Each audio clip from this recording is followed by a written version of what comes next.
Good evening. Good evening, everyone. Am I audible in the room? Okay. And I just see Councillor Smart, who's online, can hear me as well. Give me a second. Okay. Welcome to our regularly scheduled council meeting for July 22nd, 2024. As we do all of our meetings, we just want to acknowledge before we start that we are gathering on the traditional territories of the Coast and Strait Salish peoples, specifically the Lekwungen people known today as the Songhees and the Esquimalt nations, and that we recognize their historic connections which continue on the lands and waters to this day. First order of official business is approval of the agenda. I just want to note, just in case anybody hasn't noticed, it doesn't change anything, but there's a reordering of 8.1 to 8.3, none of which have public input, so probably nobody in the audience cares, but just for council's awareness. Moved and seconded, thank you. Any other discussion? All those in favor? Any opposed? Not opposed, thank you. We have adoption of the minutes, from July the 8th. Can I have a motion to move and approve the minutes? Thank you. Are there any changes or corrections to those minutes? I'm not seeing any. So all those in favor? Any opposed? Not opposed. That carries. And then we have a receipt of committee of the whole meetings of June the 17th. Moved and seconded. Thank you. All those in favor? Any opposed? Not opposed. We have the rise in reports. Go to mayor's remarks. We have just a few sort of updates for the community. First, the audience can't see it. We couldn't figure out a way to show it to the audience and us, but we supported the Juno 80 program, which flew a flag that flew at Juno Beach here in Oak Bay on the 80th anniversary. So it's here in front of us in the front of the room for the council to see, and this will be coming for council's consideration as to what we do with that in future. But I just thought it was boxed up, and we thought it would be nice just to have people to have us to see it. I just want to express my appreciation to the organizers of both the Jaguar show, the Jaguars on the Island, which is the largest North American collection of Jaguars, which happened at Windsor Park on Saturday, and of course the Avenue Car Show on the Avenue on Sunday. And this was the first year. Ken Agate, who started it, died this past year, and so it has been taken over by other volunteers, and they've just done a remarkable job. And I think one of the really highlight car shows in BC, that event.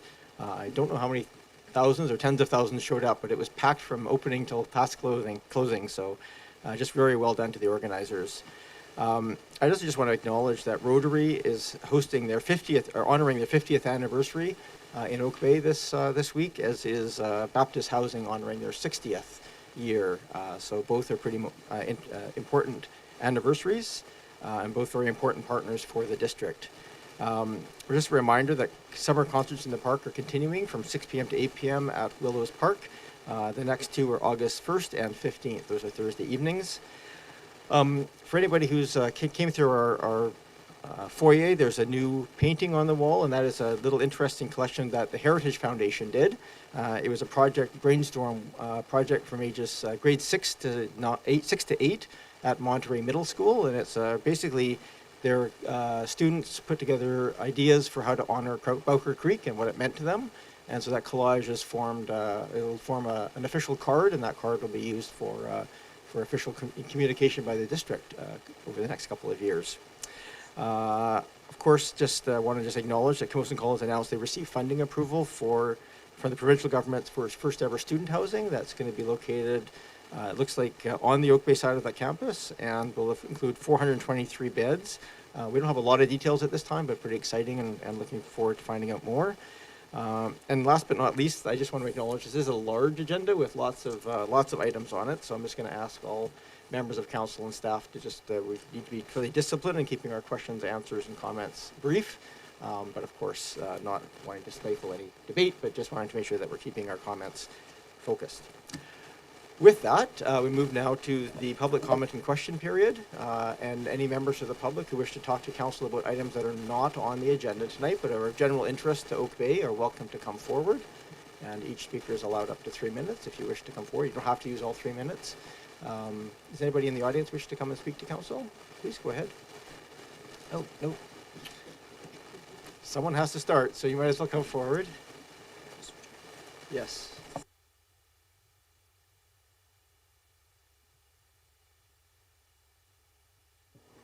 Is that crackling less? Better? Ta-da, technology, thank you. So process, just you have up to 3 minutes, and just start with your name, your municipality of residence, and the microphone's yours. Greetings, Mr. Mayor. My name is Anton Brackage. I'm from the municipality of Oak Bay. Address is 2019 Milton. I'm here to talk about an issue relating to road safety, particularly the frequent use of high beams and headlamps in urban and suburban areas. I often go out walking in the evening in Oak Bay, and I see this all the time. I've had other people complain to me about it. And when I was looking online, I saw there's an entire topic on Reddit, both the Vancouver and the Victoria subreddits complaining about this. So what we see is, all the time, walking down the street, I'm sure we've all seen it, people driving around little neighborhood streets at night with high beams, bright headlamps blazing. It's distracting to drivers, could potentially cause accidents. It could cause eye strain and headaches to pedestrians or drivers if they get blasted in the face, and also potentially disturbing to wildlife. I've always enjoyed Oak Bay as a neighborhood that you can walk around in the evening. It's a pleasant environment, and I'd like to see it kept pedestrian friendly. There are existing regulations that limit the use of high beams and upper beams of headlamps either near vehicles within 150 meters or parking or standing still. So what I would ask is what can the municipality do and what would it do to discourage the unsafe use of high beams on municipal streets, whether that's more enforcement and ticketing or some kind of, public awareness or whatever could be done. Because it's clearly, I've found a widespread concern with a lot of people in our community and does, I think, negatively affect standards of living. So I hope the council will consider this issue. Thank you. Thank you very much, Mr. Brackish. And I would encourage you as well to reach out to Oak Bay Police. They obviously do the enforcement, and they're always interested in issues that they can help out with. Thank you. Anybody? I saw another person here wishing to come forward. Go ahead.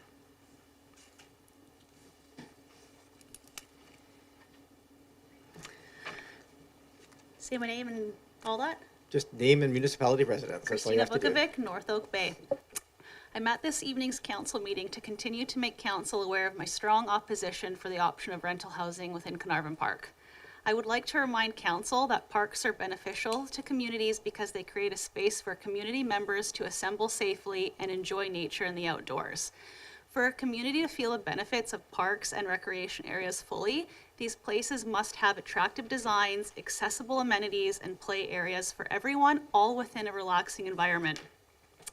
Carnarvon has all of those traits. Housing would most certainly inhibit those things. I would also like to remind council what the definition of a park is. A park is a large area of land with grass and trees, usually surrounded by fences or wallscapes, and specially arranged so that people can walk in it for pleasure, children can play, or for other recreational activities. I could not find one park definition where it says an outdoor space waiting to be used for housing. Council, please make it make sense. Thank you. Thank you. Next speaker.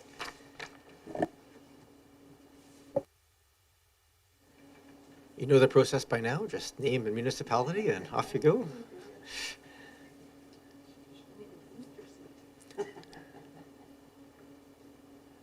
Okay. I'm Barbara Preston. I live in Oak Bay, North Oak Bay. I'm in a group of 55 or so Oak Bay residents who are frustrated about council's proposal to put housing into Carnarvon Park. We've collected about 900 signatures on a petition from people who feel as we do. I will give it to you after. I will give it to Diana afterwards. We've collected around 900 signatures. I'd like you to know we are not against densification, and we're not NIMBYs either. That's a start.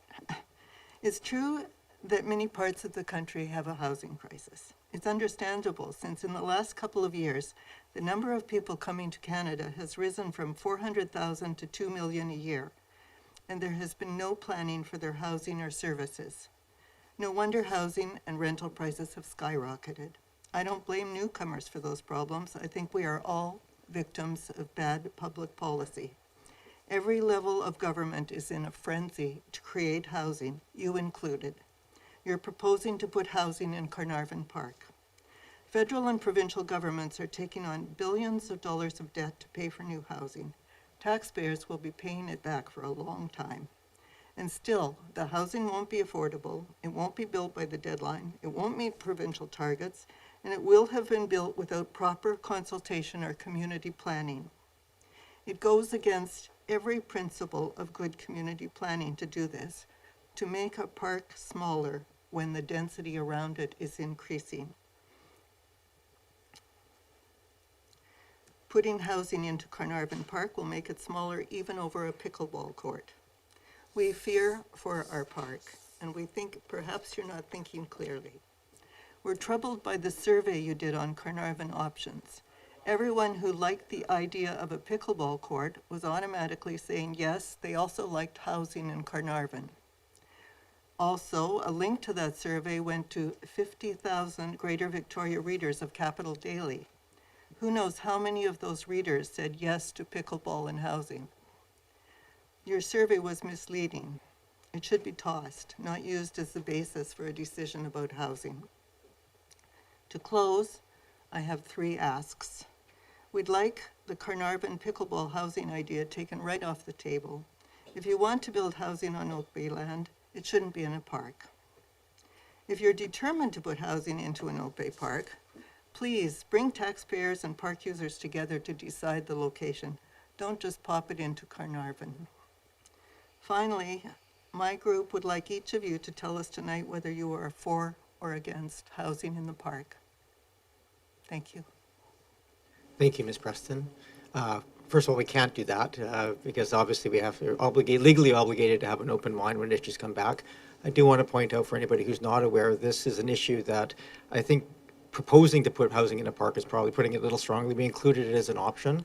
That option and all the other options related to the park will be coming back to council this fall, likely in September. I'm not sure if we have a firm, that's still the date, I think is the intent.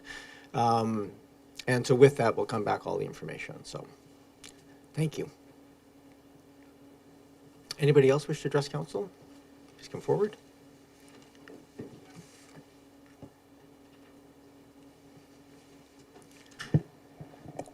Good evening. Good evening. Steve Gorham, Oak Bay. I'm here to talk about Carnarvon Park as well.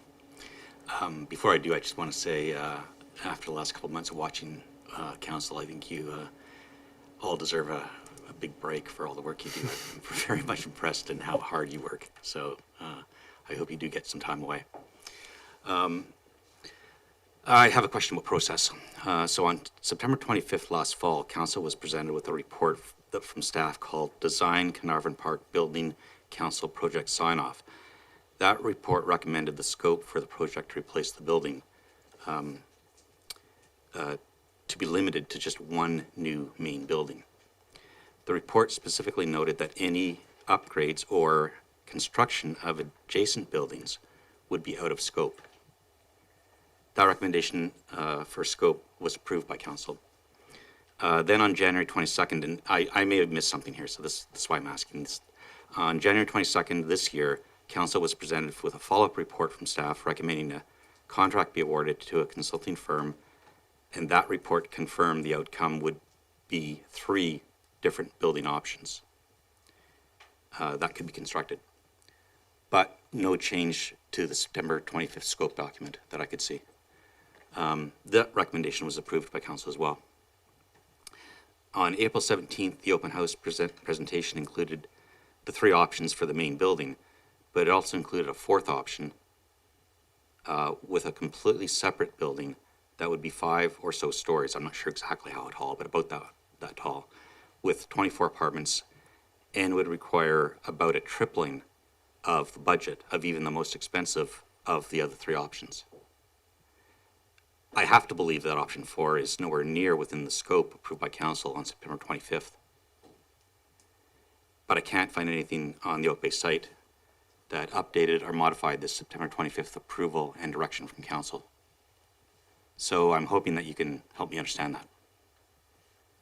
Sure. Thank you for the question, Mr. Warm. I can't because I don't remember in that much detail.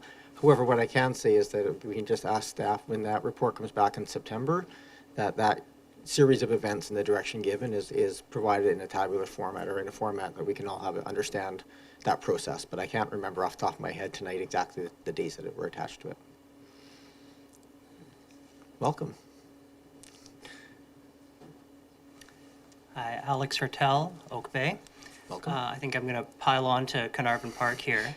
So I'm going to take a little bit of a different tack. Just speaking personally and probably on behalf of others, I was really surprised that this was even possible to even propose this. And I guess my larger concern here, when all the dust settles, whether housing is built in Carnarvon Park or not, that our parks are much more vulnerable, apparently, than any of us seem to think it was. And so I think I would challenge the council going forward to consider what kind of steps we can take moving forward to protect not just Carnarvon, but all of our parks in Oak Bay, not just now, but for our great-great-great-grandchildren, right? Because I think parks are sacred spaces. They're meant for the community. They're meant to be protected. And I hope that the whole episode here with Carnarvon has opened eyes and just showed everybody how vulnerable the parks are. And hopefully that can spur on an initiative to protect parks over the long term. Thank you. Thank you very much, Mr. Hertel. Please come forward.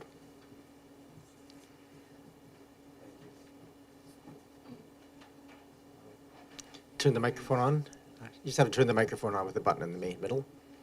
Same thing, just name and municipality of residence and welcome. So my name is John Jakes. I live here in Oak Bay, and I've had the privilege of living here since 1997.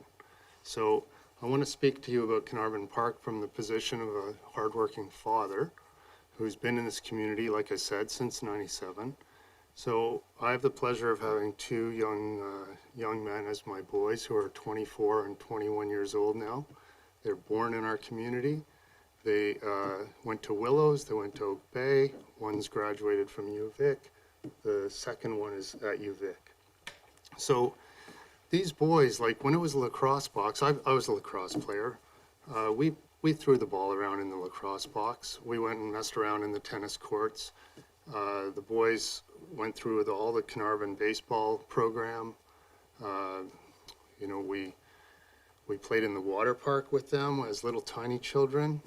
And the point is, we live in the neighborhood and we've used that facility throughout our entire lives, with my boys, with my wife and I, and our friends, some of whom are here, and involved with other sporting communities, events here in our community. But the point is, we have limited green space. I just can't even begin to understand, to the other gentleman's comment, how this is even on the table to consider this when we can't remake green space. And I'm certainly not a politician, and I commend all of you. Thank you very much. I come out and vote in the municipal elections, so I appreciate what you do for us as our representatives. But I implore you to not permit this to happen. How about considering the Oak Bay Lodge site? And I understand that is perhaps a CRD thing, but we can't look at solutions for our future the way we handled them in the past.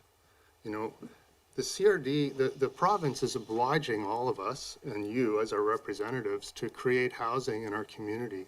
So they need to help bend the rules to let things happen, such as the utilization of the Oak Bay Lodge site for long-term care, housing for elderly people, and perhaps other people who are not just elderly or in long-term care requirements.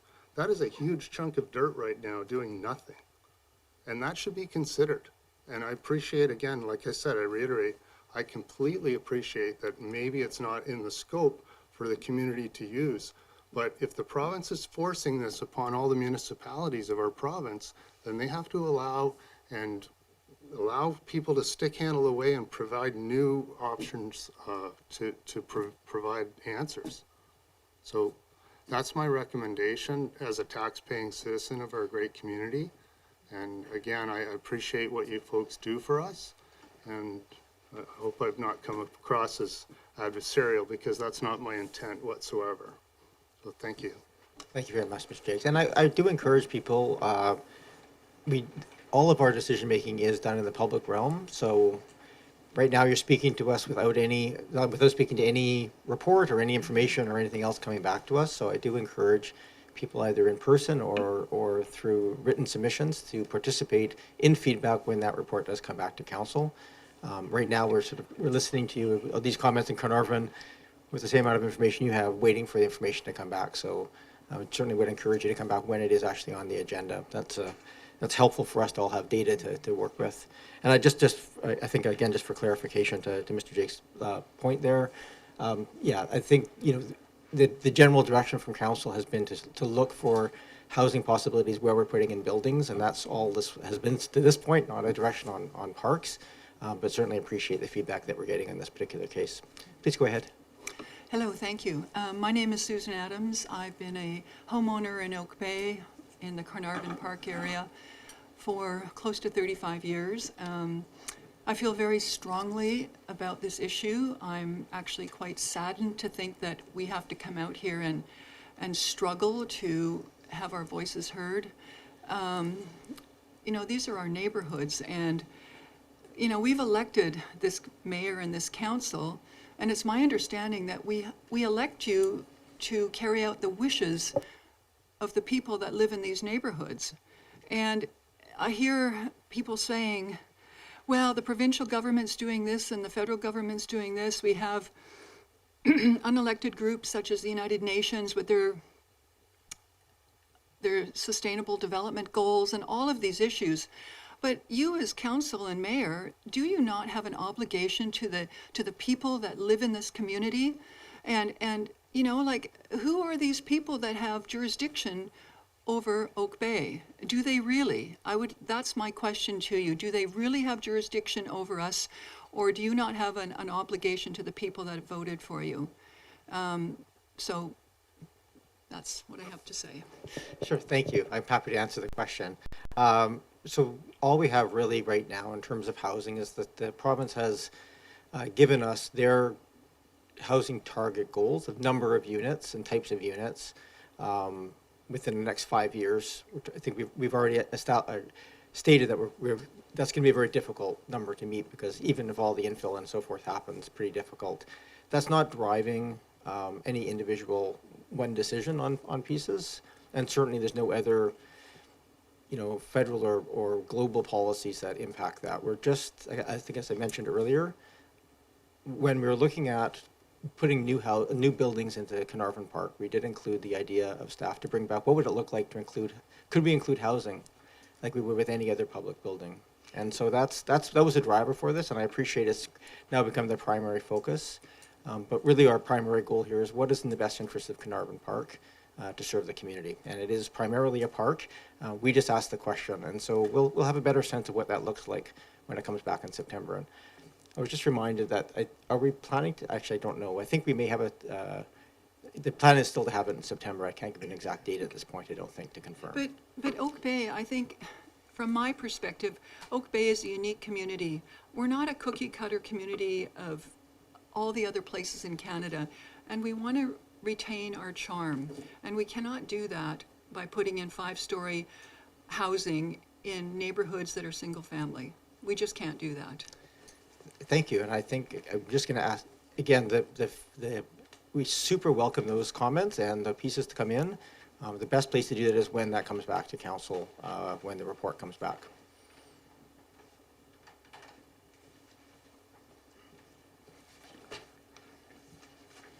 Welcome. Hi, my name is Tanya Pearson, and I'm also an Oak Bay resident.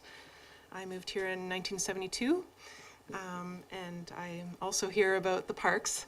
I just think that parks should be parks. They should be protected and preserved, and they should be for everyone. I don't think that particular groups or individuals should have extra rights over parts of the park more than other groups or individuals, because that's what would happen if there was private residences on the property.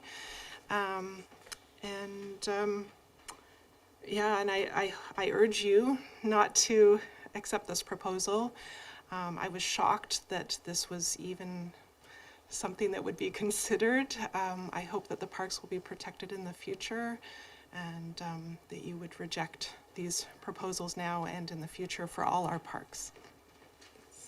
Thank you for your feedback. And I'll repeat again, please come out when we do have this conversation formally at the receipt of the report. I will. Anybody else wish to talk to council at this point? Don't worry. Please come forward. Thank you. Marcelo Laca, I'm a resident of Oak Bay. I want to express my opposition to housing on parks. It's just a bad idea. I don't think you can point your finger at any reasonable community where housing is built on parks. You have, or you will have soon 900 plus signatures opposing it. I ask you to look back during your term, or perhaps other mayors' terms, and find out whether there was, at any point in the history of Oak Bay, opposition in such numbers to an initiative. I please ask you, listen to that. That is a community speaking. It is not the Pickleball Association. It is not the 50,000 residents of the CRD. It is the Oak Bay residents with addresses speaking against parks. If you would like more, we can provide more. But I think 900 is a good number. Thank you. Thank you. Anybody else wish to come forward? It does not have to be about Carnarvon, but you're still welcome to those comments as well.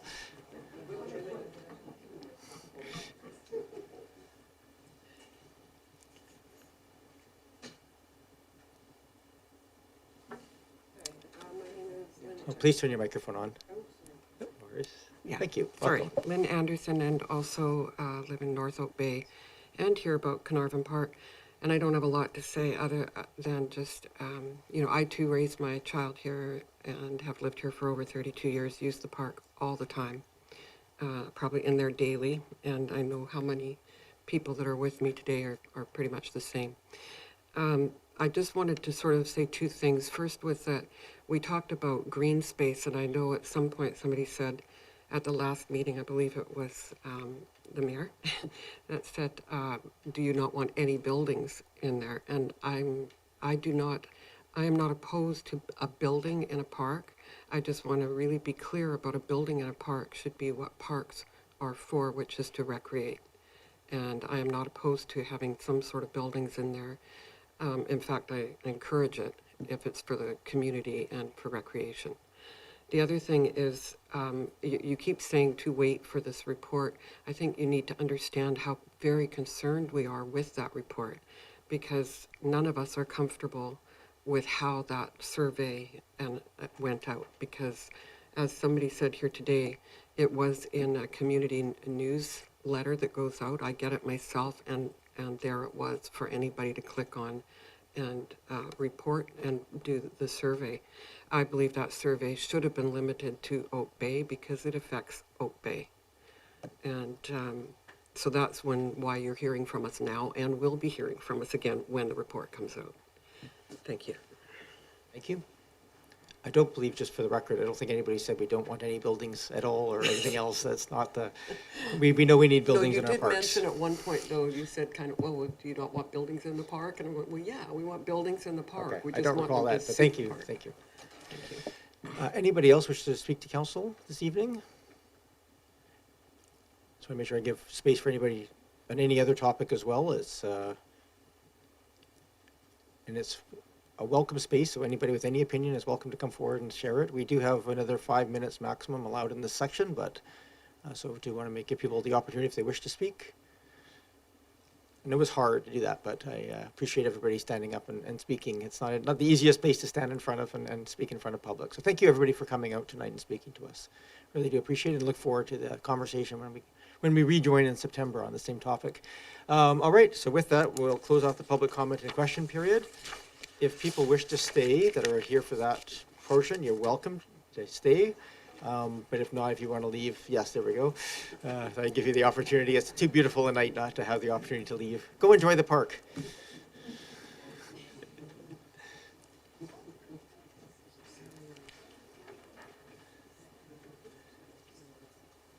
Good evening. Thank you.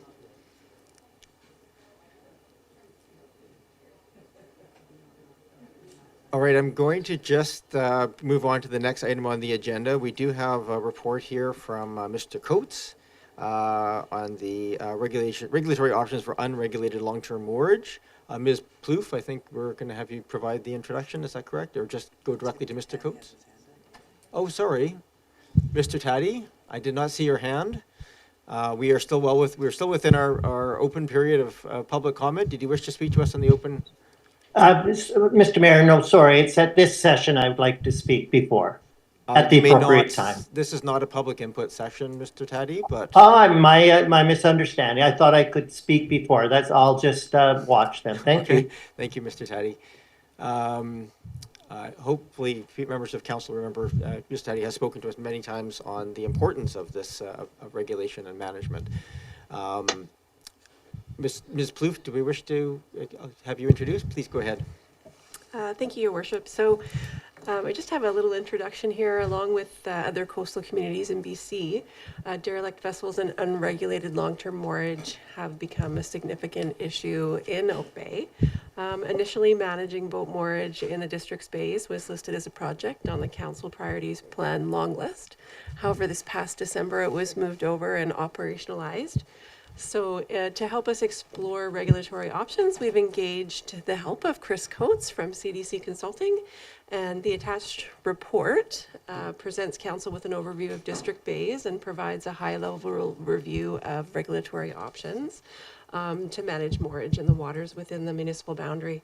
So Mr. Coates was unable to attend in person today, but he is joining us online, and he will speak to the report and be able to answer any questions that council may have.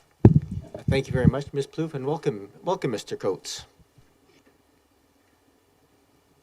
Thank you, Richard. Just going to do a sound check first because apparently my video is letting me down this evening, but just make sure you can hear me okay. We can hear you clearly. Thank you. Great, thanks very much, and good evening, Your Worship and members of council, and it's a real pleasure to be back before you to present this report on unregulated moorage in Oak Bay. And again, I apologize, my video has never let me down, and I don't know why it chose to do that tonight, so I can see you all, and it's great to see you. So yeah, unmanaged and unregulated moorage is an issue in many coastal communities, and certainly it is in the capital region.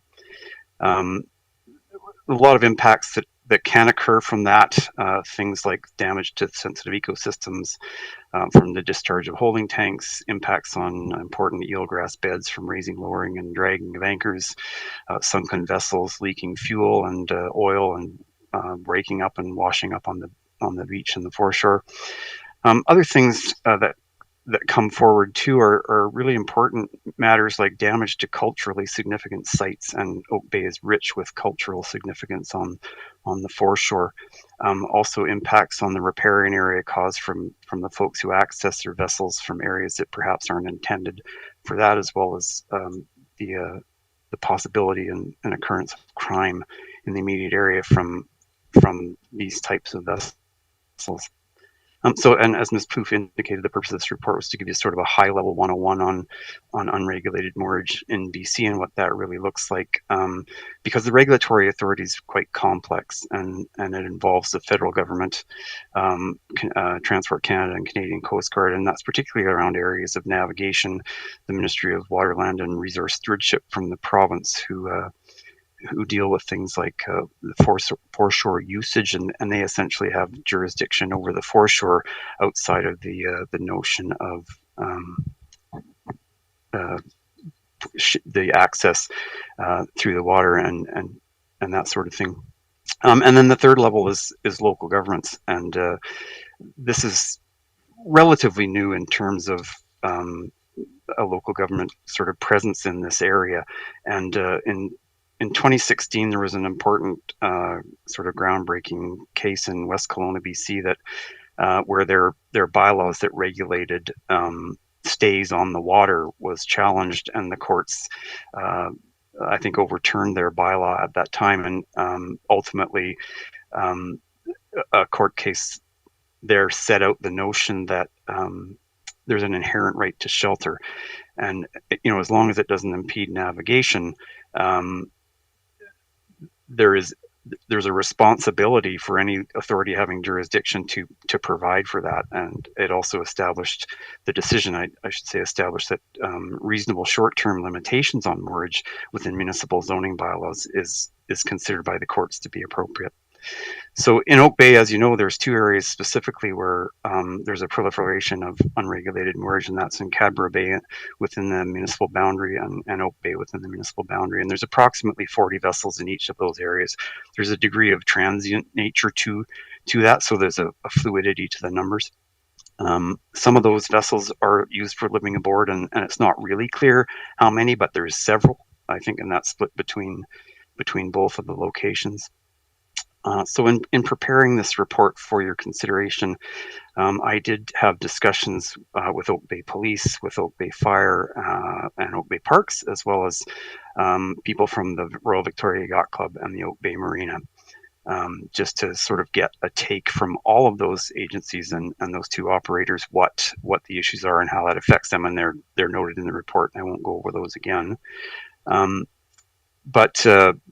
So in addition to that, as sort of a backdrop to this, a couple members of Oak Bay staff and myself attended a 3-hour workshop that the Capital Regional District hosted at the end of April, and that was to sort of canvass interested parties in the region, including the Gulf Islands within the CRD, as to trying to identify the issues.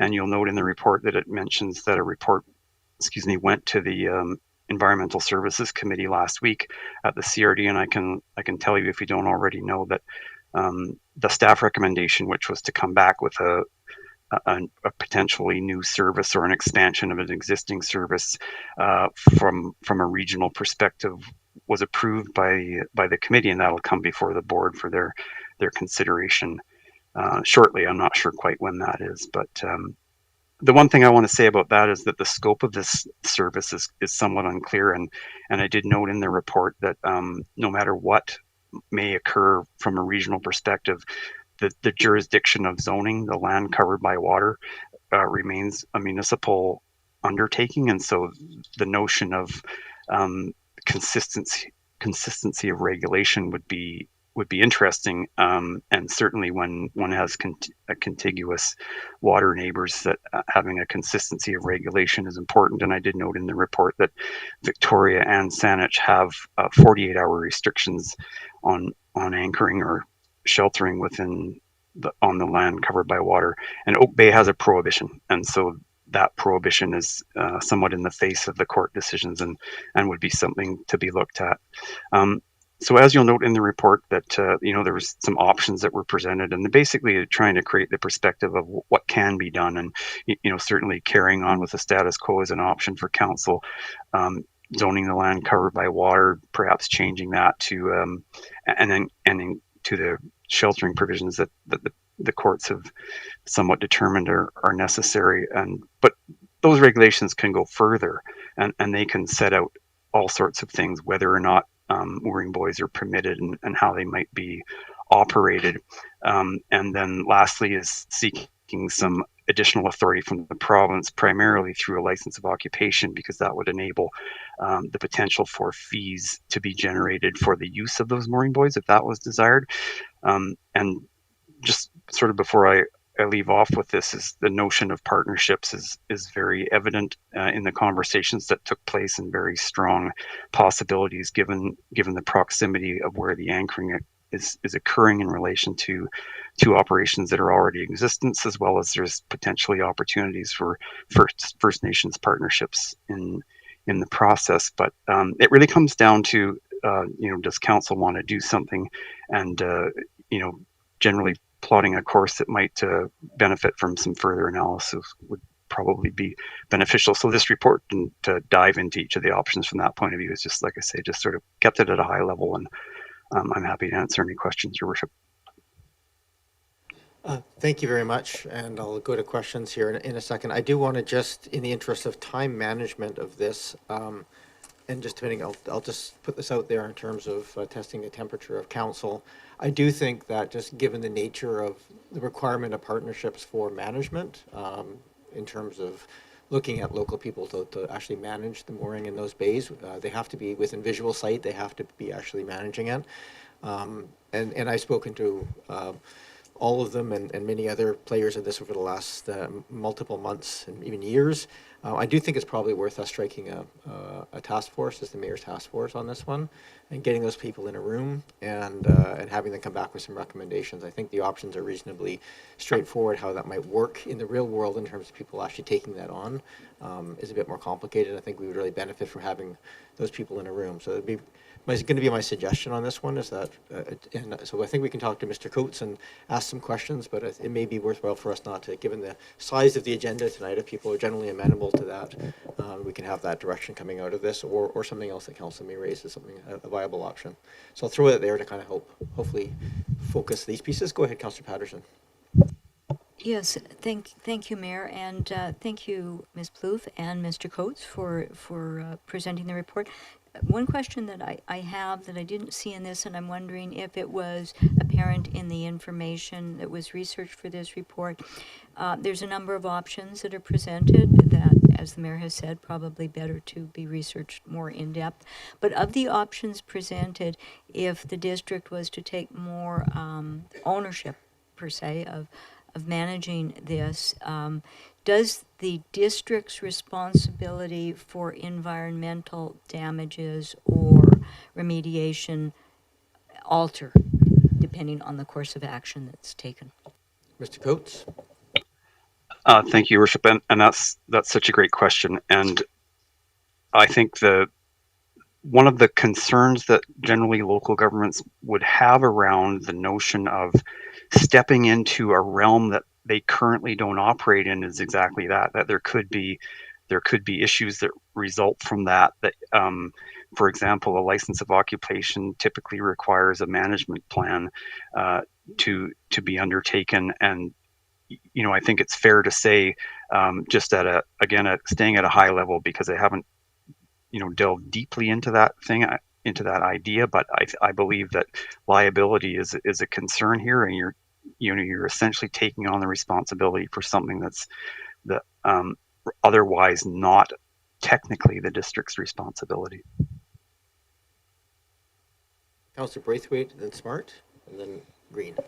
Thank you, Mayor. I like your idea of a strike task force. So I would move to direct the mayor to strike a task force to provide one or more ocean moorage management options for council consideration. Moved and seconded, so it's on the floor, but we still have it open for questions as well, so thank you for that as an option. But go ahead, Councillor Braithwaite. Is there anything else?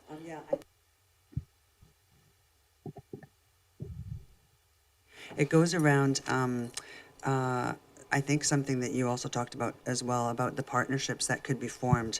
And along with that, are there grants that, based on the environmental impact that these boats have that are moored in these areas, is there grants that we could be going after to help to augment the cost of having to remove these boats, or to put some system in to keep track of these boats?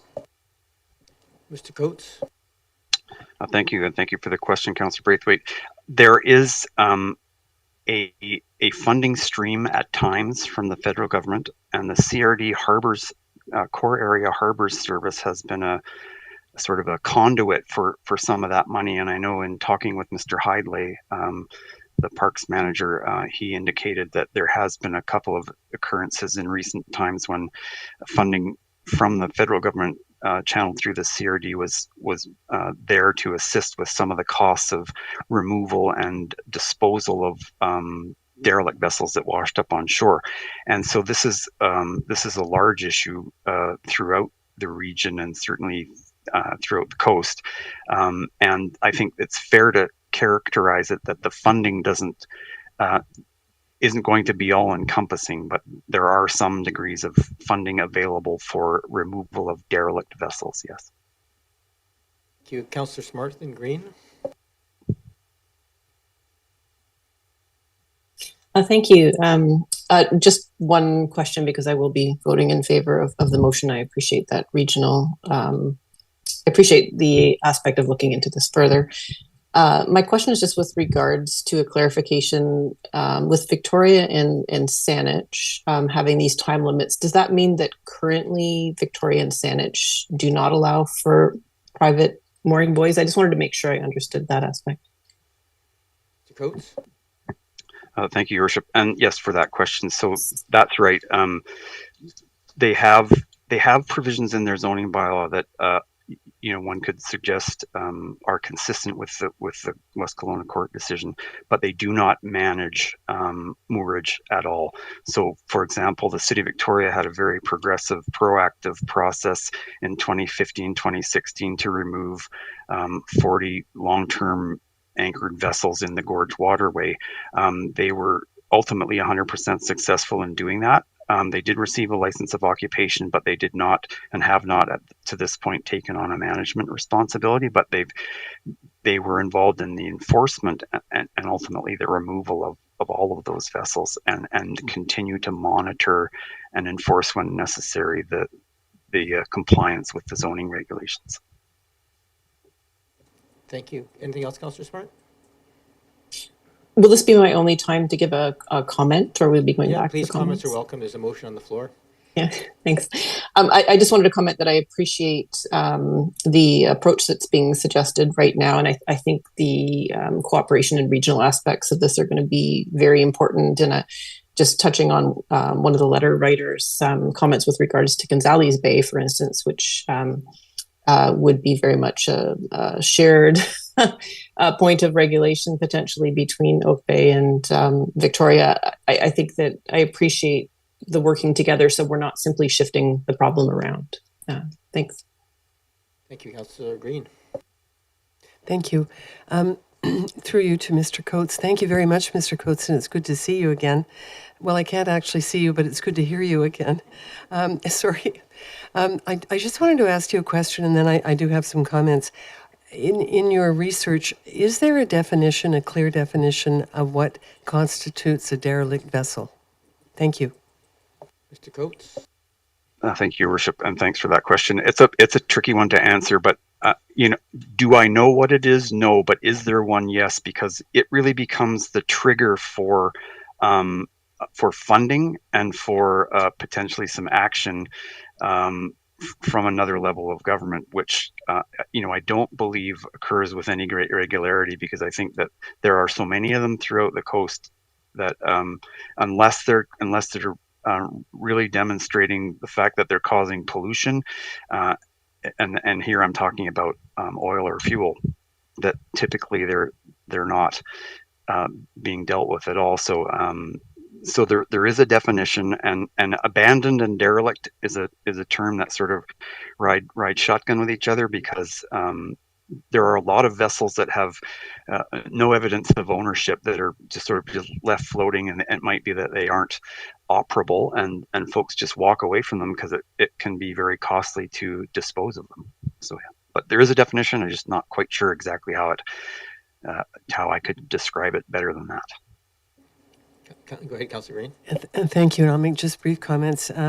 We had an experience when I sat in North Saanich Council about this issue, and we partnered with Central Saanich to deal with abandoned and derelict vessels in the Brentwood Bay area, and and Todd Inlet. So it was a very it's a fresh problem, and it does require funding, and the really important pieces of this are the cost, the capacity of our own staff, and the zoning issue, and then partnerships. And I think I see, hopefully, and through the task force, I see some very useful partnerships, both with First Nations potentially, and also with neighboring municipalities, namely Saanich at this point, in terms of Cadbury Bay and so on. But it will require it's a concerted effort, and it gets tricky for sure. And funding is definitely I think, a big issue. Thank you. Go ahead, Councillor Watson. Thank you, Mayor. And this is actually a question to the mover of the motion that we have before us that we're considering. I just wanted to understand a little better how striking a task force of our own would line up with the work that the CRD is now moving ahead of to actually think about creating I think I understood this, a regional service for the management of this issue. And if you could just speak to that, because I am concerned about us tripping over other initiatives or maybe coming out in front of something that may actually provide a more comprehensive solution. So thank you. I might be better able to answer that because it triggers more on the CRD. So when the CRD establishes a service, it takes a long time. And B, where it doesn't have jurisdiction, it can only really operate as an advisory role. So it'll be interesting to see what comes back out of that. But should that thing that it goes, there's a whole service establishment process that goes through the province and other pieces. So I think even though that's going forward, at the end of the day, it would be more of a coordination role than it would be an action role. So I think the two things need to coexist. We're still going to need looking at partners to actually do the management. And if the CRD can provide ultimately some centralized expertise and knowledge, that would be helpful. But I think they're not mutually exclusive, to my mind. And just one further, thank you very much. That's really helpful for my understanding what was really more fully in your head moving forward about this. But also, when you talk about partners, does that include Victoria and Saanich? Do you see those are partners that would be at the table in the formation of this group, if they agree?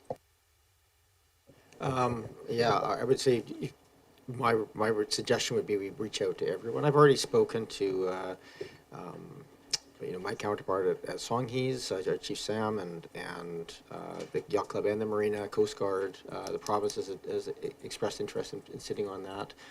I know they're in the middle of an election cycle, so I'm not sure where that would sit. But I think I think the important people are ready to go on it if we're interested in moving it forward. And at the end of the day, that task would come back with just a recommendation or recommendations to council for options. But I guess my concern here is it's without the people who would actually be doing the work on the ground. It's very hard for us to move anything forward. We'd essentially be writing words. Mr. Coates, sorry, and I should go hand it over to you. You wish to add into something there? Oh, thank you, Your Worship. Yes, and it came after the report was written, of course. But I did get some contact from staff at the District of Saanich around, they're wanting to sort of keep apprised on what Oak Bay may or may not be doing, and so we talked a little bit about what that might look like, and some idea around the timing, because it came up earlier in the conversations that council's had tonight, is the notion of unintended consequences and having the problem leapfrog, and it would not be more prominent and predominant than in Cadbury Bay, for example, because despite the fact that the Oak Bay portion of Cadbury Bay is being used predominantly for moorage, and that's because it's got more shelter, there's certainly a proliferation of summer usage that I do believe expands into the Saanich area, but it's more on the short term idea. So Saanich is certainly very interested, and I know when I worked for the City of Victoria and during the Gorge Waterway project, we were quite concerned about the unintended consequences that might result from that. And what we realized is that if there were any, we didn't know them. So the boats that took off on their own steam, it wasn't really clear where they ended up, and they certainly didn't jump across the line into the gorge portion of Saanich either. So, but it's certainly, so Saanich is definitely aware of this, and we'll be keeping an eye on it. Thank you. Thank you, Mr. Coates. I don't see any other hands. I don't think I really need to speak. I think anything I was going to say, I provided the answers to the question that were on here. So we have a motion live. I'm not seeing any other hands. I'll call the question. All those in favor? Any opposed? None opposed. That carries. So I will jump on my horse after this meeting and move those things forward. Thank you very much, Mr. Coates, for your report. And I'm sure you'll be involved as this moves forward. So thank you so much. Thank you, Your Worship. Good evening. Yes, nice to hear your voice again. Moving on to 8.2, this is just a recommendation from Committee of the Whole for review of home-based business regulations. Barring anybody wishing to reopen the debate on it, we have a recommendation here from ourselves at sitting at Committee of the Whole. Move the recommendation. Moved and seconded. Any discussion? Seeing none, all those in favor? Oh, sorry, Councillor Patterson, my apologies. Yes, thank you, Mayor. I'd like to propose a motion to amend some of the scope. And let me just get to it here.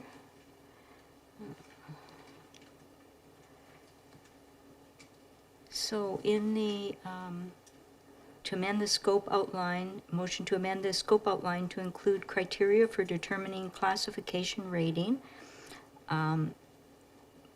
i.e. Class 1 or to 6, split or intermunicipal, and restrictions to minimize disturbances to surrounding homes. So Annie, can you just read that again, just for the benefit of the... To amend the scope outline to include two more points. One, the first one is to include criteria for determining classification rating and restrictions, and the second point, to end restrictions to minimize disturbances to surrounding homes.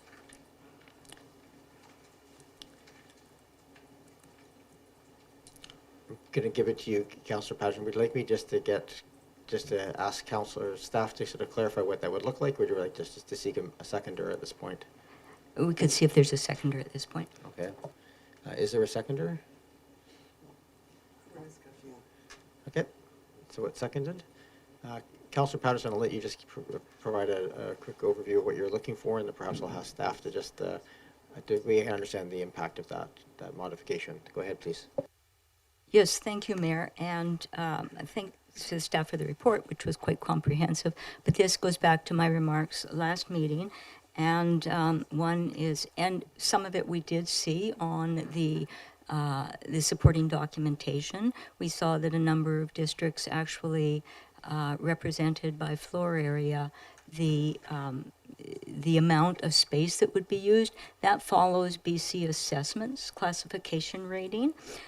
There are also, I notice, certainly in our community, the same as is happening in other communities, where the home businesses do have an intermunicipal licensing, and that is really for contractors who may have their home business within their residence, but perhaps have a vehicle and they go out and provide services in other ones. So Saanich, for instance, does have an intermunicipal license rating for home businesses also.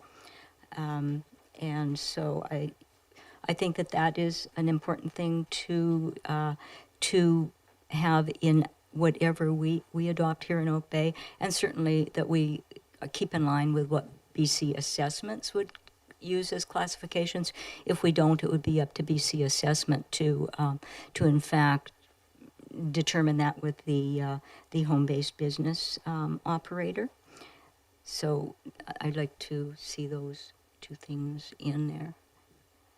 And minimizing disturbances, that is something that many of the municipalities put in to the scope of work, just to determine if there is work going on in a home-based business. Hopefully most of it is professional, but some work that takes place could also be noisy or could produce substances in or dispose of substances into drain systems, into almost a light industrial. So, and these were not in the scope of what we had looked at before, and I feel it is important that they be considered just as we review the licensing of home-based businesses in Oak Bay. Thank you, Councillor Patterson. I'm just going to go to staff just so we can understand some of the, because there's a fairly wide range of scope of things included in option 2 that was moved forward. I just want to make sure I understand the impact of making that level, those two modifications within that. Mr. Bull? Yeah, thank you, Mayor. I was refreshing my memory on the report that was included. We had 3 tiers of changes: minor, medium impact, and medium to high. And it covers a whole range of aspects of home-based businesses. There was a comment made, and an idea floated for a tiered system for permitting or regulation basis. It sounds that could be a classification. I'm not sure.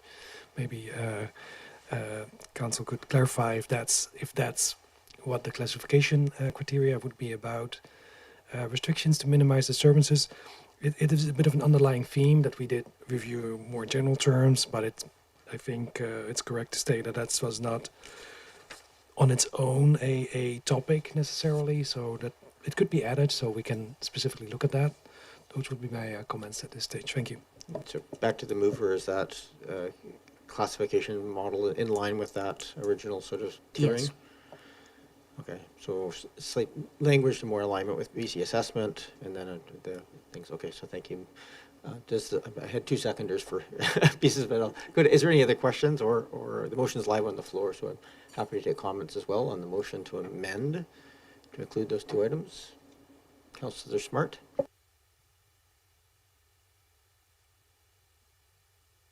Thank you. I just wanted to express that I won't be voting in favor of the motion. I can understand, I guess, wanting to have some assurance about these 2 items, but I felt like they were covered to the degree that I wanted them focused on in the last scope review. And I guess I'm really interested in supporting small businesses, and I worry about going down the road of focusing on potentially more restrictions if we're really going to focus on mitigating disturbances. I think that's covered fairly well with both our noise bylaw and the points that have been brought up so far. Okay, thank you. Any other discussion on the amendment?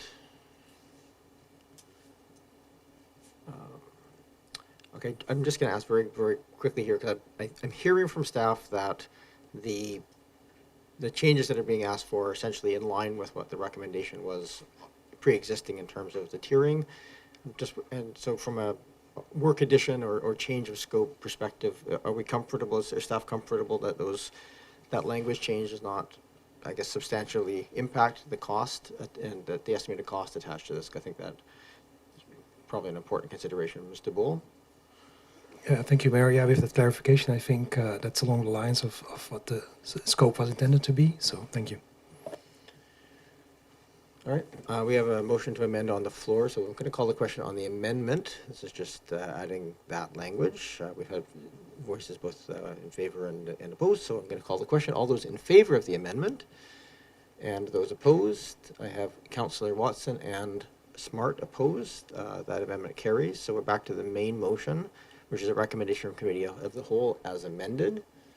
Any other discussion on that? My apologies for rushing it through. All right, I will call the question. All those in favor? Any opposed? None opposed. That carries. Thank you. Moving on to 8.3, which is the 2024 second quarter budget. Oh, Ms. Plouffe, my apologies. Thank you, Mayor Murdoch. Just procedurally, could we go back and receive the report for the item on moorage? Oh, absolutely. Thank We can you. certainly do that. Motion to receive. Thank you. Moved and seconded. All those in favor? Any opposed? None opposed. Thank you. Thank you for that catch. Moving to 8.3, 2024 second quarter budget variance report. Ms. Lachance, welcome. Thank you very much, Your Worship. I would like to provide a brief introduction or overview of the report for Council tonight. Excuse me. Just when you're sitting for a little bit of time not talking. So on May 13th, 2024, Council approved the District's 2024 through 2028 5-year financial plan, which included funding for ongoing district operations, capital expenditures, and special initiatives to advance Council priorities. The second quarter budget variance report in attachment number 1 details the variances from the Council approved financial plan for the quarter and also includes a year-end forecast. The amount of budget expended to the to the end of the second quarter will vary from service to service based on things like seasonality or timing of transactions. For example, water budgets are subject to higher levels of activity in the summer months, and as such will show lower than 50% progress through Q2, but will accelerate through the summer months. As summarized on page 2 of the report, staff are currently forecasting a $1.7 million surplus, While this forecast is still subject to change, a favorable variance is expected to occur across a number of operating departments. The primary drivers, special initiatives not yet started or that are now forecasted to complete in 2025, as well as generally salary budget underspend resulting from position turnover and new positions to be implemented later in this year. Attachment 1 includes the detailed budget variance report for operating and capital, and Attachment 2 by each special initiative. At year end, and as part of the annual financial planning process, the resulting surplus or deficit will be addressed according to the district's reserve and surplus policy.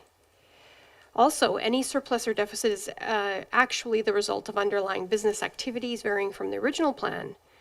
So this experience is reviewed and incorporated into actions going forward and into the next year's process. While this report is for information only, it is worth noting that the review of this report by council is a key control in a system of financial controls that are in place at the district.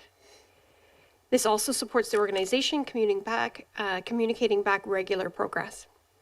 Looking forward, council can expect to receive a third quarter budget variance report in October, a fourth quarter result incorporated into the 5-year plan for the next year, and then also would receive the annual results as part of the audited financial statements in spring each year. With that introduction complete, staff are available to answer any questions from council at this time. Sure, thank you. What I might suggest is a motion to receive, and then we can include comments or questions at the same time. Go ahead, Ken. Thank you. Moved and seconded. Are there any questions or comments on this item for receipt? Go ahead, Councillor Patterson. Yes, thank you, Mayor, and thank you for the report. A couple of questions I have. On page 9 of the report, under the capital expenditures for Parks and Rec, the Carnarvon Park Building and Park Design, it has the 2024 budget, the 2024 year-to-date, but under forecast, it's zero. Like, I don't know if there's just some numbers that didn't carry over there, or... Ms. Lachance? Yes, thank you for that. Apologies. Patterson? Yeah, and thank you. And one more, and this is on page 10, where we have the Sichalnuth Willows Shared Planning Project. It looks like there's nothing projected for that. Is that the, I'm just wondering if that was the grant funding money that we had for that project, and if that is the case, if in fact there's an expiry or deadline date to have that completed. That's in council priority under Truth and Reconciliation on page 10. Ms. Williams? Thank you, and through you, Your Worship. Yes, that those funds are the grant funding that we received for the Willows project, and it had a deadline of July 2024, and we have sought an extension of 1 year to acknowledge the need for some additional time to get everybody at the table. Thank you. Are there any other questions or comments on the report this time? Councillor Smart?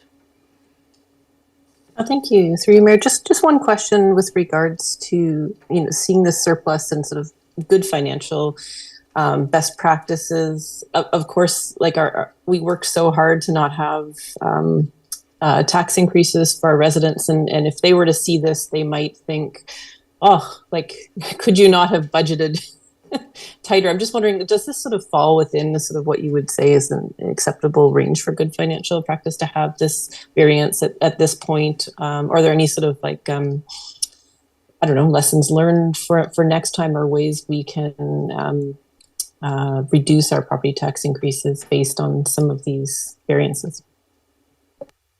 Ms. Lachance? Thank you, Your Worship.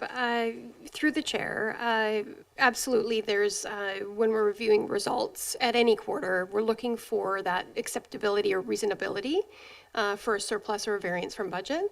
You'll see that the variance in the operating budget differs from the variance in the capital budget. So we're also looking for what type of budget it is and whether it's reasonable.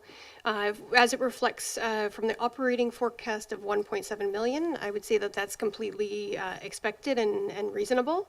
As you're well aware, we are unable to budget a deficit, and so oftentimes we're very much making sure that we're including amounts that'll allow us to come in either on budget or under budget. So sometimes that will result in a surplus, and we'll very much try to avoid a deficit. I would also suggest that when we're experiencing these types of surpluses, we're also going to be reviewing our budget practices and looking for ways with which we can mitigate revenue, and that is done each year alongside with council through the financial planning process. Thank you. Thank you. Go ahead, Councillor Appleton. Thank you, Your Worship, and through you to staff. I just wanted to just focus in a little bit on, obviously, to me, the water utility operating expense is over in a number of categories, and it kind of sticks out to my mind, and I'm just wondering whether or not this is attributable to, I know that we've been dealing with a lot of emergency repairs and dealing with a lot of work around the water utility, so is this wages related to, overtime related to emergency repairs and response?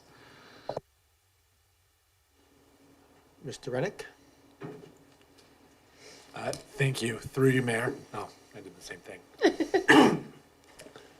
It is partially attributable to overtime associated with breaks. There's also some forecasted overage in the safety program, which has to do with, essentially, we budget the safety program on an annual basis, but some of those training requirements actually have to be renewed every 2 years or every 3 years. So we have certain years in the safety program where the stars kind of don't line up and we have to do additional training. So that's why in the safety program, you'll notice that we're forecasting 281%, for example.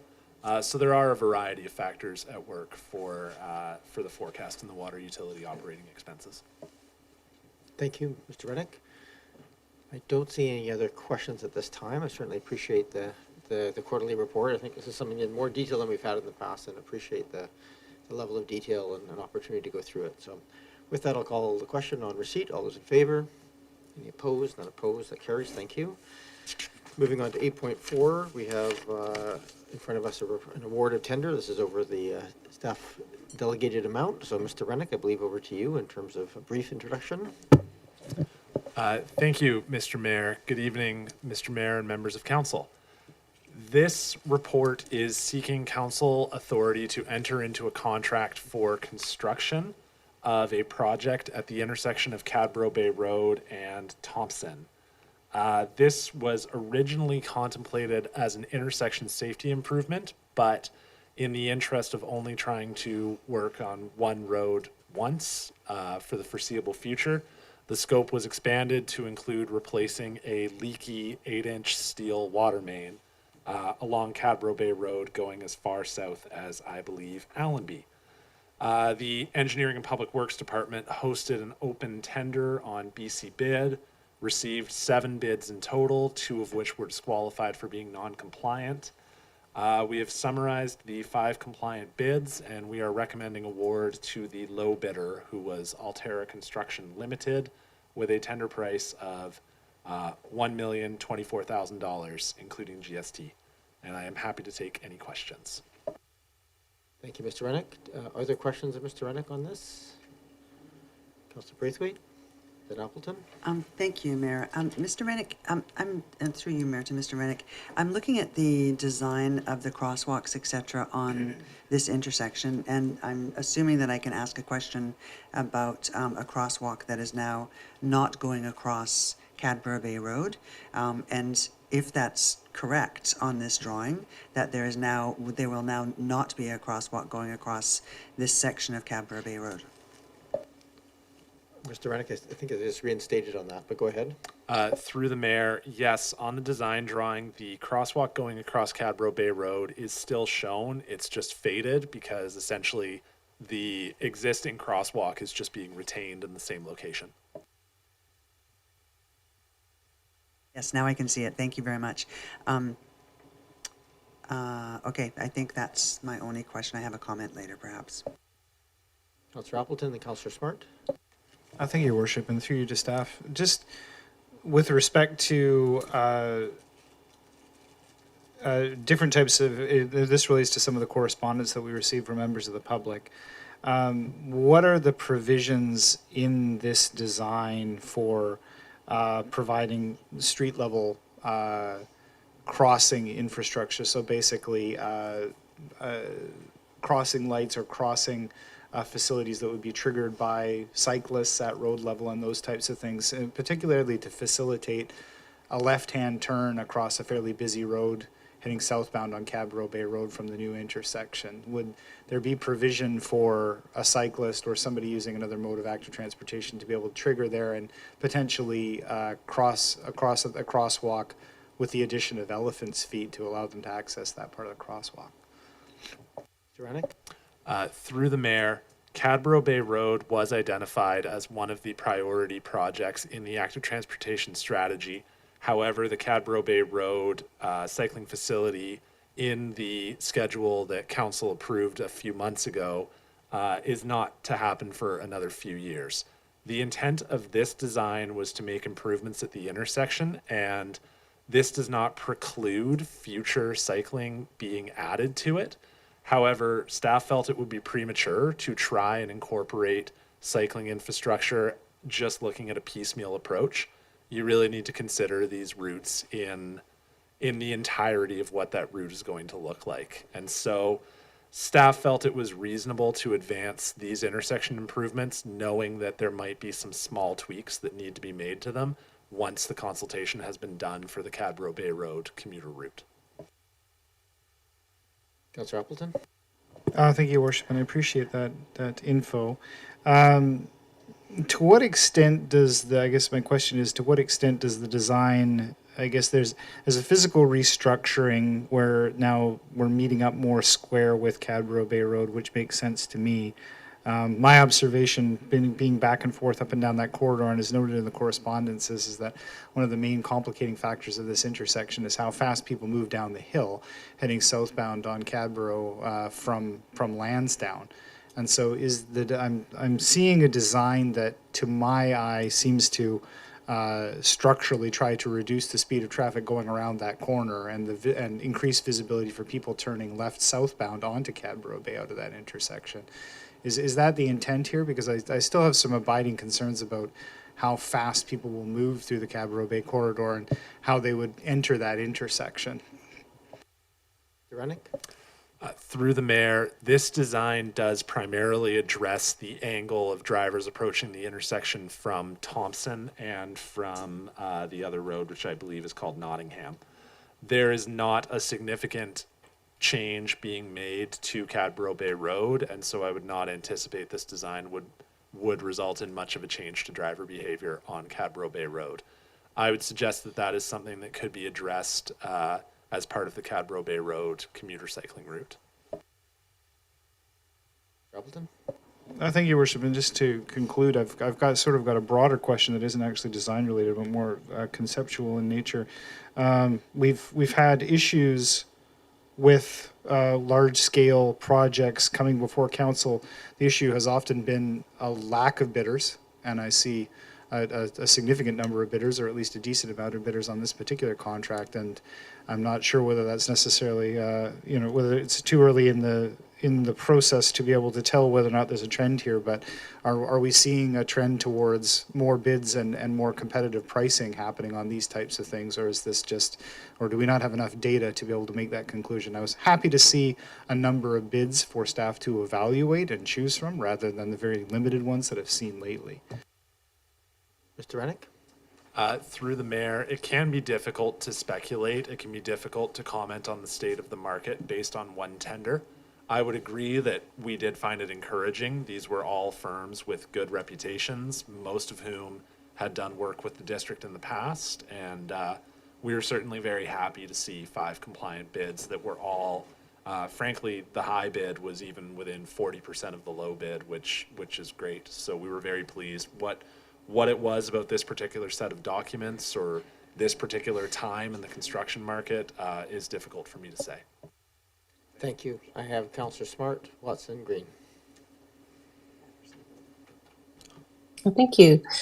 Through you, Mayor, to Mr. Rennick, I guess my question is really with regards to the Complete Streets Handbook and whether that was used for this project to look at things like should there be bus stop improvements, or the comments around when green spaces are providing stormwater management, rain gardens. I'm just curious if any of the aspects of the Complete Streets Handbook and policy were incorporated into this project. Thanks. Mr. Rennick?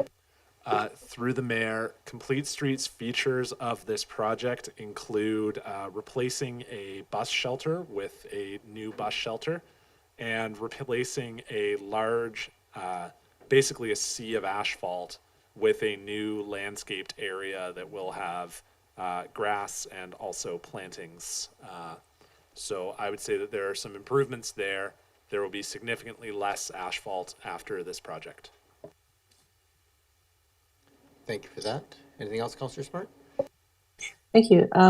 Just one other question / comment, I guess, just following up on Councillor Appleton's questions. When I look at the new design, it's not clear to me whether a cyclist should be taking the center of the road or the side of the road, and I'm wondering if there will be bike markings on the road to help clarify and to ensure that traffic flows as it should.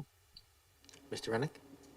Through the mayor, until formal cycling infrastructure is installed, we would recommend that cyclists follow best guidance, which is keep as far right as practical and take the lane if they feel that they need greater visibility.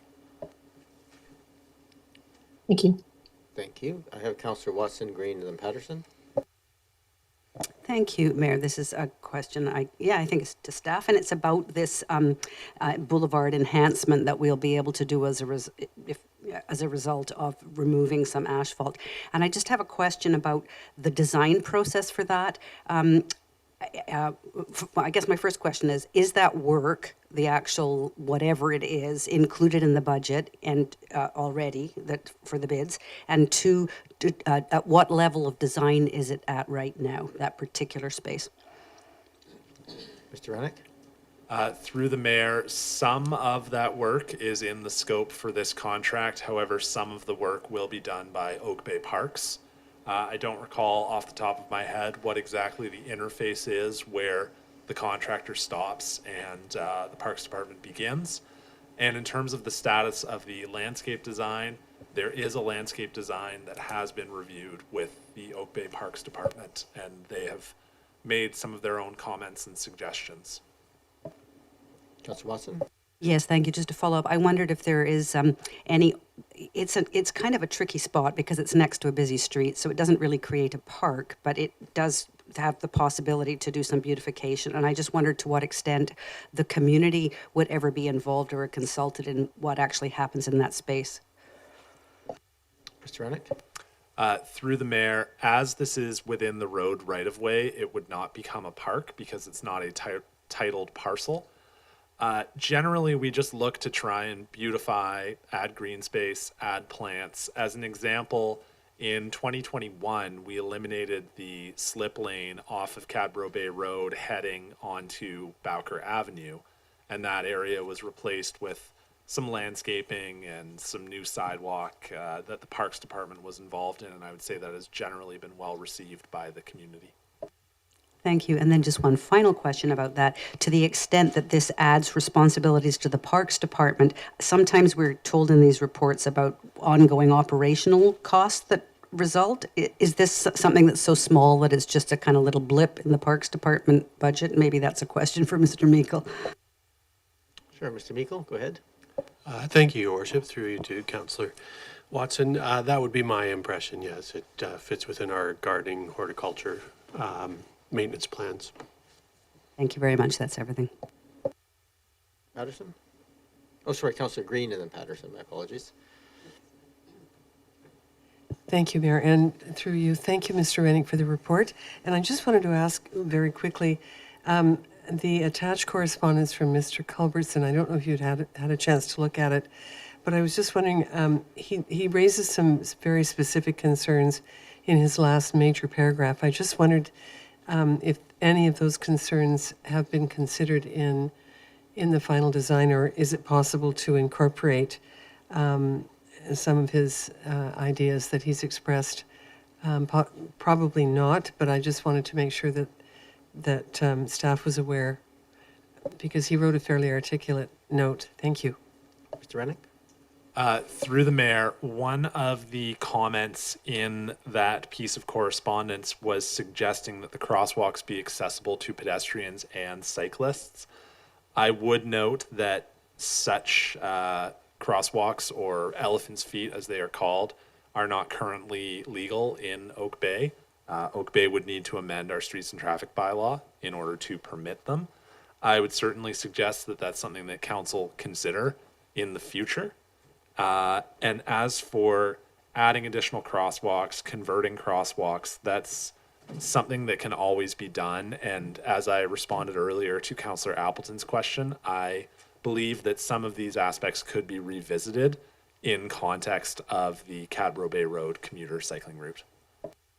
Thank you. Thank you, Councillor Green. Councillor Patterson? Yes, thank you, Mayor, and thank you for the report, Mr. Rennick. And it is good to, yes, see a number of bidders bidding on the project. That's bodes well, very optimistic.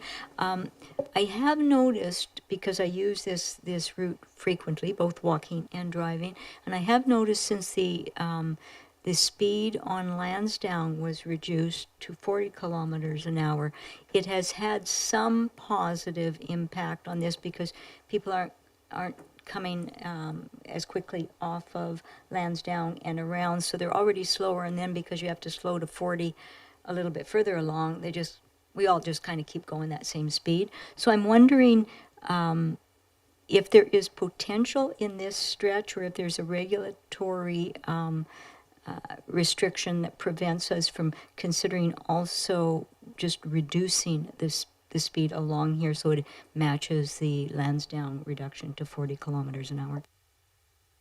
Rennick? Through the mayor, there would be no regulatory reason that council could not direct a lower speed limit on Cadbro Bay Road. Staff has been following a previous council's direction on the Oak Bay speed study that had recommended that most roads become 40 kilometers per hour with the exception of arterials, which is why that section of Cadbro Bay Road is still 50. However, were this council to provide alternative direction, that would certainly be council's prerogative to do so. Thank you. And I just want to keep us as much as we can on their award today, just because I think that's where we're at and where we're prepared to talk to. I'm just going to ask one quick question to Councillor Appleton, wishes to speak a second time. And our decision here really is financial. I do have to ask the question, in looking at the revised design, and later on we have a report that has a stretch of road upgrades to widen it at $1.3 million. Is there any rationale here or a capacity to have the curb over to wide enough to allow for a bike lane existence here, even if not currently used as a bike lane? So just in the new patch of concrete being poured, to actually just pre-pour the curbs in a way that allows for a full bike lane to be located on that side without having to rip up curbs in future. Mr. Rennick? Through the mayor, yes, you are the mayor. There is adequate space to accommodate a bike lane under this design. There would not be a need to relocate those curbs on Cadbro Bay Road. Okay, thank you. And in the section between Nottingham and Cadbro Bay Road, and that section, is that in that curve, is there room there for cycling infrastructure? There is not currently. However, I would note that neither Thompson Avenue nor Nottingham Road were in the active transportation plan.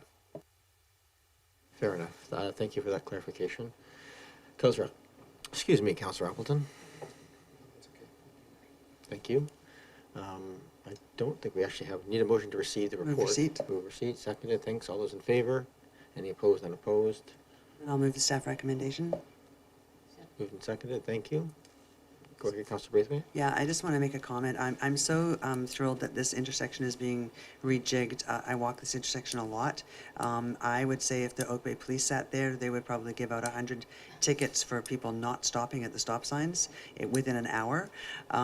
It's pretty amazing how people just glide through the intersection. I'm hoping that these upgrades will actually make people stop at this intersection, because it is. I've almost been hit there a couple of times, so it would be good if it could maybe increase the safety of the intersection. So thank you. Not seeing any other hands, I'm going to call the question. All those in favor? Any opposed, unopposed? Good luck with the project. We move now to section 9, reports and memorandums. This section is subject to public input, so if anybody is online and watching and wishing to speak to this next item, please raise your hand at this time, and we'll come to you after both the presentation and council questions, and then we'll go to the public and then back here for resolutions. So 9.1, Community Works Fund Agreement, formerly the gas tax. Ms. Lachance, back to you. Thank you, Your Worship.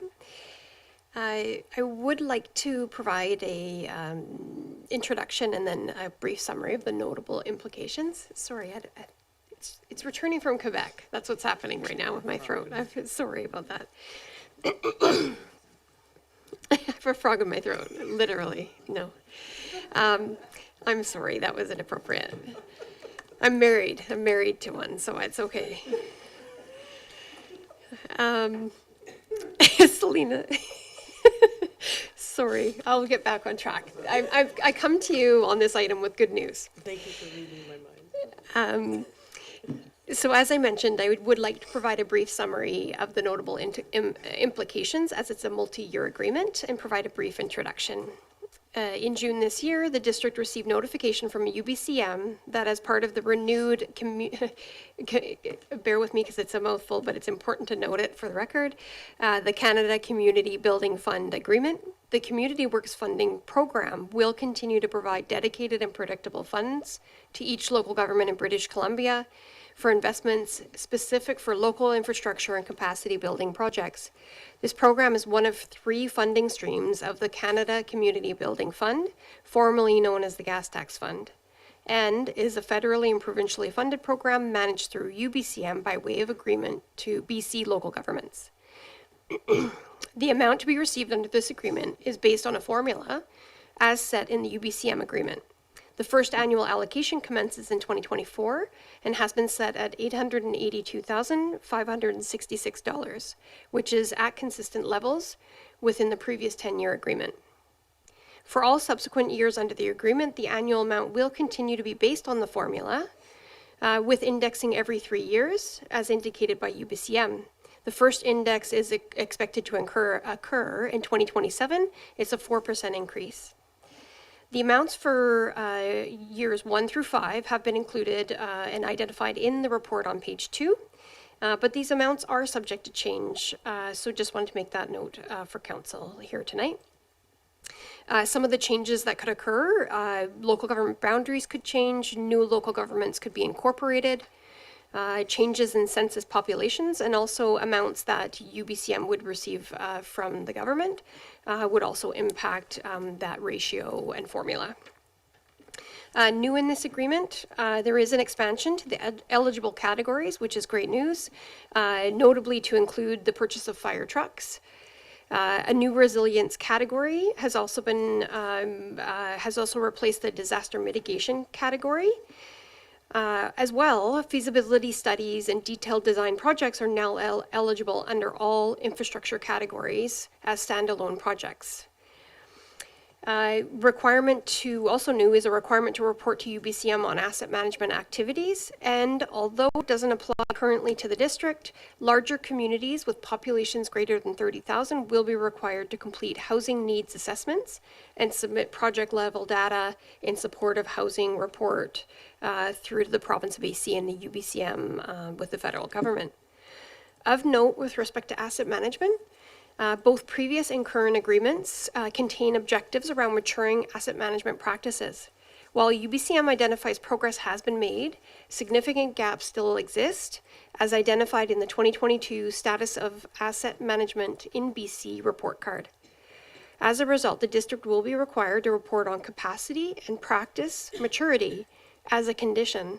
An oversight committee will be established to review and approve asset management commitments over the duration of the agreement, looking for practices with consistency to the Asset Management Sustainable Service Delivery Framework, most commonly referred to as a BC framework, specifically in the following areas: reporting on continuous improvement of practices, including through data that we submit as part of the LGDE, the Local Government Data Entry, development and implementation of long-term financial plans, ongoing asset management education and training, and implementing asset management performance measurement.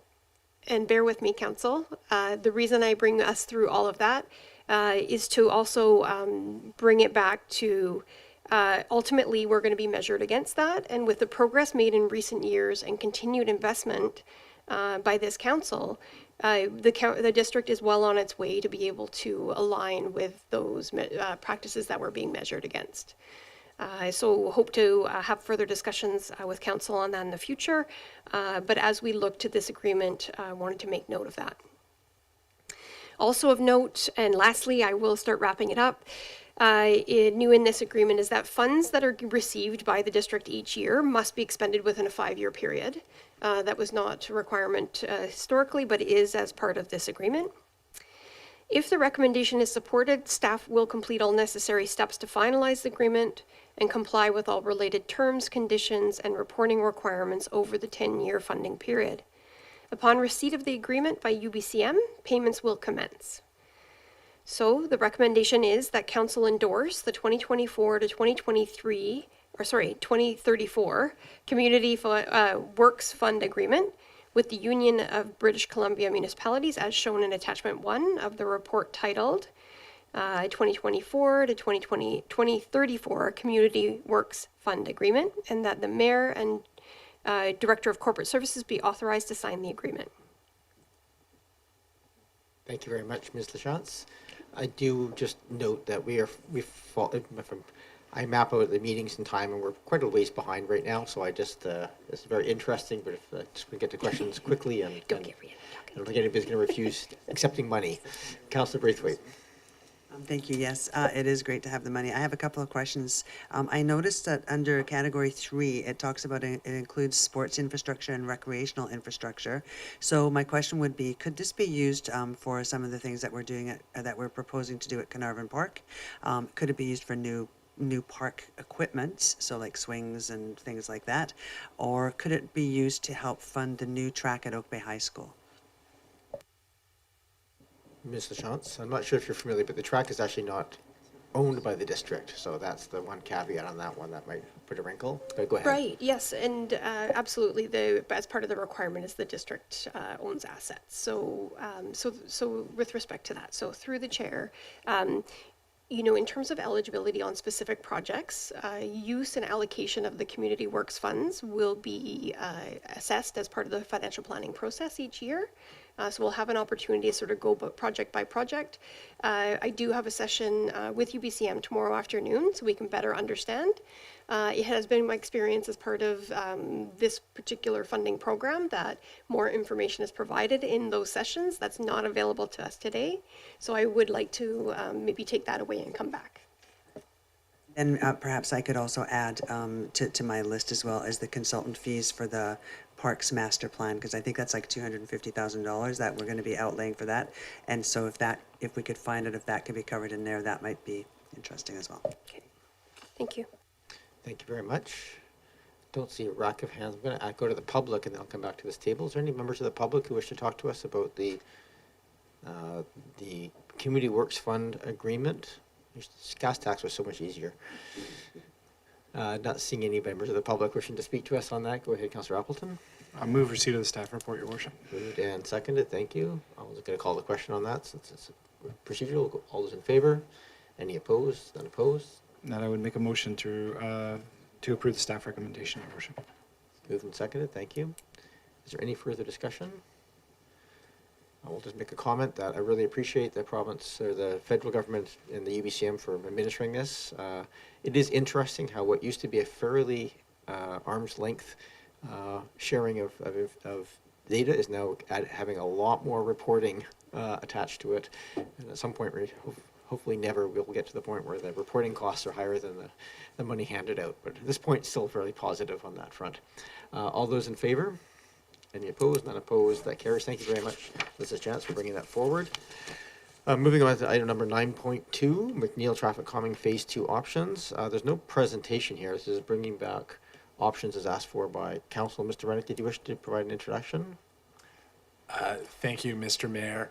This is in response to a motion that was passed by council at the February 26th meeting, seeking a concept drawing and a Class C estimate for the Phase 2 widening.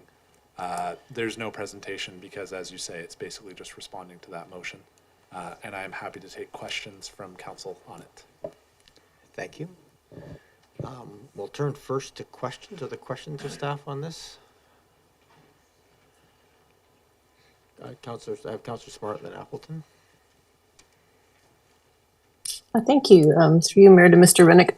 I was hoping you could just briefly talk through the traffic calming measures that are part of the two different options and how they might differ, starting at the intersection of Foul Bay and McNeil and going towards Falkland, just to understand, I guess, even just the capacities to potentially upgrade either or both of the options to AAA.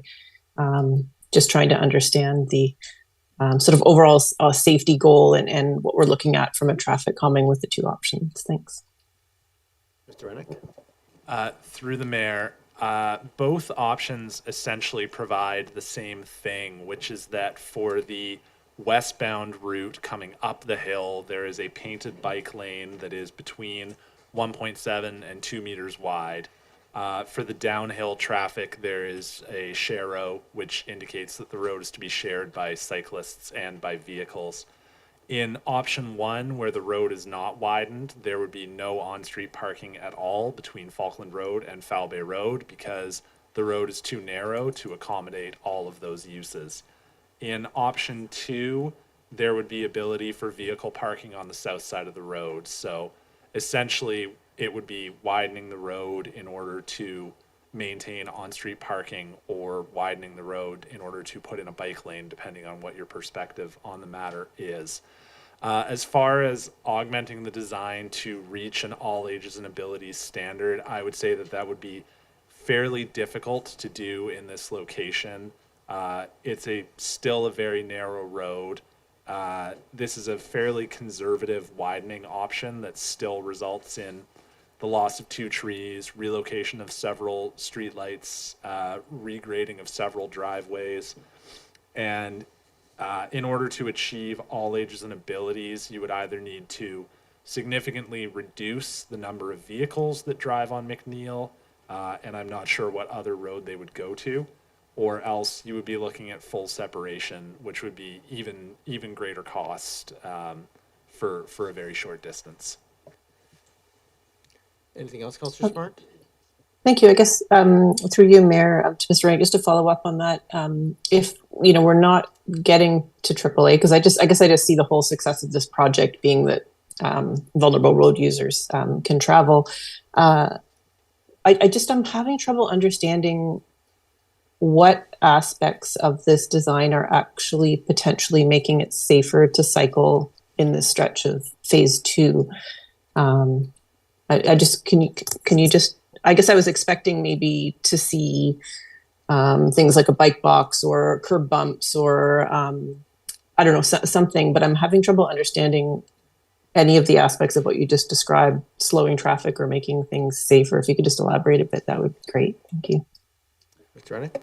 Through the mayor, the research shows that the primary concern for cyclists is when there's a large speed difference between cyclists and vehicles.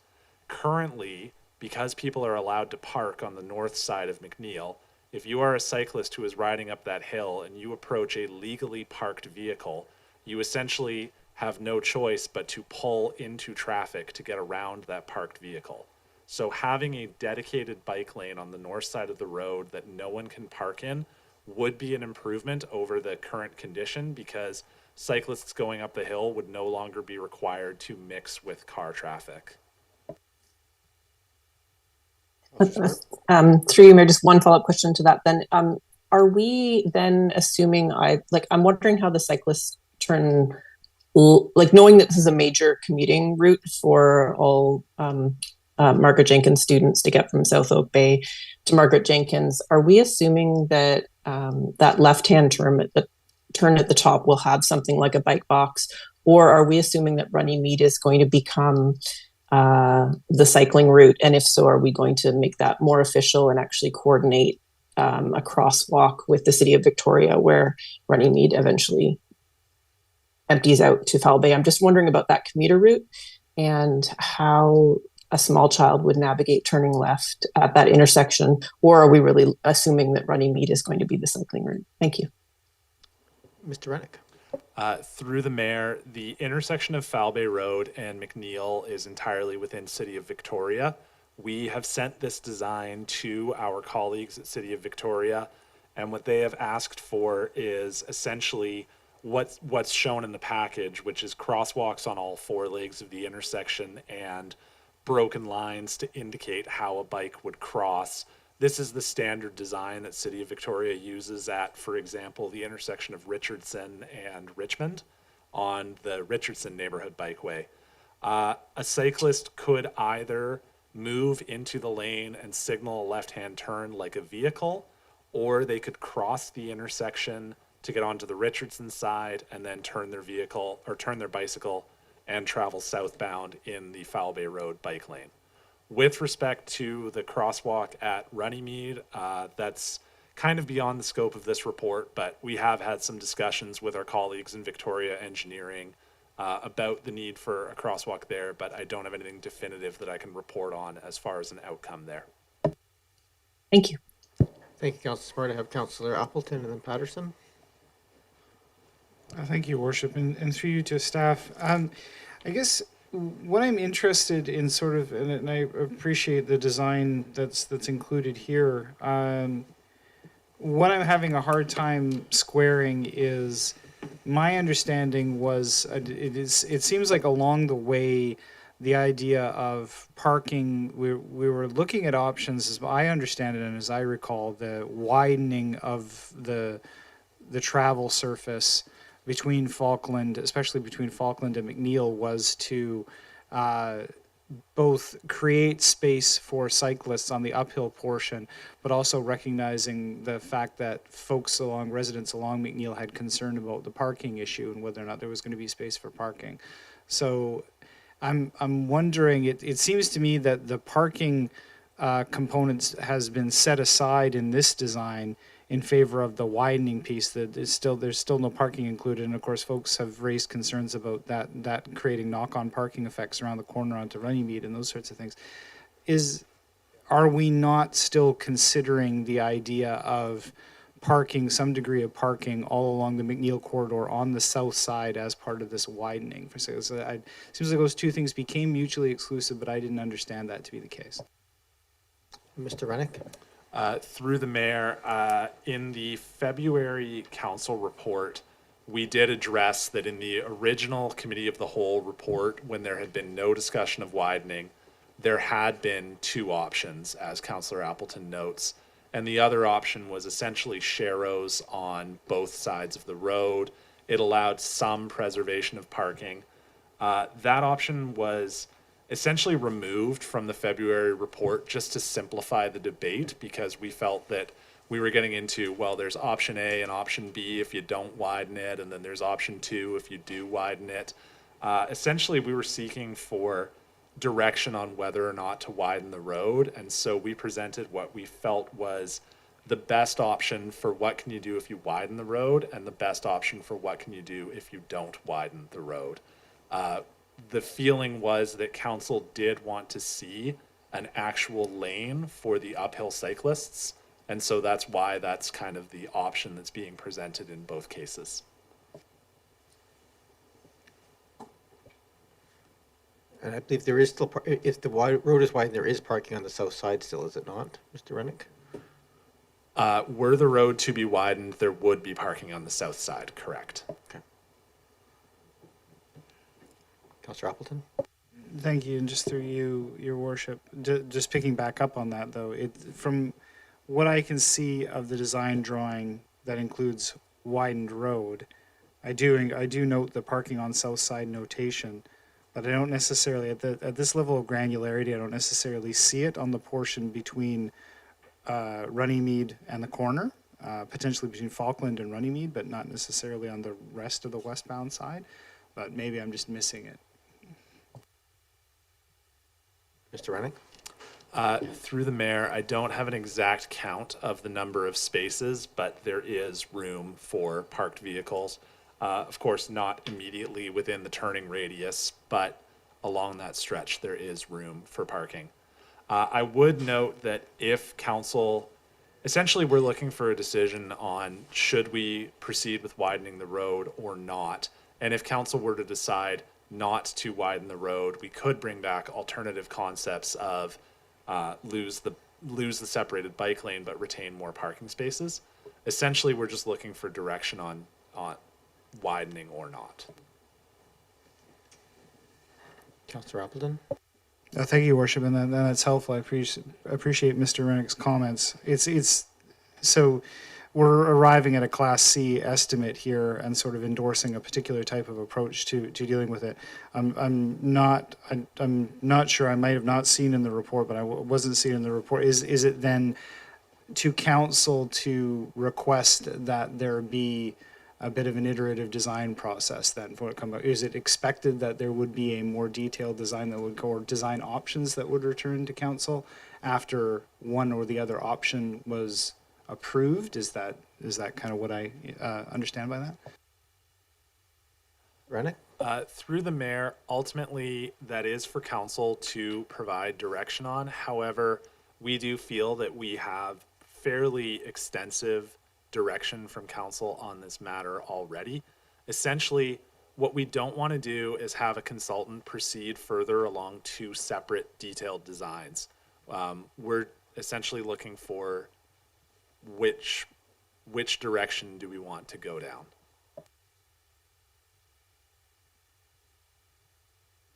Thank you, Councillor Appleton. Councillor Patterson? Thank you, Mayor, and through you to Mr. Rennick. Thanks for this, Mr. Rennick. It's somewhat confusing to me. I don't walk or cycle the route on too frequent an occasion. But in the report, it does say that widening the road would require regrading numerous driveways. The regrading of the driveways and making them whole again, is that the cost of doing that work included in the price that has been provided to council? Mr. Rennick? Through the mayor, yes, it is subject to, it's a Class C estimate, and so there would certainly be unknowns that would be encountered. Anything else, Councillor Patterson? Yes, just one more question. I guess as we're moving through all of this, and we have the active transportation, and we have our small multi-unit housing that we have just done too. So if we're removing or reducing parking on streets like this, will it restrict the properties then on those streets from participating in the small multi-unit housing opportunities that are available throughout the rest of the district? Because part of that assumed that if we reduce the number of parking stalls on the lot, as we did, that the overflow would go on the street. But if we move the parking on the street also, then are we doing comparatives for both of those so we understand the longer term ramifications to the district? Thank you, Councillor Patterson. I mean, the short answer is no, there's no restriction of those. They apply to all the lots. Mr. Rennick, you wish to add anything? Through the mayor, that is correct. Off-street parking and on-street parking are two unrelated concepts as far as the zoning bylaw is concerned. Thank you. Don't see other questions. I'll try a couple. One is as noted, Mr. Rennick, the intention here is to sort of minimize conflict in the steeper parts of the road. I'm just curious if options here were looked at, or viability of having the bike lane really on the steep part, which is really from Runnymede up to Foul Bay.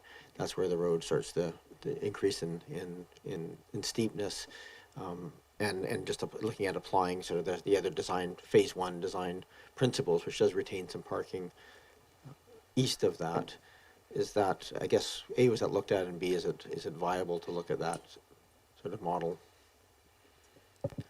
Thank you for the question, Mr. Mayor. The original report that had been brought to Committee of the Whole in 2022 had broken the road into two sections, actually at Victoria, because recognizing that a significant amount of the vehicular traffic drops off at Victoria as those vehicles turn to go down Victoria.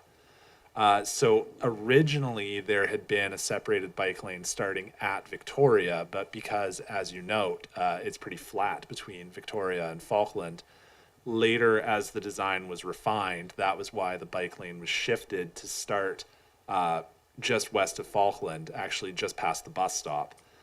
I think that at a certain point you do kind of get into diminishing returns of you're doing all of this work, but you're now delivering a smaller and smaller bike lane. So it was not explored to start the widening at Runnymede, but that is something that council could direct. Thank you for that clarification. I think if it's widening, then perhaps, yeah, I guess there could be some cost savings there, but that's the piece of it. Okay, thank you. And that's my primary questions. And as noted, this is really, at this point, whether or not staff feel comfortable with the widening budget or the non-widening budget, to direct staff to go away and commence work on phase two. Councillor Green. Thank you. Just a question through you, Mayor, to Mr. Rennick. Mr. Rennick, in terms of infrastructure repairs, replacements, and so on underneath the ground on that stretch of McNeil, and also in terms of the water line that needs some replacement, I think 52 kilometers of water line. First of all, is the water line, does any of it run along McNeil Avenue? That's my first question. And then the other part was, how are we coordinating these improvements with potential underground infrastructure issues? Thank you. Councillor Green, Mr. Rennick. Through the mayor, the short answer is that yes, there are water mains on McNeil that need to be replaced. Part of the scope of Parsons, who was hired by Oak Bay to work on this, is to do utility designs for replacing. Essentially, we looked block by block and looked at all of the undergrounds and said, on this block, water's okay, but we need to do the storm, or water's no good, we need to do the water and the sanitary sewer. And so regardless of what decision council makes as to whether or not to widen, there will still be utilities replaced along McNeil. This direction is essentially, do we put it back the way that it was, or do we also move the curbs after we deal with the utility replacement? I really appreciate that. Thank you. Councillor Green, Councillor Watson. Yes, thank you, Mayor, and thank you, and through you to staff. It's just a question about, I guess, earlier options in the context of what's in front of us tonight. You will have seen the correspondence. We have a number of people who've written to us kind of frequently on this particular strip because it is quite complex. It's problematic in a number of ways. And I just wanted to understand a little bit better the relationship between parking and speed, parking and safety, because in the expensive option, widening, we retain some parking spaces, which sometimes is said to reduce traffic speeds and actually make for a safer environment, particularly since this bike lane is only actually functioning in one direction. And sometimes widening a road is seen to make it more risky for cyclists because there's more space for traffic to move faster. So can you just comment on those offsetting things and how they would figure into the widened design? Mr. Rennick? Through the mayor, I would say that McNeil, as it is not what anyone would call a wide road. I noted in February that it's below the minimum standard in our subdivision bylaw for a collector. Even the widening by 2 meters only just brings it up to 2 meters is 8 feet, or maybe the width of the table in front of me. If you drive down McNeil during rush hour, you will frequently see cars having to dart across, pull into an open space so that they can let a car go the other direction across the center line. It's also used by buses. The suggestion of widening it was not so much to create a speedway as just to create a little bit more room where vehicles feel comfortable navigating it without feeling like they need to cross into the center line. Thank you. That is my only question. Thanks for your response. Thank you, Councillor Watson. And before I go to Councillor Braithwaite, I'm just going to make a note. If anybody's online and wishes to speak to council on this matter, you can put up your hand now. Anybody in the audience, I'll invite people forward after this last question. Go ahead, Councillor Braithwaite. Thank you. Interesting that you say that about McNeil, because Thompson is very similar to McNeil in that regard, where you have to pull over to let a car pass. My question, going on to something that the mayor was talking about the steepest part of McNeil, what would happen if you did only increase or widen the road for that steepest part, so from Runnymede to Foul Bay? Would that, it looks like almost about half of the distance of what's being proposed right now. Would that really decrease the amount of money that it would cost? Because that's where my concern is right now, is the amount of money that it's costing for such a short distance. And so I'm wondering, if we did just do a smaller portion, how much that would decrease, if you know, how much that would decrease the spend on this. Mr. Rennick? Through the mayor, I can say that it would decrease it. However, I'm not able to do that estimate on the fly. I'm going to turn to members of the public. Wishers to speak, just anybody in the audience here to speak to it, come on forward. And then I think there's a couple of people, at least one online, that wishes to speak as well. So the process is very simple. Just your name and your municipality that you live in, and then you can address council on the matter. Push the button in the middle. Thank you, Mr. Amico. Welcome. Andrew Alley, I live in Oak Bay. I'm a very frequent bicycle traveler along McNeil, and I guess I'm one of the people that comments about the parked cars. I think they're at the moment the best traffic calming piece of infrastructure along that road, and so I'm leery of anything that sort of widens the road and gets rid of parked cars without replacing those parked cars with some other kind of a barrier or something, because it just slows the cars down, and so they're not going very fast. If they hit a bicyclist, it's not going to be so bad, and they're less likely to hit me because they're going slower and they're taking better care. So that's about it. Thanks. Thank you very much. And we've had a couple of letters to that effect as well, so thank you. We have online, I believe it's Ms. Leib. If you could just introduce yourself and your municipality of residence, please go ahead. Thank you. Maggie Knight, Oak Bay. I find myself torn on this because the price tag is very high for a short section of road. And I also, on the one hand, it would make it much more bikeable to go up that hill, to have a dedicated bike lane and not be trying to shoulder check and figure out how to pull into traffic to get around a parked car with a heavily loaded cargo bike with 2 kiddos in it. On the other hand, we see similar designs in other places where you've got you just have a painted lane and cars that want to get where they're getting pretty quickly. And they do go pretty fast sometimes, and without any barrier, it's not uncommon to have cars very, very close to the bike lane and sometimes in the bike lane. And so as somebody who has a 4-year-old and a 1-year-old and we go over that hill every day, I'm looking forward to, could my 4-year-old in 2 or 3 or 4 or 5 years be biking up that hill independently with a painted lane? And would I feel comfortable with that as a parent? And the answer is probably not at peak travel times. And unfortunately, at peak travel times, the sidewalk is also not an option because it's full of students coming down to Monterey. And so that's not really a viable possibility either. So, I know in the February report, we had mention of a buffered lane, which, in my understanding, is still only paint, but wider paint that gives you some space where cars and bikes know they need to stay away from each other. And my understanding from this is that on this next level of design work, there isn't space for a buffered option. And so we're talking about literally just like a painted line. And that is, if that's what the geography and the topography says, then perhaps something that can be done about that. But it's pretty frustrating in terms of a first thing that you might actually build with an active transportation priority.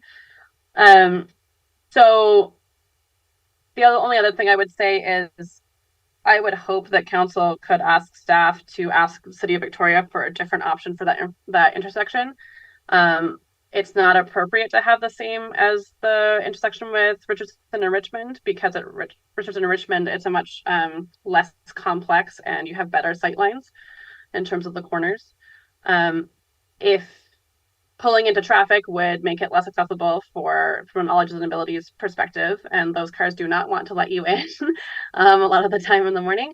And there's an issue with turning right across if you stay on the side, and also not being able to see. The traffic cannot see where you are, and so if you are there and then a car pulls up next to you, even if it's should be your turn, the traffic from the left can't necessarily tell that you're there, and it can get quite complex, especially with folks turning out of Richardson across the bike lane. Anyway, I don't know if any of that made sense, but I think the only way to get a child safely across that with that design would be for them to hop off and go on the crosswalk. But then depending on the volume of bikes getting back into the Richardson bike lane, then can also strand another cyclist behind them in the middle of the intersection. So I would strongly request a bike box or something similar that takes those issues into consideration. I would hope that there could be consideration going back to the consultants. Are there any other options for improving some level of buffered option, some level of very narrow little tiny plastic bollard? I don't really know what the options are. I'm not a city planner, but something that would help, especially because when you're biking up there, you have to give the sidewalk some extra space sometimes as cyclists, because there are kids who are walking 2 or 3 abreast and chatting to each other and not necessarily paying attention. And so they can also be quite close off the sidewalk into the bike lane, into the space that you currently try to bike in. I think with this, I would probably go to concentrating my efforts on the City of Victoria, putting in a crosswalk at Runnymede that was cyclist activated if I wanted to get my kids out of South Oak Bay effectively over coming up that hill by the time that they are riding independently. But I appreciate all the lots of work and that there is no easy option. But I really do think we need to push for something a bit better than paint only. Thank you. Thank you, Ms. Knight. Any other members of the public wish to talk to us on this matter? If you are interested, please raise your hand now within the app. I don't see any phone call in. All right, I think we're back to this table. As been noted, not an easy piece here, but we can start with receiving the report. Receipt. Moved and seconded. Thank you. All those in favor? Any opposed? None opposed. And then we need probably a motion here to give some direction on a preferred option. We can debate that one way or the other. We do have an odd number of people, so we'll probably get to a decision here one way or the other. Councillor Smart, you had your hand up. I was just going to put forward a motion for option 1 to go ahead with the widened road option. B, is that Mr. Rennick? Are we We sometimes mix up our terminology. In the options section of the staff report, Mr. Mayor, see, it is option one. option 1. Got it, option 1 there. Thank you. So move for option 1, which is the recommending moving forward with the widening of the road. Is there a seconder for that motion? Moved and seconded. Go ahead, Councillor Smart. Yes, it not a easy option to spend this additional money, but I, in reflection, think that it's going to be worth it. This is one of our key sections of our new cycling network, and I do feel like it's the safer option. I like how much street parking we're able to retain, and I do feel like there's opportunities potentially to look at, could we have any sort of mini buffer with that bike lane long term? And I would anticipate that the new sidewalk might end up being slightly wider than it is now. I just feel like it's going to provide us with more opportunities going forward and a better start to this new cycling network. Thank you, Councillor Appleton. Do you see your hand? Thank you, Your Worship. And just for clarification, I'm just wanting to seek clarification from staff. From what I understood from Mr. Rennick, that there was not necessarily going to be options analysis brought back at the next phase of design, and so it would be appropriate for council to offer specific direction by amendment at this stage of the game if specific components were desired. Although I might suggest we have a bit of a conversation first just to see if with a, but if you wish to do amendments, you have the floor. Go ahead. Thank you, Your Worship. Well, my support for the motion on the floor is somewhat contingent on certain elements being included in the next phase of design. So I'm just kind of seeking guidance on how best to proceed with that.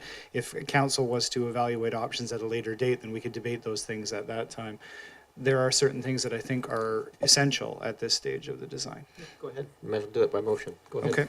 So I would propose an amendment to the motion on the floor, Your Worship, that the design, I guess this is being referred to option 1, that design for option 1 include the 3 following design elements.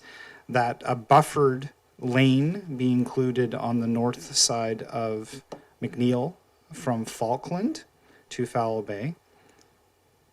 Second, that a bike box be provided at the intersection of McNeil and Fowl Bay to provide for left turns for cyclists.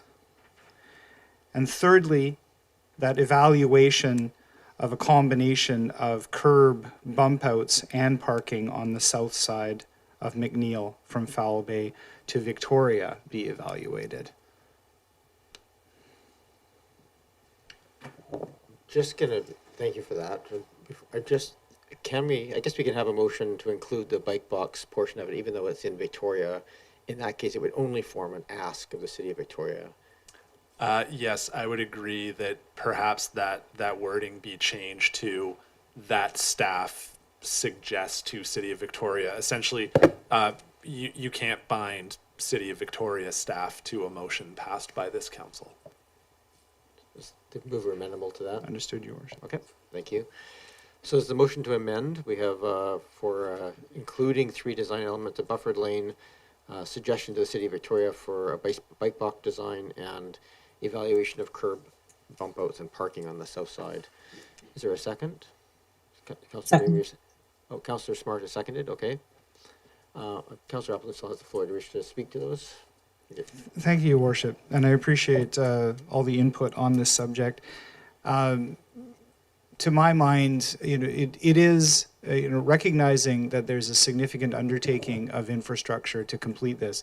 McNeil is important to undertake and is important to get right in my mind because it is the significant east-west travel corridor for cyclists and active transportation in South Oak Bay.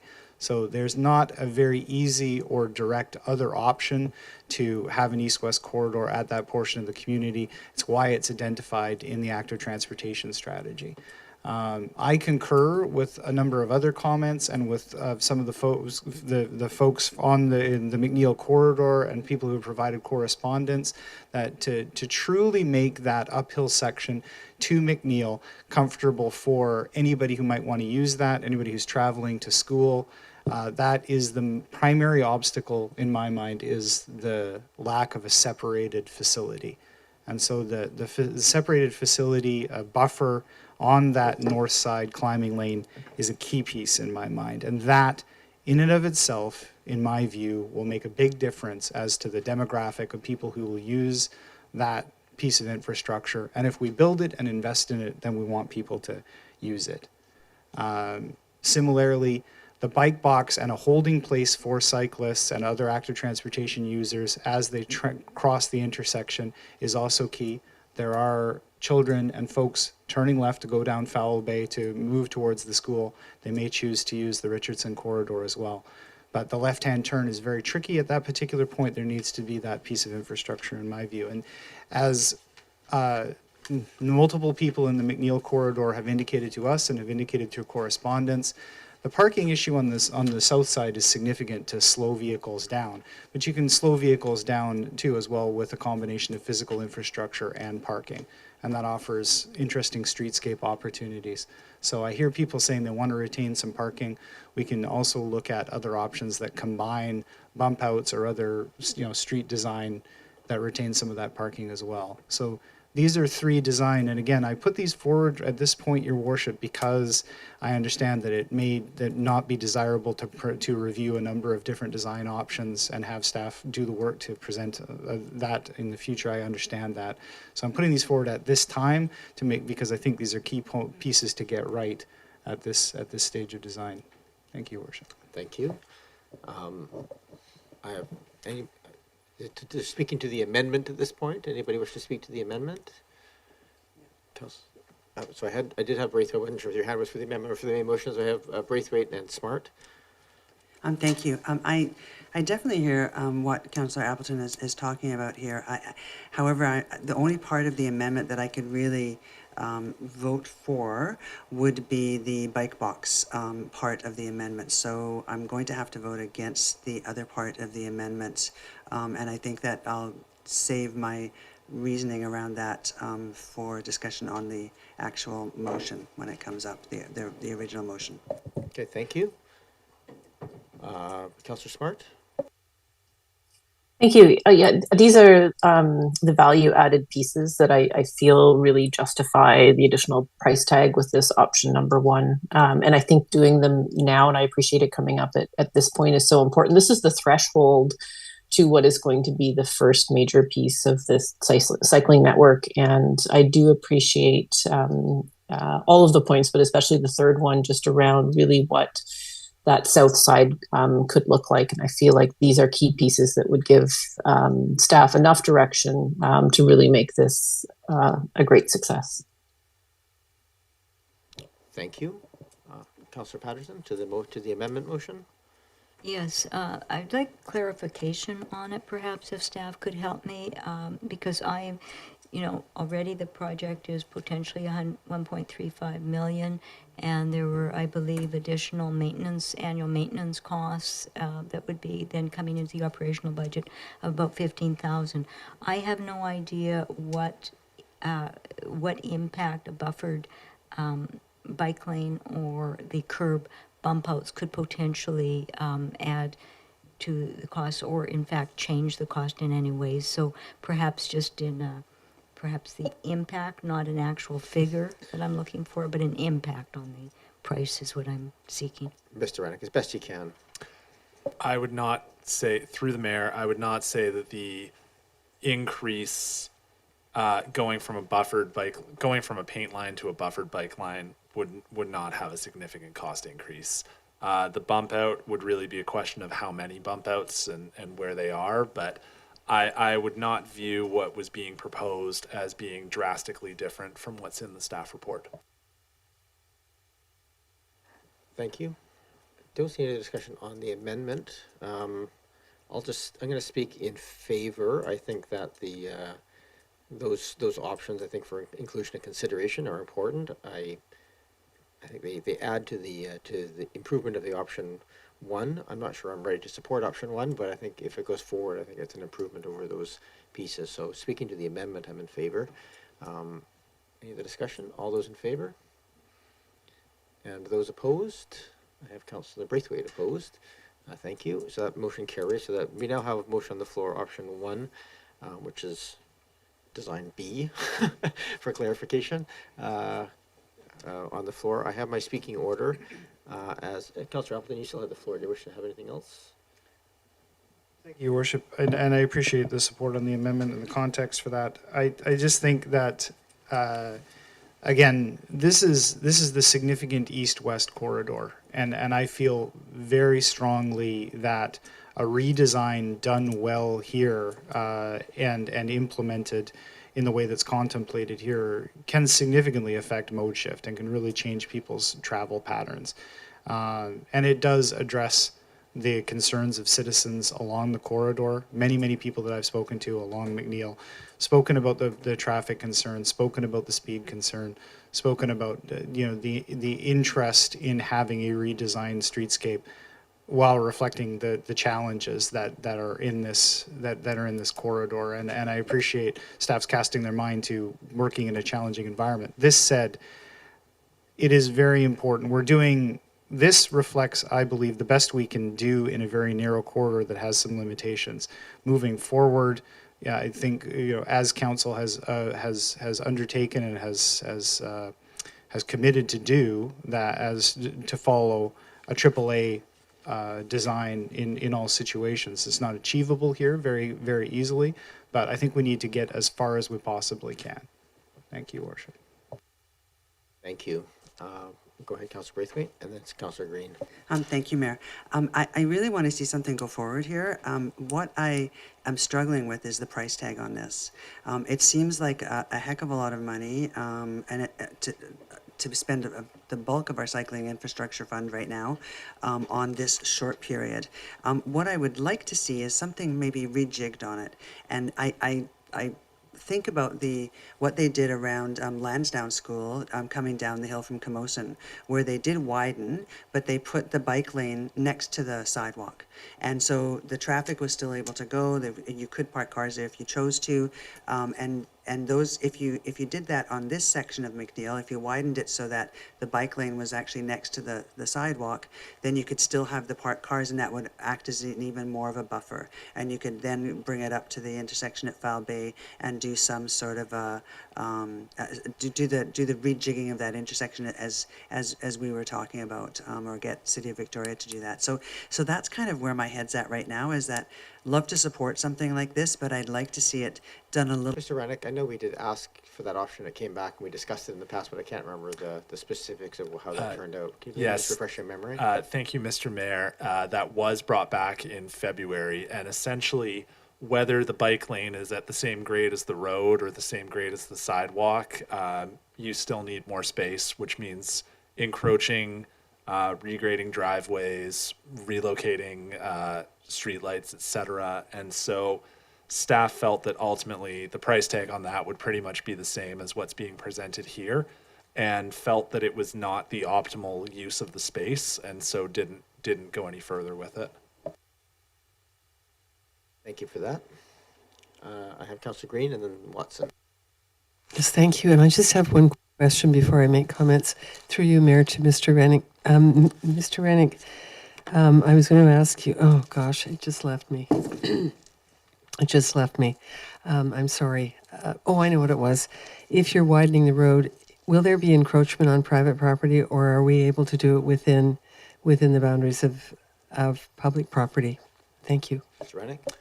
Through the mayor, there is no property take happening here. This is all within the right-of-way.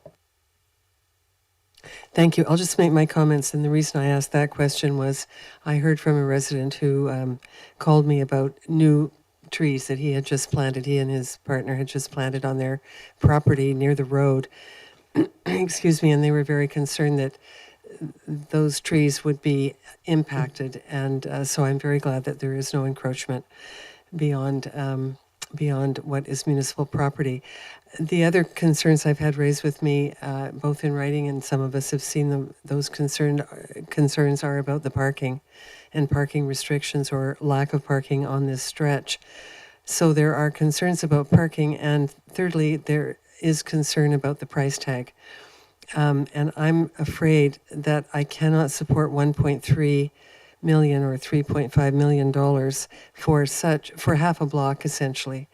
And I don't disagree that this is an important corridor, but I remember saying at the very beginning that I would like to see improvements as far down as transit, not just half a block. And I think I talked about that a number of times.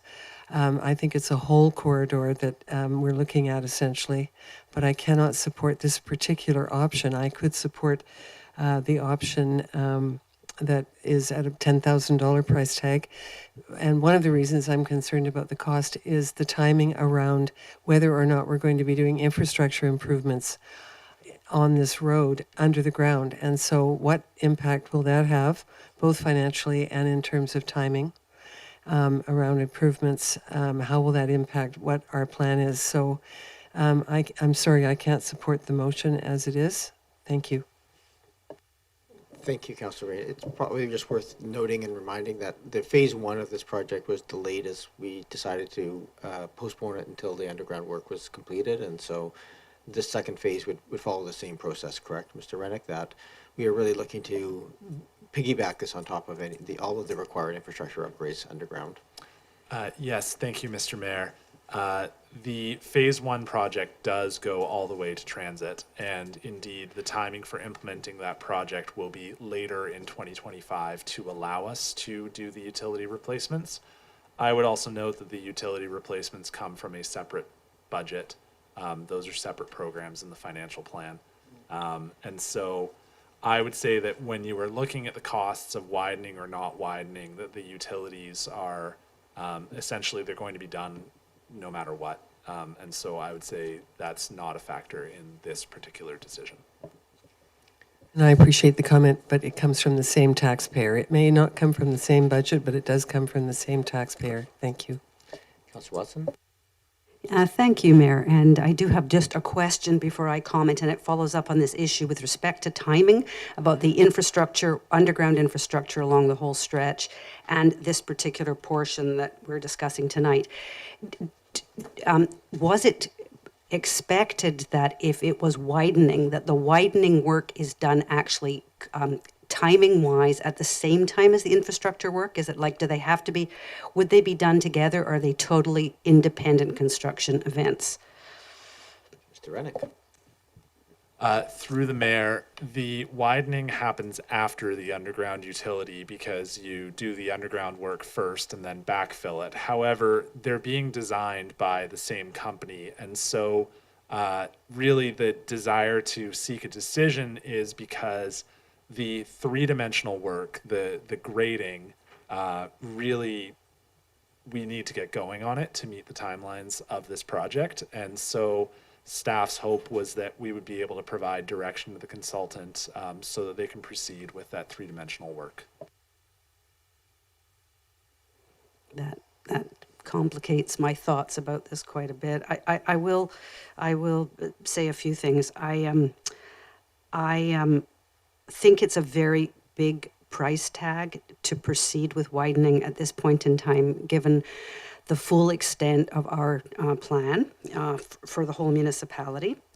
And it's a complex stretch of road, but I also think there might be a possibility. We've got a agreed to and beautiful plan for the balance of McNeil, and my own hunch is that it might be best to go forward with the $10,000 approach and see what happens. And if it doesn't create the response that we want in terms of use or safety or whatever, that then we would proceed to reconsider what we do with this section. But I think that $1.3 million is a lot of money for a very short stretch of road. And which doesn't actually even produce a protected bike lane on the downhill stretch when you're coming from Foul Bay back down McNeil. And I'm a frequent user as a cyclist of this road. And I think that widening only addresses half of the cycling safety issue on the uphill portion. And I realize that's perhaps a more treacherous portion because you're moving slower as a bike than the rest of the traffic. But I'm from a sort of fiscally responsible point of view, I am not sure that I can support this kind of expenditure for such a small portion of improvement. So that's my thoughts until we call the question.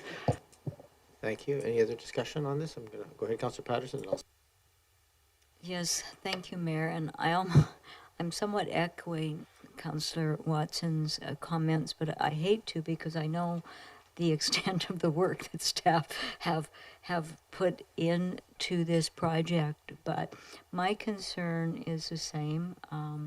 The scope of this project has grown so much since we initially embarked on traffic calming, trying to do the improvements that we were asked for by residents. But the price tag on this now, plus the ongoing annual added cost that was not in budgets before, it all starts to accumulate. And while for the City of Victoria or the District of Saanich, that would only be a fraction of 1% of their budget, is 3 to 4% of our budget. And so that does guide my decision. And as we have sought as a council to then be forward thinking and approve some staffing to look at other routes of active transportation.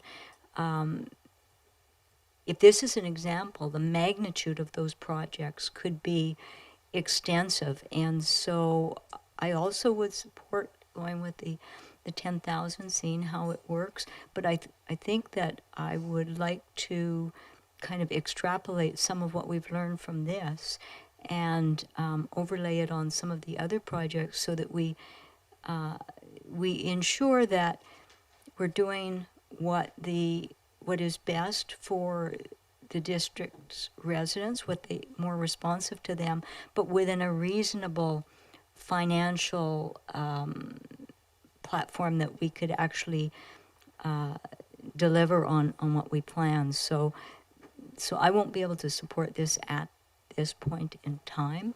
I would like to just go forward with the reduced scope, and as the infrastructure project rolls out, perhaps we could also re-examine this lane in the context of the overall objectives that were for bike lanes. I understand Councillor Appleton's comments on it. I do think because it connects up with the City of Victoria, there's a likelihood that this will be an important one to do. But are we, will we be able to achieve what we want, or will the price tag grow more? And how might that affect the overall active transportation for the district? Thank you. thank you. I have a second-time speaker, but I'm just going to speak very briefly on this. I wish this was not quite such a stark financial gap, and I take some of the credit or blame for setting us back on a couple of occasions to look at ways of getting more detailed costing on this, because I really felt like there was some way, surely, that we could do this in a way that was less costly than expected. This boils down to this for me. One, the option 2 or option A loses parking, and I think we were trying everything we could do to keep parking on this stretch of road. But just for clarity, the bike lane is the same one way or the other. We're widening the road to allow for a bike lane uphill one way or the other. So there's actually no difference from a cycling infrastructure perspective. What we're really talking about is, are we going to spend $1.34 million, the gap of cost to protect the parking spaces? And that's a pretty hard one to look at. It's not benefiting bicycles, but it is benefiting the homeowners there. I think we're going to have to consider, if that moves forward, that we make it easier. I think Councillor Patterson raised the concept of, well, if we're going to have infill housing and access, we maybe need to simplify, if people need to widen driveways and so forth to have better access on that without parking, we can consider that. But it's very difficult, given there's no actual improvement to the cycling infrastructure, to spend the extra money on this one. So this is where I really come up against it. I do think that space deserves it. I'm glad we're looking at either one. A cycling lane, I think that separation from the road is incredibly important. Ms. Knight spoke to that, and I wholly agree that stretch requires some safety. And if this fails and we go to option 2, I would certainly like to include the probably just require the buffered lane and the suggestion of the bike box to continue, because I think those are important design elements, but they could continue with either option. So where I'm sitting right now, I would prefer to widen the road. It's obviously the best solution, but is it worth the price tag? I struggle with it, given that its primary benefit is saving those parking spots, which is a harder one to wrap my head around. Councillor Smart, you wish to speak for a second time? Thank you. I'll be as brief as possible, but I just think this project's success is going to be based on fixing its weakest link, and this is the weakest link. And we've had residents coming to us, for the last 10 years talking about wanting to get their kids traveling independently to school. And it is, I believe, option 1 with that buffered lane that is going to do that. And with regards to the parking, it is such a unique situation where on, Runnymede, there's no curbs. It's going to be a very, very frustrating maintenance issues, and it's already a street that's really essentially used as a bikeway. So it's a very narrow road. I see it as extremely problematic to not maintain a lot of the parking along this stretch. So I think, to me, very clearly, the success is going to be with option 1, and I do hope to see some support. Thank you, Councillor Smart. Councillor Appleton? Oh, thank you, Worship. Appreciate the opportunity to speak for a second time. Just in response to some of the comments that have been made, there are certain things, to my mind, which are just factual and will remain true. Number 1 is McNeil will remain the primary and the easiest east-west connector route for active transportation. That's not likely to change. There is no other really obvious option. It's identified in the active transportation plan. Modifications to McNeil to allow for greater active transportation usage, that is where those things need to happen. There is no other easy option in that part of the district. So to truly implement our goals for active transportation, McNeil will require modification. Second thing that will remain the case is that, and is in fact already in place, is that active transportation is a council strategic priority. And so this is a key active transportation connector identified in both council's strategic plan and the active transportation strategy, which has recently been revised, as council is aware. So again, it identifies McNeil as the primary corridor in this part of the district that requires investment. So if we were confronted with a similar request for investment on other types of infrastructure, which was failing or deficient, and we do these things around the council table on a regular basis, many of those infrastructure improvements come with significant price tags, and they're hard to bear, and they require justification for the community, but they are, in a lot of cases, necessary. And further to that, my last point, in terms of the idea of deferring the decision or essentially taking an interim approach with the idea of revisiting it in the future, as we have seen with any number of other infrastructure projects in the district, these things are not getting cheaper. So while I can understand the comments about the price tag for this type of infrastructure project, should council wish to revisit that decision, take a different tack and revisit it in a couple of years, it certainly is not going to be less than what is in front of us now. And I think that council has had to reflect on that type of decision making in a number of different infrastructure projects of late. So I would just very much encourage council to consider those components when making this decision. McNeil is the corridor, is the obvious and clear connector to other active transportation networks outside of the district, and that's not going to change. So I just very much encourage that to be taken into consideration when making this investment. Is it a significant investment? Does it require a change in mindset, I guess, as far as what street level infrastructure looks like in the district? I think it does. I think it reflects a little bit of an inflection point as to how we consider these things moving forward. And I'm certainly in favor of us making that decision and moving forward in a real intentional way to advance our strategic goal of active transportation. Thank you, Your Worship. Thank you, Councillor Appleton. Seeing any other hands on this one? I have to admit I'm a little torn on it because I do think the one design is better, but it's just I do struggle with that cost difference. So it's anyway. I will now prepare to call the question then. So the motion on the floor right now is an amended motion for option 1 that also includes including designs for buffered lane, a suggested bike box from City of Victoria, and evaluation of other curb bump outs and parking on the south side of the street. So as amended, option 1, all those in favor? And those opposed? I have Councillor Patterson, Braithwaite, Watson, and Green opposed. That motion fails. I guess I'm looking for an option. The I'll alternate move option 2. Option 2 is on the report, option A. This is basically the same design, removing parking on the left side with no road widening. Moved and seconded, thank you. I think we've discussed pros and cons of both of this. I might suggest that the amendments that were made at the last one are probably worth making here again, but I'll go to Councillor Smart, who has her hand up first.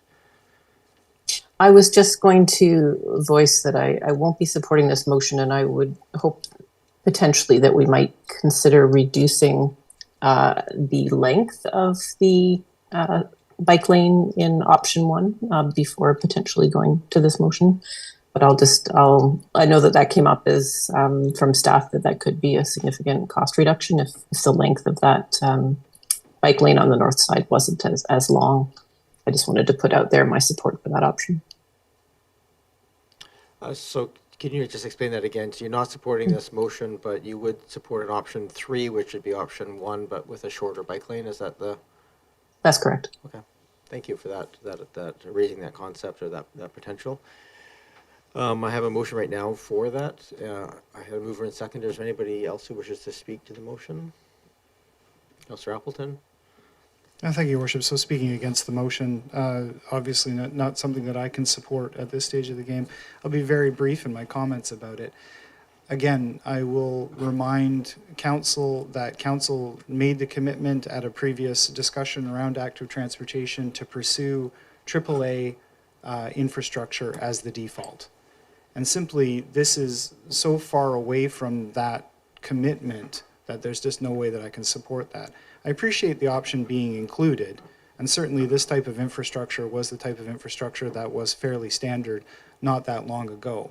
But it is not, to my view, modern active transportation infrastructure, does not move the needle, in my view, at all, as far as whether or not it's going to change mode shift or whether it's going to encourage people to take up active transportation as a mode of transportation. So again, it just stands in such stark contrast between the motion that was approved at the council table to accept AAA as a default. Thank you, Your Worship. Thank you, Councillor Appleton. Councillor Braithwaite, and anybody on the speakers list? Go ahead, Councillor Braithwaite. Thank you, Mayor. Just to kind of address those comments, I agree that this is what we agreed to at this table, is to look for opportunities for AAA active transportation. However, we also have a fiduciary responsibility to look at the cost of something. And so I think that, for me, that's where my mind is. And I think Councillor Watson said it very well in that, you know, we go with option 2 or option B, whatever we're calling it, first, and we see how that goes. If it's not working, then we have to come back to this table and we have to then make a decision to spend the money and to try and make it better. And so I don't want people to walk away thinking that we're not trying to support active transportation as a whole, we are, but we're also trying to balance the fiduciary responsibility of what our council is as well, in my humble opinion. Thank you. I'm going to just stake with my suggestion that an amendment be made, because I think was well supported, the last thing about adding the changes to include a buffered.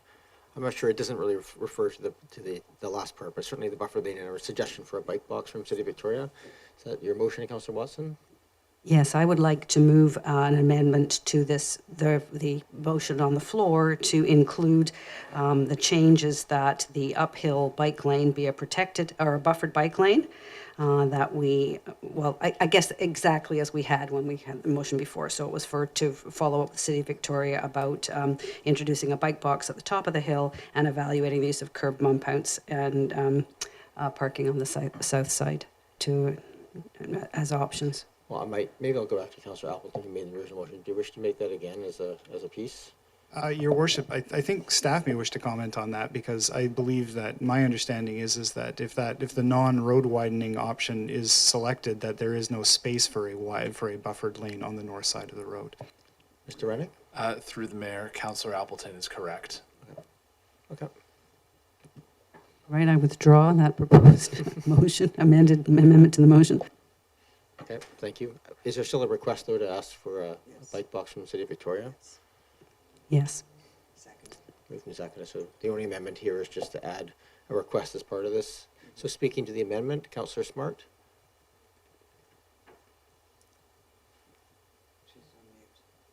Yeah. Thank you. I wanted to potentially, I don't know let me know if it would be appropriate to add to the amendment or do a separate amendment, but with regards to staff coming back to reducing the impacts to residents on Runnymede, like I don't understand how with a street with no curbs where parked cars are going to be on people's lawns and it's a very narrow street, I just don't understand how it's going to work with the overflow of those average of 9 or 10 cars on that tiny narrow side street.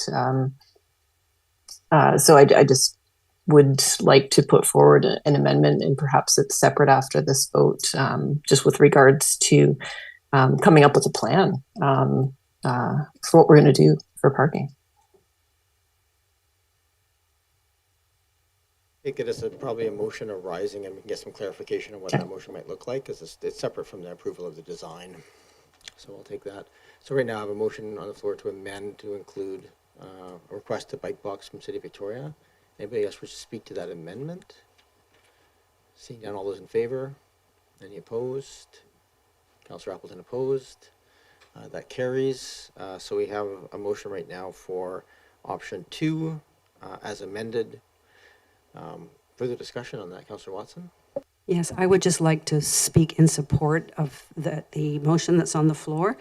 I think that, I'm listening carefully and deeply to all these concerns and about ideally what should be there. And I agree that ideally, if cost was not an issue, that is what should be there. But it's a very, very big price to pay to maintain. By my count, I went up there today and looked, maybe 8 or 10 parking spaces at most. And it still gives us a separated bike lane on the uphill slope. And it gives us the opportunity to see what happens while being fiscally more in tune to the needs of the community, and a balancing of various interests. Because it's complicated, we have heard so many different things from so many different people about what the right solution would be. And I'm not absolutely convinced that we need to go to the $1.3 million option before we actually see what happens. So I think that this is a fair and a moderate and a really considered way forward for the community at this time, and I'm happy to vote for the motion. Thank you. I'm not seeing any other hands. I'm supportive of the motion as it is here. I do think we may need to keep an eye on this and revisit it. I think as noted, the impacts on the parking may be more significant than we thought. I find it interesting that we are having this big discussion about this parking when we didn't have the same discussion on Henderson, where we, in a pen stroke, took away all those parking spots and expected the side roads to pick it up. So I think it's good conscious decision-making, but I think I'm comfortable enough with this motion, given the cost and balancing here against the value. And again, as long as essentially we get the same cycling infrastructure, it just changes the parking outcome. So with that, I'll call the question. All those in favor? And those opposed? I have Councillor Appleton and Smart opposed. Motion carries. Councillor Smart, you indicated you wish to have a motion arising just to ask staff to look at parking mitigation options related to this. Before I take a seconder for that, it's going to, Mr. Rennick, is that something that can be done at this point and just taken away and come back as I'm not sure how that would come back to council as a report or anything. We're just really, is that something you're looking forward to come back as a report, Councillor Smart, or really just as asking staff to consider some mechanisms for mitigating the impact of the parking loss? I would prefer to come back to council because I do think a lot of the residents on Runnymede are going to have some things to say about the impact on their street. I guess I live in a similar neighborhood where there's no curb and gutter, and having cars park on lawns on a narrow street is takes a lot of wear and tear over time, and I just don't quite understand how that's going to really work on a long-term basis, and what would make the neighbors happiest. Mr. Rennick, the motion arising is really just to ask you to go in and look at some options for mitigating the impact of parking. Thank you, Mr. Mayor. One option would be that we could do a parking utilization study, essentially looking at how many spaces are available, how many spaces are in use, and we could come back with, a little bit of a before and after. And that's something that could be accommodated with existing staff. I don't see that being a large commitment. There's a motion for that ask. Is there a seconder? Moved and seconded. Thank you. I think you made your point already, Councillor Smart, and answered by staff. Is there any other questions that council has on that motion arising? Yeah, just to clarify, is the motion to actually ask for a parking utilization study, or is it to, is that what we're doing now? Or that's not quite what Councillor Smart asked for? I'll go back to Councillor Smart and ask her for. Yeah, it isn't really exactly what I was after. I guess what I'm just concerned about the actual operational aspects of the fact that the grass is going to get torn up, and so how is that going to work long term? I know in my neighborhood where you've got frequent people parking, there's been an allowance for putting gravel down for a couple meters on the road. Do neighbors want that? Would the municipality help facilitate that? Will there be residential parking passes on that street so only those neighbors could park on that street? I imagine that there might be some, I guess I see it more as putting some concrete solutions out there of how to mitigate damage to boulevards and really, just look at how that's going to work. Mr. Rennick? Thank you, Mr. Mayor. I see this as more of an options analysis, perhaps, of what are changes that could be undertaken on Runnymede, how much might they cost, and what would be their pros and cons. Is that closer to what's intended, Councillor Smart? For the record, she's nodding online. Thank you. And again, same question to you, Mr. Rennick, just we have a sense. I hate giving direction to staff without having an understanding of impact of staff on costs and time. I would say that doing a staff report that outlines for council, here's how much it costs to convert some of this area to gravel shoulder, or here's how much it costs to implement residential only parking. I see that as being a fairly straightforward staff report. I don't see that as being a particularly large ask. Okay, thank you. We have a motion made. No further hands. I'll call the question. All those in favor? Any opposed? Oh, sorry. Go ahead. My apologies. Go ahead. Sorry, I just wanted to comment on the motion. I'm actually, if the motion is to ask for the staff report, I think we're getting ahead of ourselves. because we're presuming that we're going to have a problem, and we don't know that we're going to have a problem. We're assuming that Runnymede will need to be made to park cars when we haven't actually done a utilization study. I went down that road today on my bike. There were no cars parked through the entire stretch on the south side of the street, not a single one. There are driveways for every property, and some of them are double. So just as along Henderson, we didn't stop to really consider, we figured homeowners could figure it out themselves, we may actually not be creating a parking problem on Runnymede.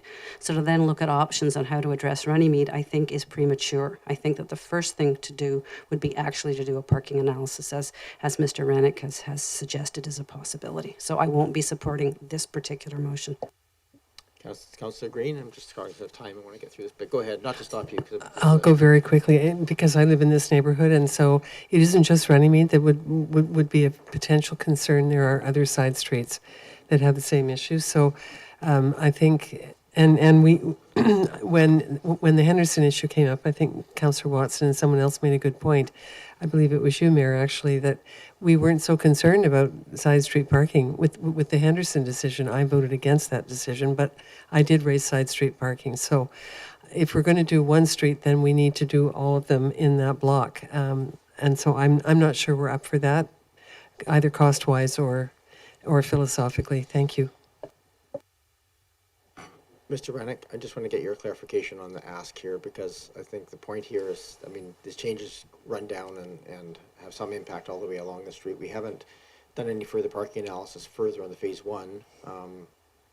Just making sure you're clear about looking at all the side streets and the contemplation of this, if we're very clear on what we're asking for here. I would need clear direction in the motion for which streets are being considered. To Councillor Green's point, the more streets you do, the more time it takes and the more complicated it is. I would also note that where people choose to park is kind of a chaotic system, and we don't know which houses might own 3 vehicles and which houses might only own 1. If council wanted to see something like, in general, what are options for mitigating parking on side streets through bylaws, that's a possible report that we could bring. Essentially, we just like clear direction so that we know what we're being asked. All right, as the mover of the motion, Councillor Smart, can I just perhaps ask you for clarification of what you're hoping to ask for, so we can get as much clarity as possible and call the question? Yeah, I appreciate that. The core of my concern was really around the actual current design of Runnymede and the impact that would be sort of above and beyond a standard situation where parking is happening on side streets just because of the design of that particular road. However, I do hear all of my council members' thoughts on this, and I can see that maybe, just in general, having a report that goes over the options of how to mitigate that may be more useful. So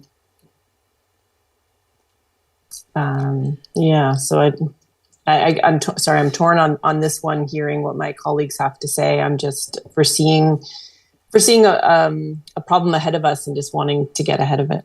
I understand. There's 2 options here. One, we can work on this here. If you're comfortable with it, this is some months away. We could certainly come back with a notice of motion process and just come back with a bit more clarity after talking to staff about what might work well to get that information. Okay, we can leave this to come back at another time then. Okay, so if the mover would just maybe, was it rescind the motion? Withdraw, thank you.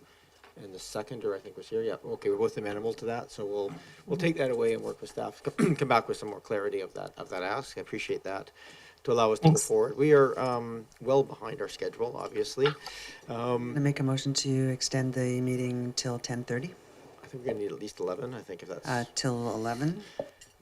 Seconded, thank you. I'm going to call the question, then I'm going to just ask for a brief, just 3 or 4 minute break so we can stretch our legs and take a break if necessary.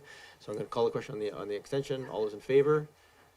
Any opposed? Not opposed? Can I just have a motion to, what's the word I'm looking for here, to suspend the meeting? Recess, thank you. I was not coming to see it. This is too late already, I can tell. Recess for until 10:01. Moved and seconded. All those in favor? Any opposed?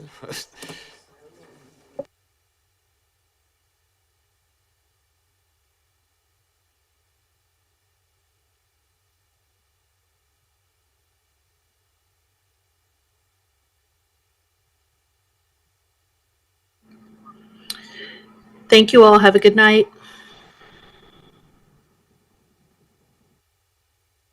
Thanks.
All right, it is 10:01, and we're going to call the meeting back to order here. With the willingness of council, I'm just going to amend the agenda. Do I need a motion to amend the agenda, Ms. Plouffe, to just move item, my apologies, 10.3, which is a zoning amendment, official community plan amendment for 3275 Upper Terrace further out? Do I need a motion to amend the agenda at this point? Moved. Is there a seconder? Seconded. Thank you. I'll call the question. Councillor Smart, just looking, the applicants for 3275 Upper Terrace are in the room and have been waiting here all night, so we're just going to switch this around with council's amenable to deal with that item now. So with that, motion to amend the agenda. All those in favor?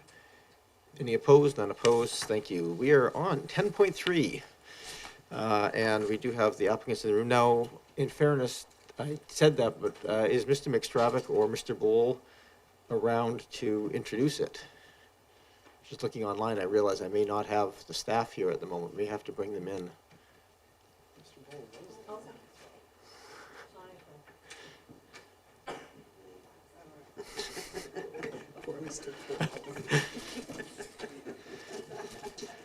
Welcome back. Thank you. Mr. Bull, I think I'll just give you a second to settle in there. In fact, if the applicant wishes to come forward, you can, just come to the front row, and if we need different levels of expertise, you'll come forward as necessary. But just to kick this off, hand it over to Mr. Green. So we'll do, sorry for the last minute shuffle there, but it gives you a chance to possibly get home earlier tonight than expected, so it's probably a positive. As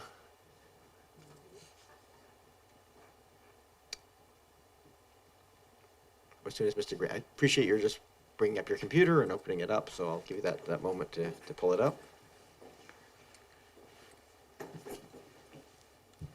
Mr. Green. Good evening, Your Worship, members of council. The district has received a rezone application for a property at 3275 Upper Terrace that is seeking to rezone the property from the residential 1 to the residential 2 zone, given that the property is located within the Uplands neighbourhood, and given the existing OCP land use designation policy, which states that no increase in density will be considered in the Uplands designation area. As such, the applicant has also submitted an OCP amendment application to amend this land use designation. The purpose of the rezone application is essentially to permit a 2-lot residential subdivision. The application was presented to the Advisory Planning Commission on June 18th of this year, and who recommended council approve the application. Staff have reviewed the proposed development plans in accordance with the relevant OCP policies and guidelines, and find that the overall that the application is generally in alignment with the OCP, and believe that the application is supportable. And I recommend that council direct staff to draft an amendment bylaw to both the OCP and the zoning bylaw that will come back to council for consideration of first and second reading, and the scheduling of a public hearing that must be held with this application if council wish to move the application forward. Both the applicant and the owner are both here and available for questions. Happy to answer any questions that council may have on the application. Great, thank you. And if you could just repeat the process here. If council directs staff to go away, then this follows the a required public hearing process for consideration with public input and so forth. Is that correct? Yes, that's correct. It would, if it does trigger an OCP amendment, and therefore an OCP amendment is still subject to a public hearing, even though this application is for residential development. Thank you for that clarification. I turn to members of council. Councillor Watson. Yeah, thank you very much. I do have a question for Mr. Green, please. The OCP amendment, is it a general one, or would it be specific to this property? Is it about just subdividing this particular lot, or because of this restriction right now that says no changes can be made, or is it going to remove the thing that says no changes, no zoning changes can be made? Mr. Green. It could be both. It could be a site-specific amendment, or it could be that restriction be deleted, depending on the will of council. I guess the issue that, essentially our OCP is a little bit outdated now, given that we've just adopted amendments to the zoning bylaw that do increase density in the Uplands area. So in 2022, council amended its zoning bylaw to allow secondary suites, which essentially increases density in the Uplands. And then on June the 24th, council adopted a bylaw to allow up to 4 units per lot, which also increases the density in this area. And so that will be something that we would probably need to look at internally, but I guess in theory, it could be either a site-specific amendment at this particular property, if council then wished to further control future developments coming forward, that they would also need an OCP amendment to do such a change, or it could be simply that the OCP is amended to delete that reference, given that we have increased density in the Uplands area by essentially by amending our zoning bylaw on June the 24th. Councillor Watson. Thank you. And then just another follow-up. I know that if subdivision approval or eventually was granted and there were going to be another house built on the subdivided lot, that there would be further review by advisory design and other processes. But the staff report alludes to the required removal of some significant trees on the site if that were to happen. Could you just comment on that, please? Because I didn't see too much information. Mr. Green? Through Your Worship, the application, so if council adopted a zoning bylaw amendment to allow that additional lot, they would then have to go through a subdivision process to create that legal lot, and then any new house to be built on that new lot will be subject to a uplands design and siting application, which would be essentially looking at form and character. Again, through that process, we would consider the impacts of trees. The application will be reviewed by our Parks Department. However, at this stage in the process, the applicants have submitted a tree management plan based on a building footprint of a single family dwelling. That building footprint may change, I guess, at the upland site and design application stage, but on review of that tree management plan, our arborist has noted that 3 bylaw protected trees would be removed for where the current building footprint is currently proposed. Thank you. That's everything for now. Thank you, Councillor Watson. Councillor Green? Thank you, and through you to Mr. Green, thank you very much for the report. And I just wanted to ask one question. Would this subdivision of this particular lot in the uplands set a precedent for the future? Thank you. Mr. Green?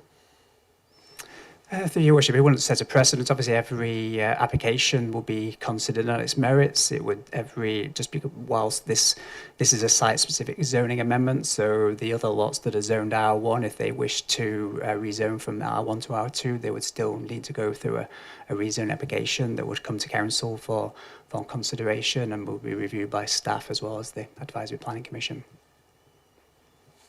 Councillor Green, anything else? Thank you. Are there other questions? Councillor Braithwaite?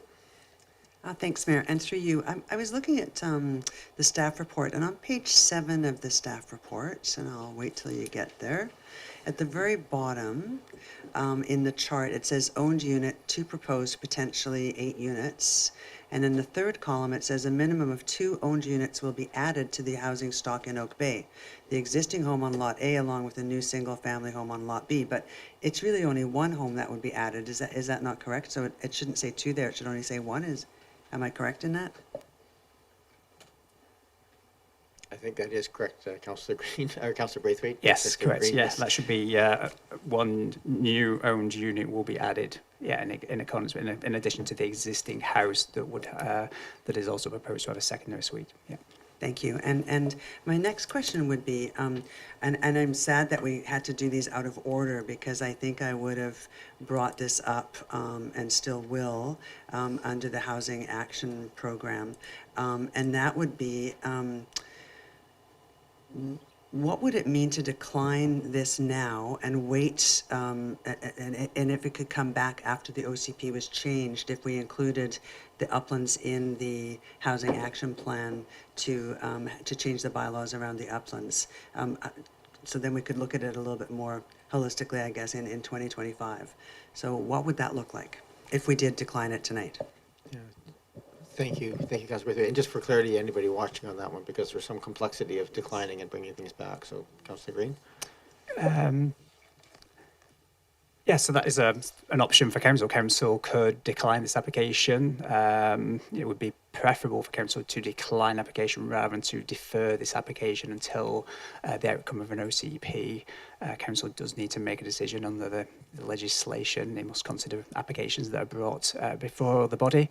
And so, yeah, that is an option for council, that council could deny the application, and then should the OCP change more favourable on that wording, change, then the applicants could then be submitted an open application at that stage in early 2026. Thank you. Thank you, Councillor Braithwaite. I turn to any other questions from members of council. I'm just going to ask maybe the applicant to come forward, maybe the owner actually in this case, if I might. We may need to drop a second chair.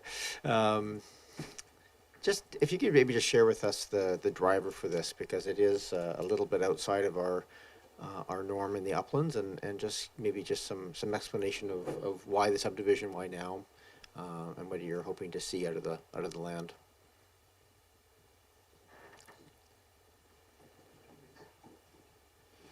The whole microphone does move, so you can just move it around. Yeah, there's. And you don't have to be Is that too good? close. Yeah, you can sit back. We can hear Okay. you.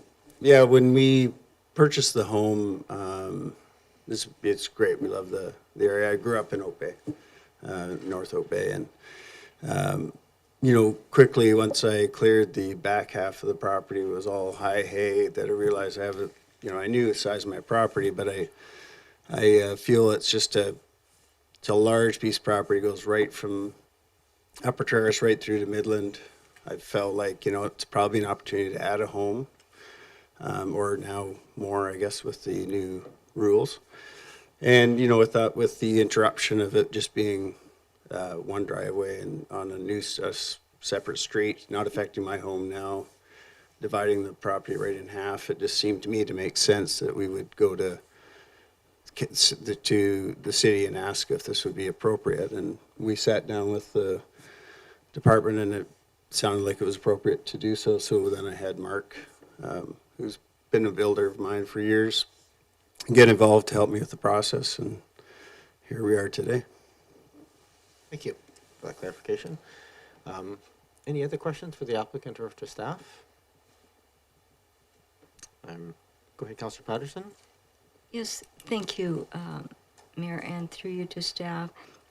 It does say in here that the applicant has agreed to a $20,000 community amenity contribution, and I think that the understanding, sort of when the APC reviewed it, was that we would be looking at the one existing house with a secondary suite in it, and perhaps another unit, but appropriately too, as part of their discussions, and it is pointed out in here that you could actually have 8 units on the 2 lots, although obviously if the applicant is living in one unit and enjoying it, that wouldn't happen, but the other one could potentially have 4.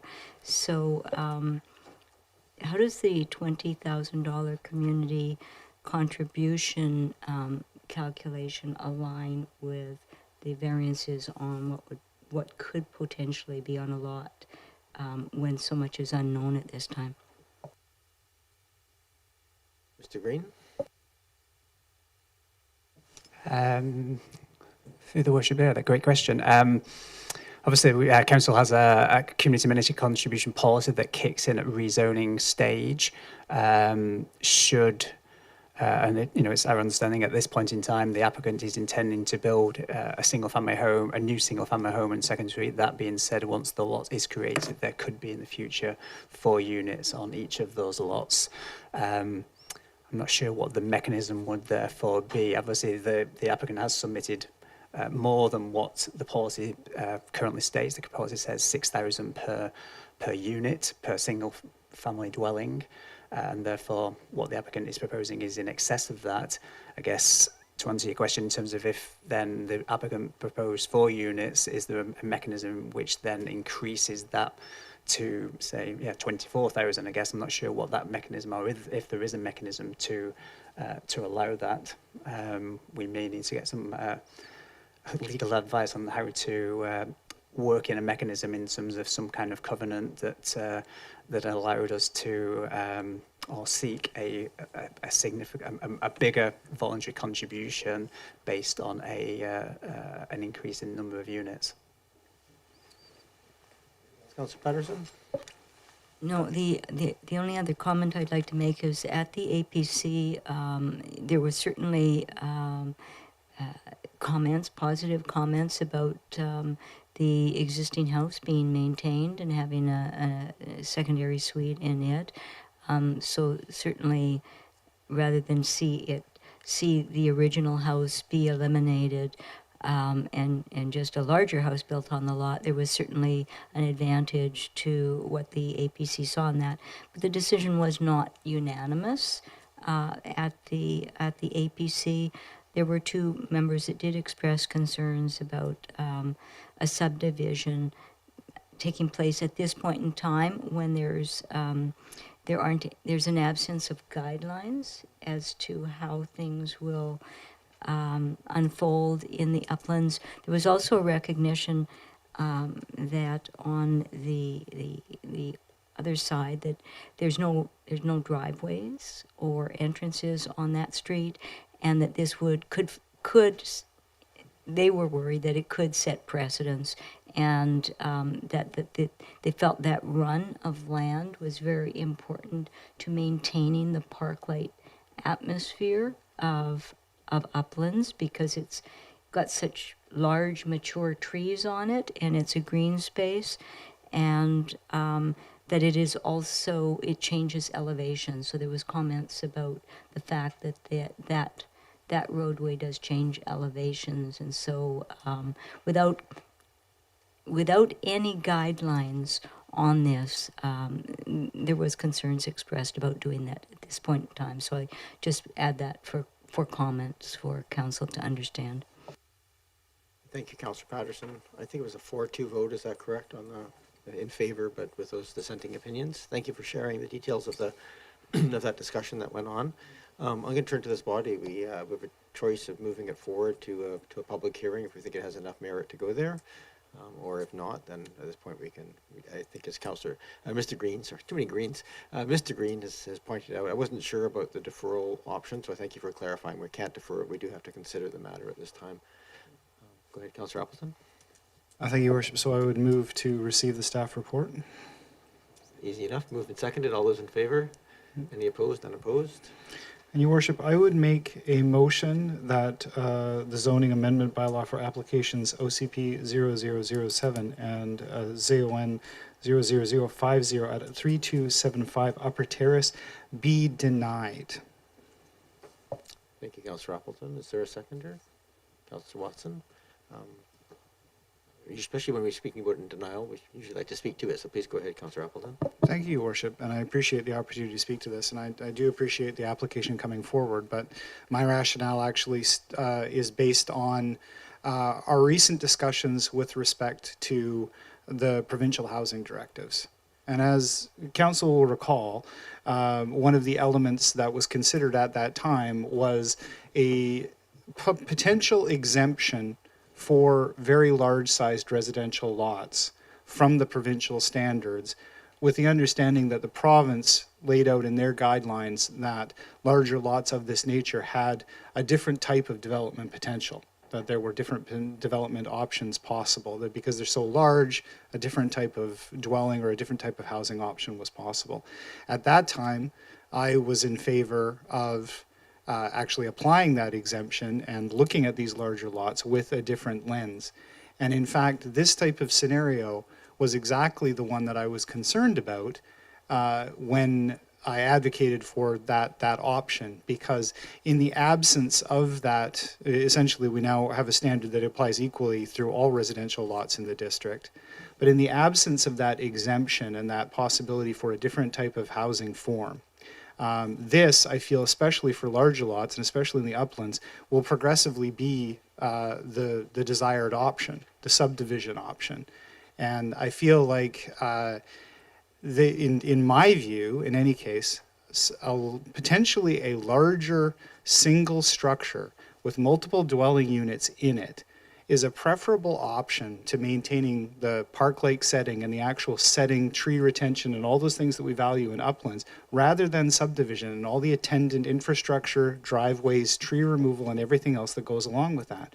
And if we're talking about moving the needle on housing options, we do, of course, add potentially a dwelling unit here. We move that needle a little ways, but in terms of the type of housing that is being added, I mean, I don't think we're under any delusions that this is, obviously very high value and very, very, very top end of the spectrum housing. And I think that it's absolutely possible for us to look at a different option for redevelopment in uplands that uses that larger structural piece that actually, we have some of these larger lots where you can actually fit a number of units onto them without disrupting the streetscape, without disrupting the green space, those types of things. And so I absolutely feel, in my view anyway, that the subdivision in this particular case could set a very strong precedent about how people treat larger lots in the uplands, and it works against the consideration of some larger housing options or some different types of housing that could fit in nicely in the existing very specific type of context that uplands is in. So that's my rationale.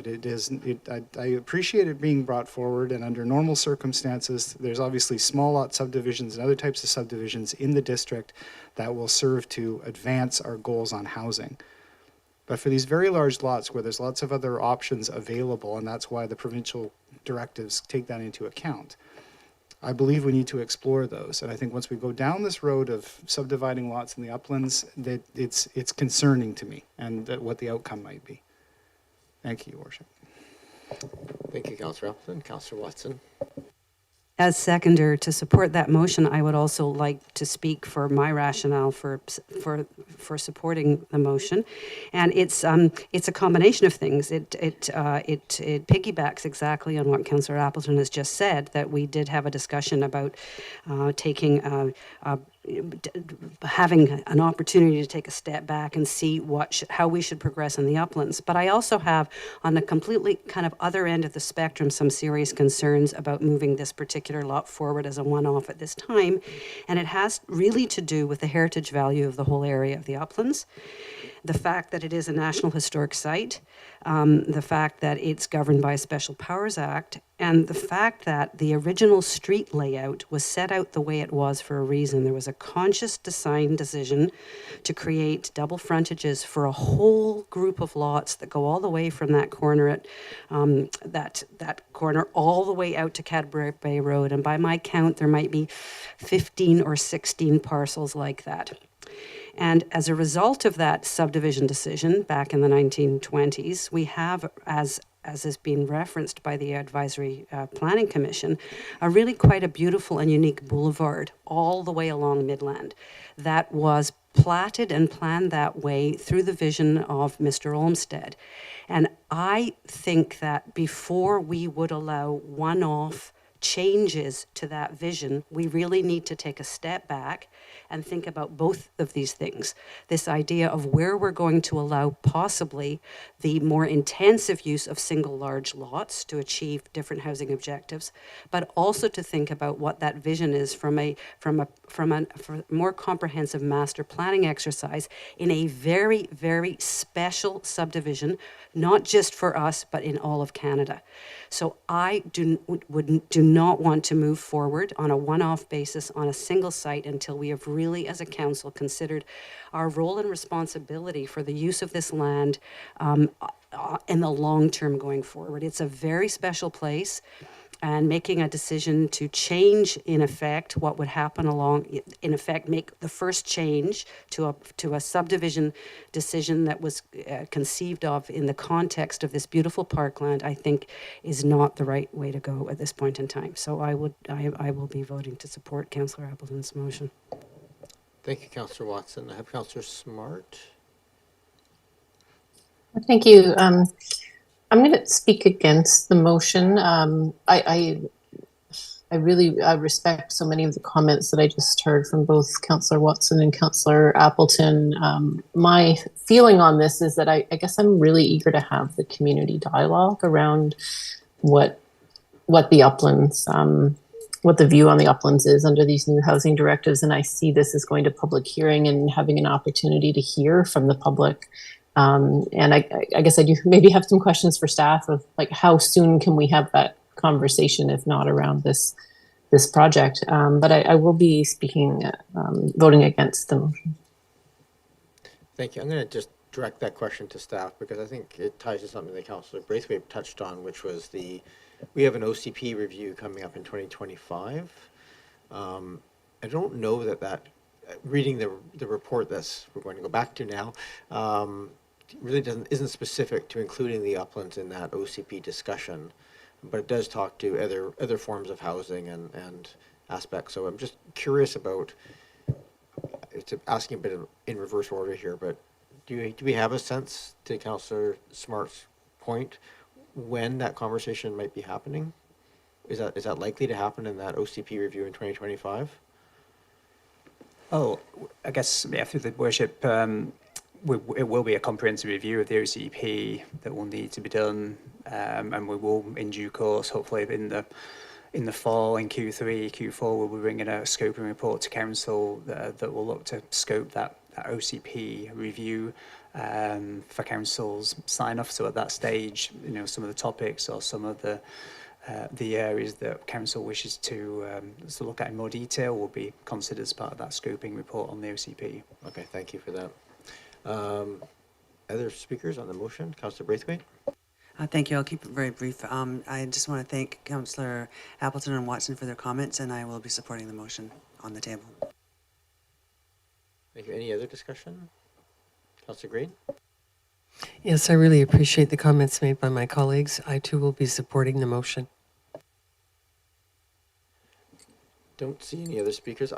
I'm just going to speak, and I have to say I'm torn on this one, but in fact, I'm probably going to, I will not support the motion. I think the points made have been excellent.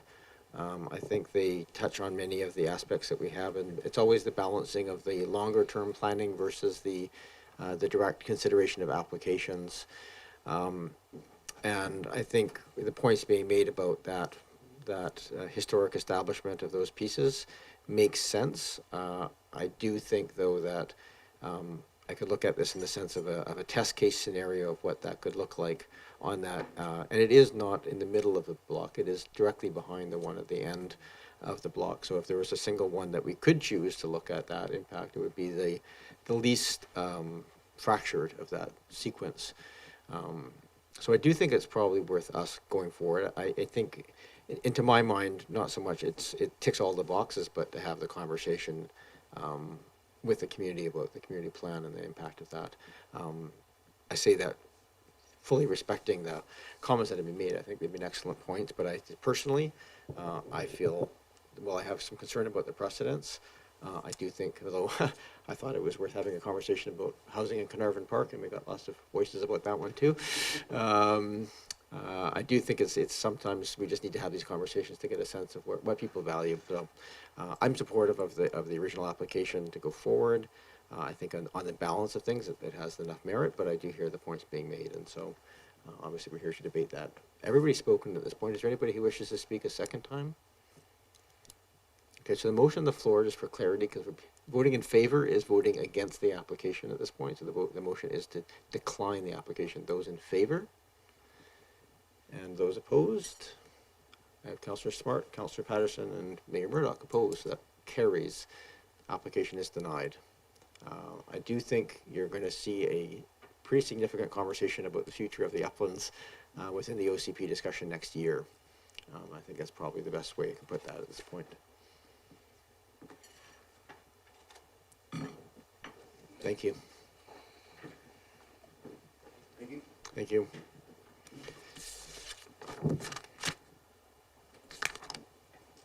All right. Where was I at here on the 9.3 council project sign off for Parks, Recreation and Culture master plan? Mr. Meikle. Thank you, Your Worship. I won't spend too much time here, but master plan process for Parks, Recreation and Culture Department, in essence, is taking stock of where we're currently at in terms of our everything from facilities, programs, services, parks, trails, and amenities.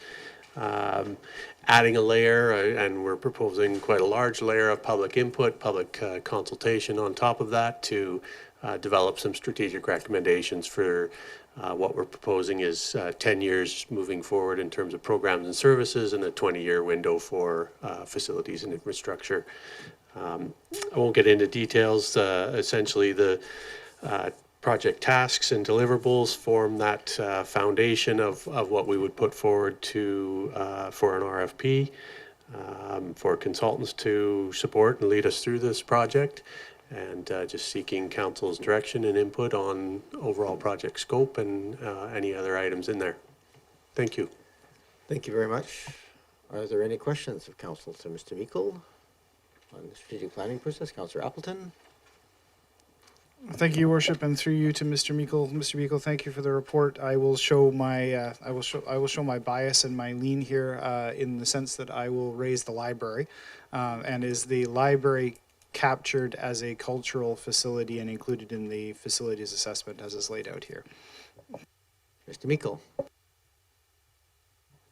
Thank you, Your Worship. Through you to Councillor Appleton, I would It's an interesting one that we hadn't contemplated, although contemplated more in the sense of a partner within our department and in our structure. Now it's under a shared roof, obviously, of the Monterey Recreation Center. So what I would propose is in a couple of places in the scope would be one, aligning with any strategic plans that have come through GVPL, et cetera, that our consultants would need to consider, and make sure there's alignment, obviously, between what we're looking at and what that strategic planning may propose for the future of the library. So yeah, that certainly could be something we can add to the scope there. Go ahead. Thank you, Your Worship, and I appreciate that from Mr. Meikle. Sometimes I recognize it's a bit challenging because, as you say, it's literally under the same roof, but whether or not it falls directly within Parks and Rec, or whether it falls to more general Oak Bay facilities, I know is a little bit nebulous, but certainly, as you and probably Council are aware, the GVPL does have a Parks and Facilities Master Plan process that lays out timelines for replacement of individual facilities. Oak Bay is considered and assessed in that document, and I think would be an important piece of information to inform the consultant's work. So, and I'm sure staff are ahead of me on that one, but certainly it bears looking at. It's a good document and has good information in it, and I appreciate Mr. Meikle's comments. Thank you, Your Worship. Any other, Councillor Green? Thank you, Mr. Meikle, through you, Mayor. Thank you very much for the report. I think I attended the May 28th meeting on behalf of Councillor Braithwaite, as I recall, and I'm really impressed with the advisory body recommendation section, where they made so many helpful scope comments, and thank you very much for including them all, because you've captured them all, but I remember being quite impressed with their comments. So thank you so much. Thank you. I just don't see any of their hands, so two quick questions I have here is, I'll just make a comment also, I just appreciate the connection included with the Accessibility Advisory Committee. So two questions I have is, will this include, I guess, kind of ties to that 20-year time frame for facilities, but also just curious about, can we look at building in, funding for replacement of facilities as part of a financial plan? I think especially if we look beyond 20 years, I think we're going to really seriously have to look at how we're planning replacement costs, and if we don't consider that now in the strategic planning piece. So perhaps my question is, A, can we include that, but B, can we just maybe just share a little bit of the rationale for 20 years on facilities, just because 20 years seems to get us to the end of life of almost everything, but probably not past the end of life on anything. So I'm just, my concern here is that for not planning instead of for replacement in that model. Mr. Meikle? Thank you, Your Worship. We considered 20 years for facilities, partly just based on some of the building assessments and equipment, or the mechanical and engineering equipment within those facilities, what our lifespans look like. And so within that 20-year window, we capture the majority of that for our current understanding. What is often commonly seen through a master plan process is recommendations to do further study on specific facilities. So we may get some high-level costs through this process, but in terms of more specific costing, the suggestion may be, for example, the pool, to do a further feasibility study on the pool, maybe what comes out of that. So really just looking to either affirm or not some of our what we've got in terms of our capital planning process, which we have about a 20-25 year capital plan in-house. So looking to confirm some of that, or make changes as needed as information comes forward from this process. So I'm not sure if that clearly answers what you're after there. Happy to readdress that if needed. Sure. I think it mostly answers the question I had, and really at the end of the day, we're relying on the expertise of yourself and the consultant and so forth looking at this. I just, I look at a 20-year facilities planning piece, it's just where they are sitting at, it seems like that would pretty much bring them to end of life. And I'm not, if not in this process, where else would we look at sort of the big picture of facilities in the longer term? particularly given we might have to kind of move some of the services around if we're looking at replacing them over, say, a 10 or 15-year lifespan of sort of, or time span of rebuilding. So I guess I don't want to miss this opportunity, I guess is the point here. If there's anything we can do to look at the facilities big picture, to make sure that we're not missing that planning timeline. Mr. Meikle? Thank you, Your Worship. One element that comes to mind as you say that we may want to make mention of in here is, and is pretty common in a master plan process, is a bit more of a regional look at facilities, so they can give us some advice on what that looks like. Are there potential partnership opportunities for shared facilities, for example, in the future? What does that look like? So that may be a piece that needs, we could beef up a little bit in terms of the language of what we're looking for there. Okay, thank you. And the other piece of this is just, is there an opportunity in this planning process to have really what I would consider to be a philosophical discussion around what kind of recovery rates that we might be interested in targeting, or subsidy rates? I guess you can look at it either way. Just because I think as we're making our master planning, it'd be good for us to get a sense of where our appetite is for spending and supporting that. Is that something we could do within this process? Sorry, I threw myself to you, Mr. Meikle. Thank you, Your Worship. Yes, that is certainly is possible. And I'm of the mindset that we'll go out initially in the RFP process here, and I think you make the big ask, so to speak. You provide your wish list of what we're hoping to get back in terms of that master plan, and then see what comes back in terms of those proposals and what fits under our current budget. Again, often in some of, as you get down into, master plans will provide a pretty high level look at strategies and recommendations for the future. One of those recommendations, again, could very well be to do further study in some specific areas. So, but I like the idea and think it would be important to, we can certainly get some public input on service levels, and we will get public input on service levels, and that may lead to that discussion of subsidization rates, et cetera. Okay, thank you. I guess I'll just make the point on that obviously everything's affordable if it's covered by the cost of the fees, and sometimes things are just not. So I think that conversation, I think it's just helpful, to my mind, helpful to have in that planning process so that we're clear with people and say, okay, so if we want to do this, it's going to cost, X. If we can do X, it's going to cost Y. And just, if people may want something, but not if it costs a certain level. So I don't think we can completely divorce the cost, and that ultimately comes back to how much we're willing to taxpayer subsidy some of these services. So if it's possible, I would certainly appreciate that inclusion. I think it's a hard conversation and easier to do at the planning stage than later. Thank you. And Councillor Patterson?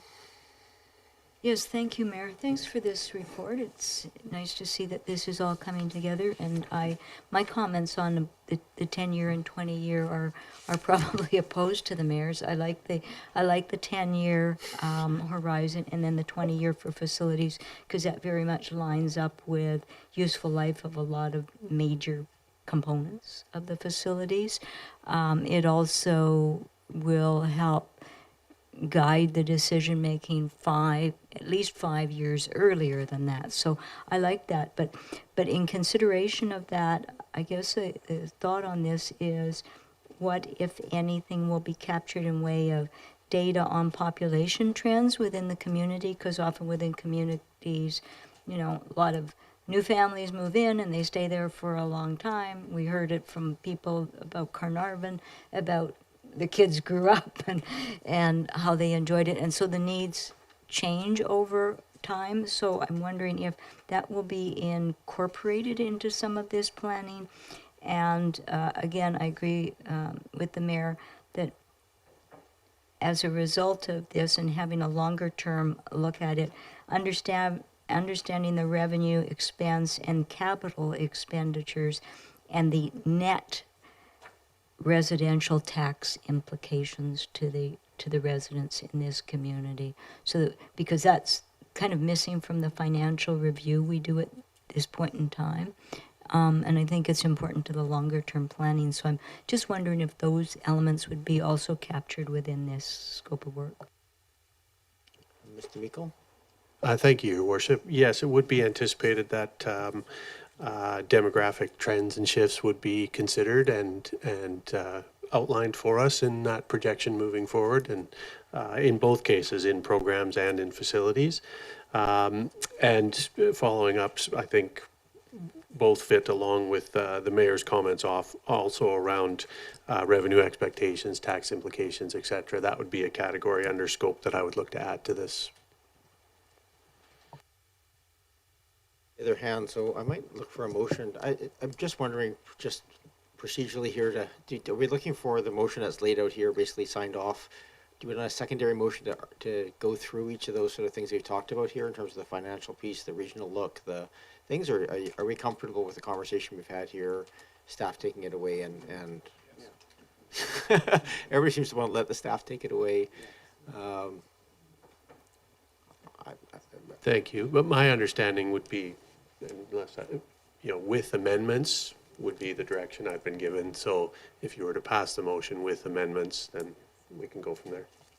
So I'm going to make a suggestion that we move receipt, move the recommendation, and then make just a suggestion. We can move for receipt. Thank you. Moved and seconded.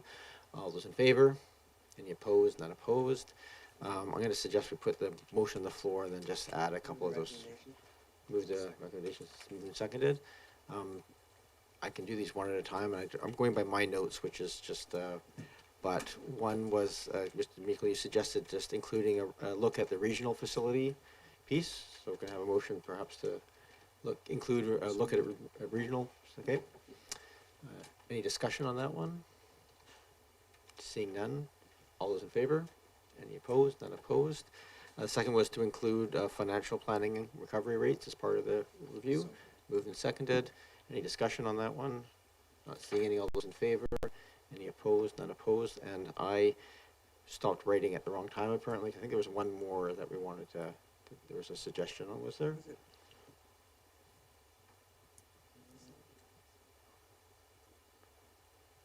Oh, Mr. Meikle?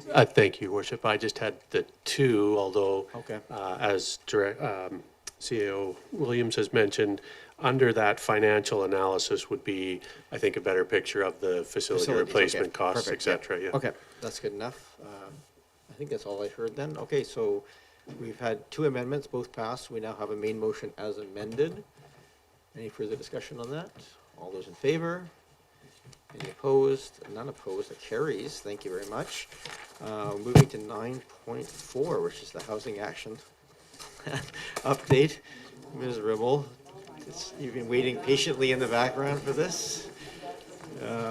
Thank you for being here. I take it you're providing a brief introduction, are you?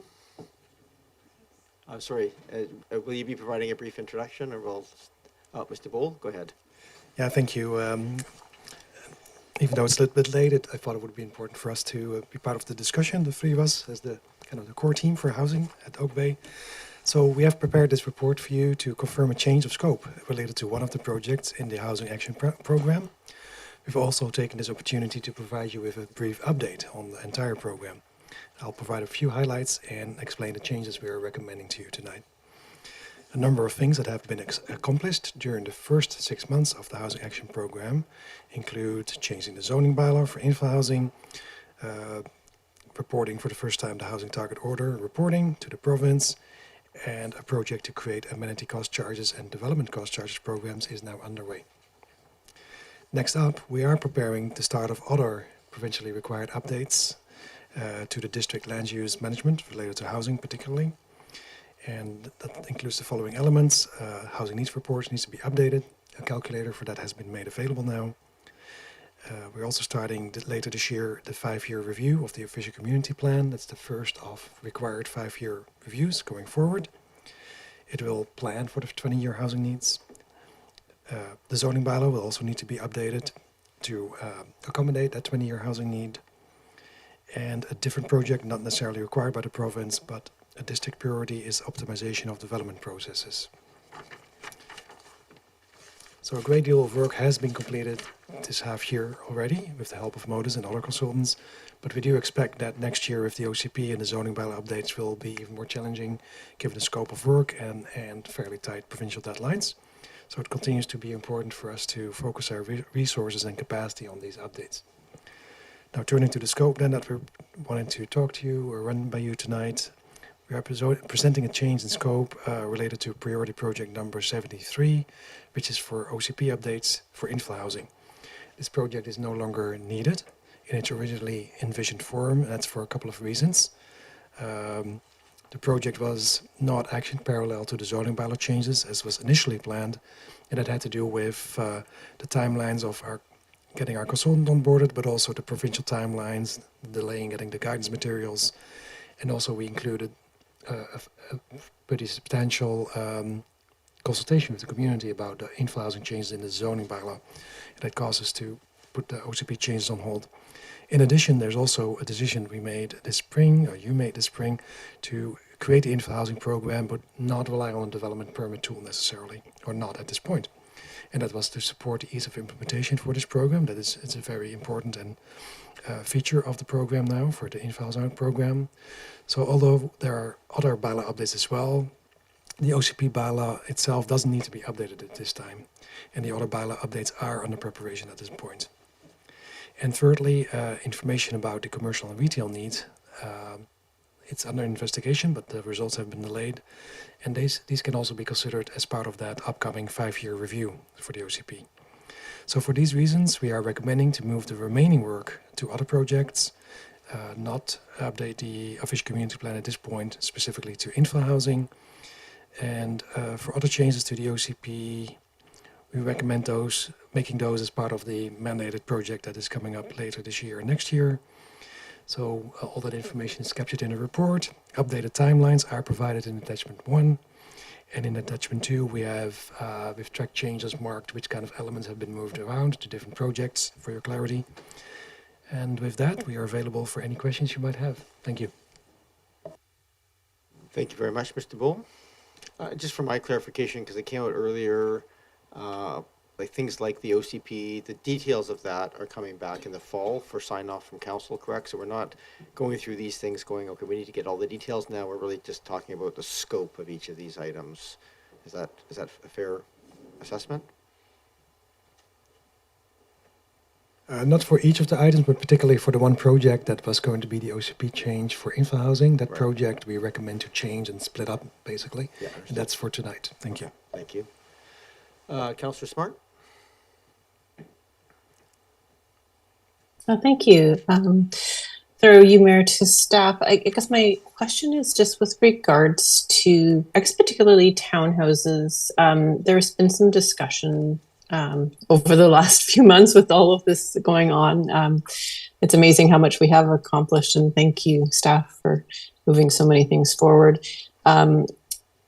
There's been some mentions about how townhouses wasn't explicitly mentioned in our OCP, and about how that might cause hurdles for processes for that particular typology. And I wondered if we could just get an update on that. And my concern is just around, if we don't have this sort of first stage OCP refresh, is that going to delay sort of cleaning up some things that need to happen, or some important community conversations that need to happen with regards to making it easier for townhouse typologies to be built in our community? Mr. Bull? Yeah, thank you. There are some things in the official community plan as it relates to multifamily designations and how townhouses are considered in that designation. Does need to be looked at next year, and that probably is most relevant for projects that would see more than 4 townhouses. Now, in the meantime, for the way we have set up the infill housing program now, it does include townhouse options as well. So up to 4 units is allowed under the zoning bylaw regulations that we have changed. So in that sense, there's no urgent need for the infill housing program to update how townhouses are dealt with in the OCP, but it will be relevant next year when we look at the wider housing spectrum, so to say, and the other housing options that we do need to create. Thank you. Councillor Smart? Thank you. No, that's really helpful. So what I'm hearing there is if smaller townhouse projects happen within that SMU legislation, that there isn't a hurdle to having to have an OCP amendment anymore because that's been covered with our new bylaw. Am I correct? Mr. Bull? Yes, that's correct for up to 4 units. Thank you. Councillor Smart? Thanks. My other question was just with around Council Priority Project number 72. And there's some scope in there just around form and character regulations. And I wondered if that could be elaborated on a little bit more, because what I understand is with our lot coverage and setbacks, that really is quite dictating our form. And so I'm not really sure what that particular item would really be from a work scope point of view. Like, would that be things such as creating a set of design guidelines for garden suites? Like, could you just elaborate on what that whole work set might be and how large it might be for all the different typologies? Thanks. Mr. Green? Through your worship, I'll make a start at trying to answer that question. Obviously, this is essentially responding to council direction from June the 24th and June the 3rd, whereby council didn't want to go down a development permit route, but wanted to go down amending the zoning bylaw to add additional form and potentially character controls into the zoning bylaw rather than using a development permit process. We're exploring that with our consultants, so we are working with Modus. We have a design workshop scheduled for the next week, I believe, to explore how we could put further form and potentially character controls into a zoning bylaw and looking at best practices or other districts or municipalities of how they have achieved that. But we're working with Modus to explore what that may look like. And so we will be reporting back later this summer, early fall, on the outcomes of that work with the consultant. Thank you for that. Councillor Smart, you reached out to me before the meeting and indicated you're just curious about whether or not that's something that council still wants to pursue in that way, and if not, could we use that time for other purposes?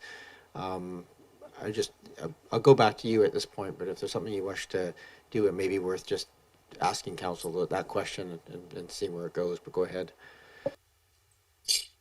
Yeah, thank you. Are you suggesting that everyone hasn't had a chance to speak yet, but I know the meeting is going quite late. Are you suggesting that I potentially put a motion on the table around that just to see what the appetite of council is? You can do it through a motion. It might just throw the question out there and just ask for a bit of feedback on it.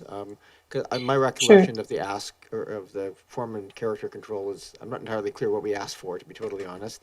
I remember not wanting to do that DP route, but Mr. Bowl, perhaps you have the specifics of the wording. Yes, we did make some notes about this in the report, I believe. But the types of form and character controls we were talking about in June with you, and that you were interested in, I believe, were exemptions to, for example, incentivize certain architectural features such as verandas, bay windows, cantilevered sections, looking into the step back requirement that is still in play. Another topic was requiring a certain percentage of exterior walls perhaps to have articulation for either a projection or an indentation of the building. Another item was site planning related to landscaping, screening and open space, and finally site access and circulation was a topic that was identified for review. Thank you. Thank you for that clarification. So back to you, Councillor Smart. Yeah, thanks. So I guess my question there would be if it was the will of council to put off that scope of work in order to free up some more time, would we then have the capacity to do things such as really look at the rest of our infill housing program a little bit with regards to facilitating townhouses, laneway suites additions, and really, we worked so hard, I should say staff worked so hard to get the zoning bylaw done, but there wasn't the time to kind of really work through the details to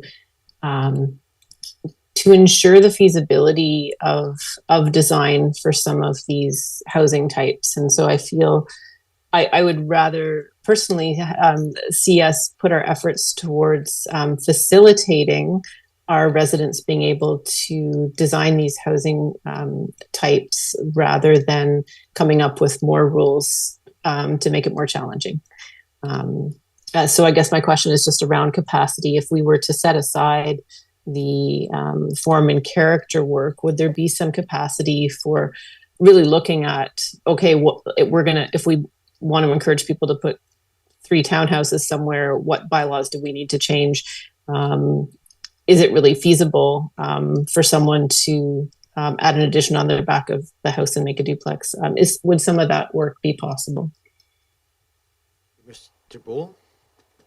And I'm going to have to get a motion to extend for the few minutes here if we're going to, we still have to go in camera. I'm just going to remind people, so I don't want to speak too much longer at this meeting. Mr. Bull? Yeah, through the mayor. Right now, the infill housing program is not really set up to favor any type over another. So if there were an intent and an interest to promote townhouses over other housing types, then that might be something that needs to be looked at. But that's not how the program was set up in June.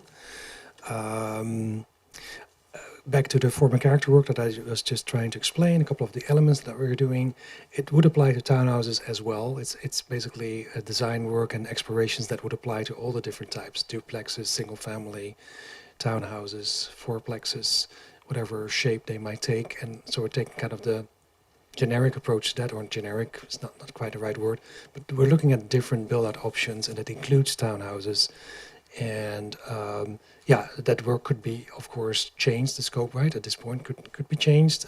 But that it sounds like I think if that the proposal is more about than elevating perhaps townhouses to something that should be encouraged more than over other types, and that's not how the program was set up so far. Okay, thank you. I don't want to get. I'm just going to make a motion to extend the meeting by half an hour, until 11:30.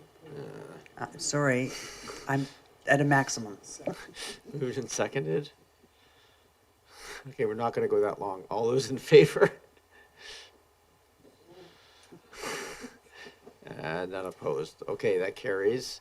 I have a suggestion here that might move this along a little bit, if you don't mind, Councillor Smart. I think. Sure, what I heard maybe is just maybe less about the focus on townhouses, but maybe just if there's staff time, a couple of things like just like corner lots and looking at some options on things of that nature that may be a bit more unique, that might allow for some other options. Townhouses might be one of those, but and if the form and character could be pushed back in that sort of inversion thing. I think that was it. Maybe I'm misreading the back and forth emails we had before the meeting. I just want to make sure I'm trying to provide a path here to kind of move it along. Go ahead, Councillor Smart. Thank you. And I'm not trying to favor any particular housing typology, but what I'm becoming aware of in different discussions with residents that have reached out with me, that there may be barriers that are harder for some different housing typologies. And what I expect, I guess, over the next few months is that staff is going to become very aware of some of the barriers that are quite common with different typologies and the current rules that we have set up. And I guess what I would like is for this Project 72 to really, I guess, give staff license to come back to council if they're easily identifying barriers to any housing typologies that are coming forward. I was just getting the impression that perhaps one of the most challenging typologies to construct under our current zoning regulations are townhouses. And I just want to do what we can to really make this program that we're building successful and focus more on the facilitation of these projects happening in our community and a little less on making more rules. I'm going to go to staff, get an answer or a comment, and then I'm going to come back. If there's a motion to be made, I think I'll take it. But then I also want to give other members of council a chance to chat as well. If you want to hold off on that or go ahead, but go ahead, Mr. Green. Through your worship, to Councillor Watson, to Councillor Smart, I think we committed on June 24th and probably earlier to ensure that we are monitoring and implementing this infill housing program. And so if we think that there are barriers or we're seeing issues from designers or architects from their interpretation of our bylaws and we need to provide further clarity or amend that, then staff will bring a report forward to address those.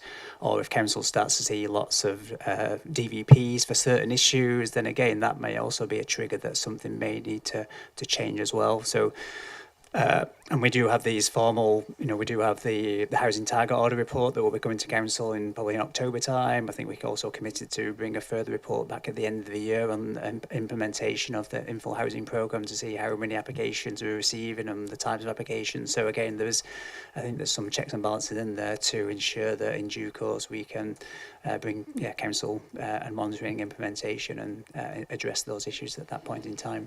Thank you.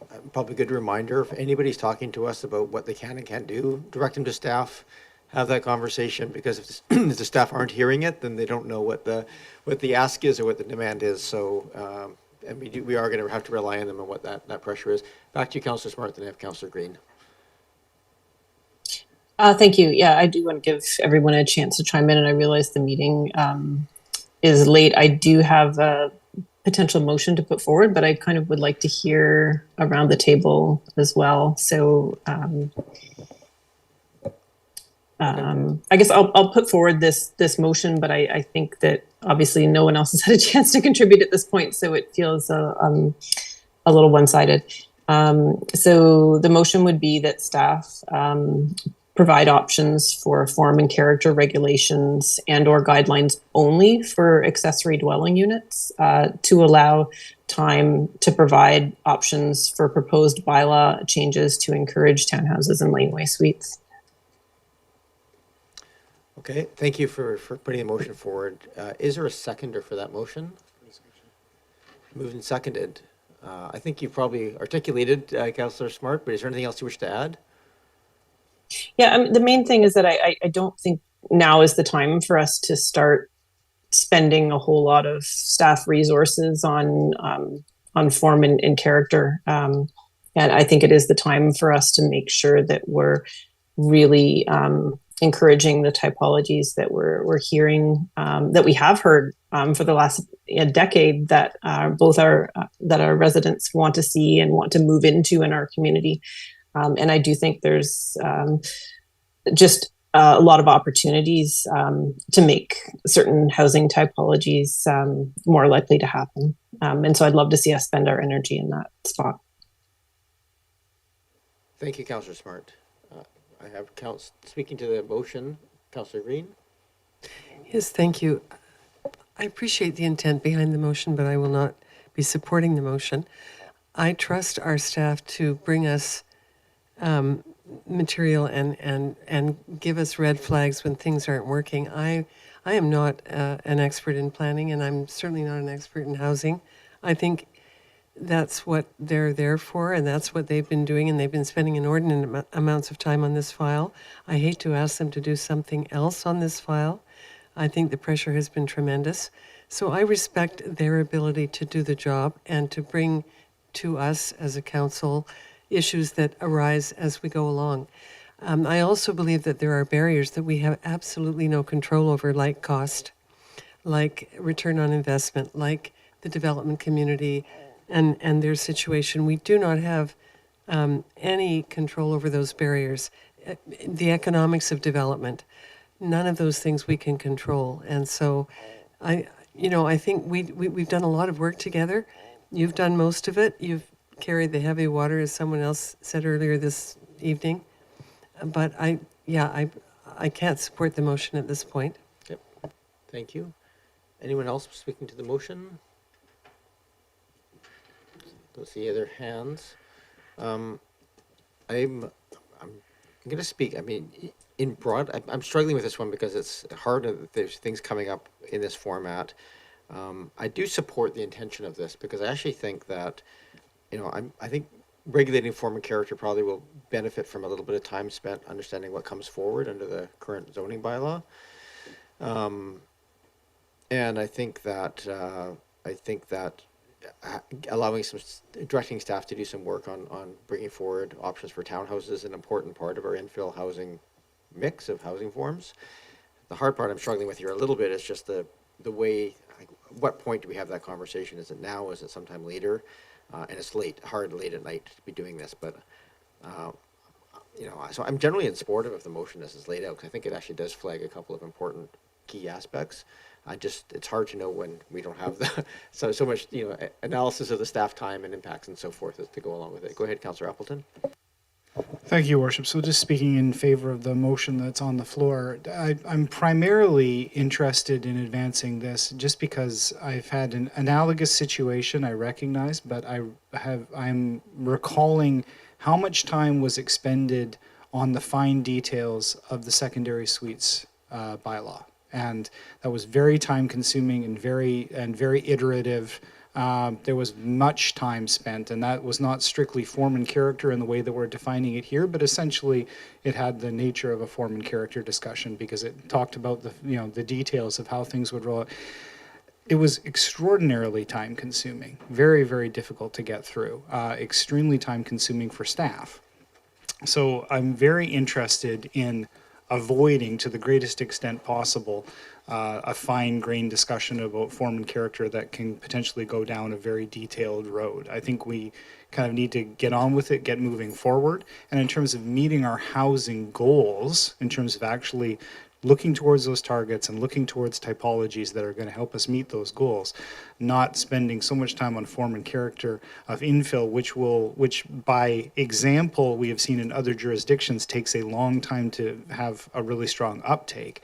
Whereas if we can concentrate on a diversity of housing types and really get creative with some of the spaces that we have available in the community, we may be able to make that target faster. There's a finite amount of capacity in the staff group, as we all well know. So I'm concerned, to be honest, and I'm being fairly blunt here, I would rather not go through a very detailed iterative process around form and character and have that time be made available both for ourselves and primarily for staff to present options under other components of the housing program, Your Worship. All right, thank you. I am going to get to a question here fairly quickly. Councillor Braithwaite. Thank you very much. I really appreciate the comments. I like you struggle on this, but I'm leaning towards the comments that Councillor Green made in regards to entrusting our staff and what the work that the staff has done on this already. So I'm going to be voting against the motion. Thank you. Thank you. Any other discussion? Councillor Watson? Yeah, thank you. I'm a little torn actually about this. If we were going to do something right now to reduce workload, I would say remove the requirement for the look at the form and character and don't do anything else. I think that as the smooth zoning has been put forward by us, it's agnostic as to building type, and that until we actually see what happens in the field, doing further work and analysis is probably premature. So if we're just looking to move initiatives forward, I think it would be better to just take the form and character work off the table, period, and not add something in its place. I don't think we have enough information about the framework that that staff have devised and we've just approved only like 3 weeks ago. So I'm not sure I support the motion actually. Okay. Again, just procedurally here, if that's the will, then I think I don't have any mechanism here. I don't think amending is appropriate because it's a multi-part thing. So I think I'm going to suggest that that's the will that a secondary motion be made if that's the preference. Councillor Patterson. Yeah, thanks, Mayor. I appreciate kind of the spirit of that the motion is made under, but I have difficulty supporting it at this point in time. I think we're trying to check all of the boxes at once, and it's not like we in Oak Bay have an abundance of free land that the developers are going to be pushing. I know many residents are saying, well, how about this and how about this and how about this, but I think we have to get some traction on what we've done to have guidance on it. So I won't be supporting it at this time. I mean, I understand where it's going, but I think that just because we get it done, it doesn't mean everyone is going to flock in to be buying properties and start developing other things. And we can, if staff come back and report we've had a general interest in these kinds of applications, then I think that is the time that we need to pivot. But I don't feel that sense of urgency at this point in time. Thank you. Just because I always like people to speak if they're speaking against things, and I've kind of changed my mind on this. I think Councillor Watson's convinced me. I think I'm not going to support the motion as it is. I would support a motion if one was just to take the form and character off the table for now. I think that's work that could be done later, and I think would save staff time and focus. But so it's an interesting conversation. I really appreciate the thoughtfulness of the conversation so far. So the motion right now is on the floor. I'm going to call the question. All those in favor? Councillor Smart, Councillor Appleton in favor, and those opposed. I have Councillor Green, Watson, Patterson, Braithwaite, myself opposed. I'm going to leave about a 10-second pause here if anybody else wishes to make another motion. Councillor. Yes, I would make a motion to take the form and character work out of the the work plan in is it number 72 in or project number 72 for now, so that staff can focus on the other huge amount of work that needs to be done. Thank you. Moved I'll and seconded. second. You've already spoken. Councillor Smart. Oh, I was going to second. Okay. Okay.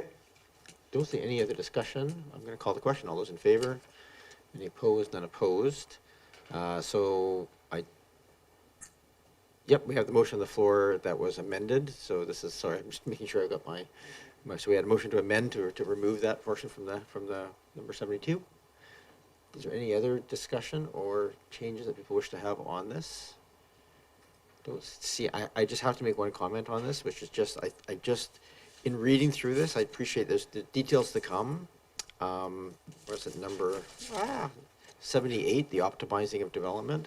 I didn't see anything in there that still is looking philosophically. I think at some point we need to bring back to this table a discussion about what risks we're willing to take as a community in terms of where our, can we offload some of those risks to the applicants? Can we look at these things and just get a sense of what we can do that lets staff work on core things and make sure that we're considering that. That is ultimately a governance decision and probably has a significant impact on the workload ultimately in these pieces. So I think that I know that's not in there. I'm not going to make any motions or anything else. As we're looking at those optimization pieces, I think, at some point it's going to have to come back here, and probably sooner rather than later, that we look at that question more as a governance level and a risk conversation about what we're willing to allow for that to be separated. Okay, I see no other conversation on the motion, so I'll call the question. All those in favor? Any opposed? None opposed. That update is complete. Thank you very much, staff. Move receipt. Did we not have receipt? Sorry, my apologies. Okay, I'll move and second for receipt. I thought we did on this one. All those in favor? Any opposed? None opposed. It's a backup receipt motion. I think we did it, but I'll go by that. Moving to section 10, we only have 2 items now. They're both just adoption of revitalization agreement bylaws. I'll move that the Heritage Revitalization Agreement bylaw number 4704, repeal bylaw number 4874, 2024 be adopted. Moved and seconded. We don't usually debate on adoption, but I always give people a chance if they want to. Not seeing any. All those in favor? Any opposed? None opposed? And I move that Heritage Designation bylaw number 4703, repeal bylaw 4875, 2024 be adopted. Moved and seconded. Thank you. All those in favor? Any opposed? None opposed? Any new business? And then motion to close, please. I'll move to close as per the recommendation. Sure.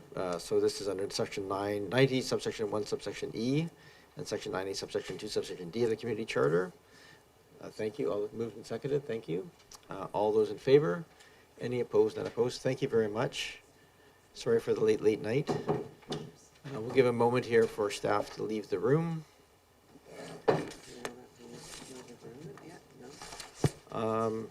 No, we're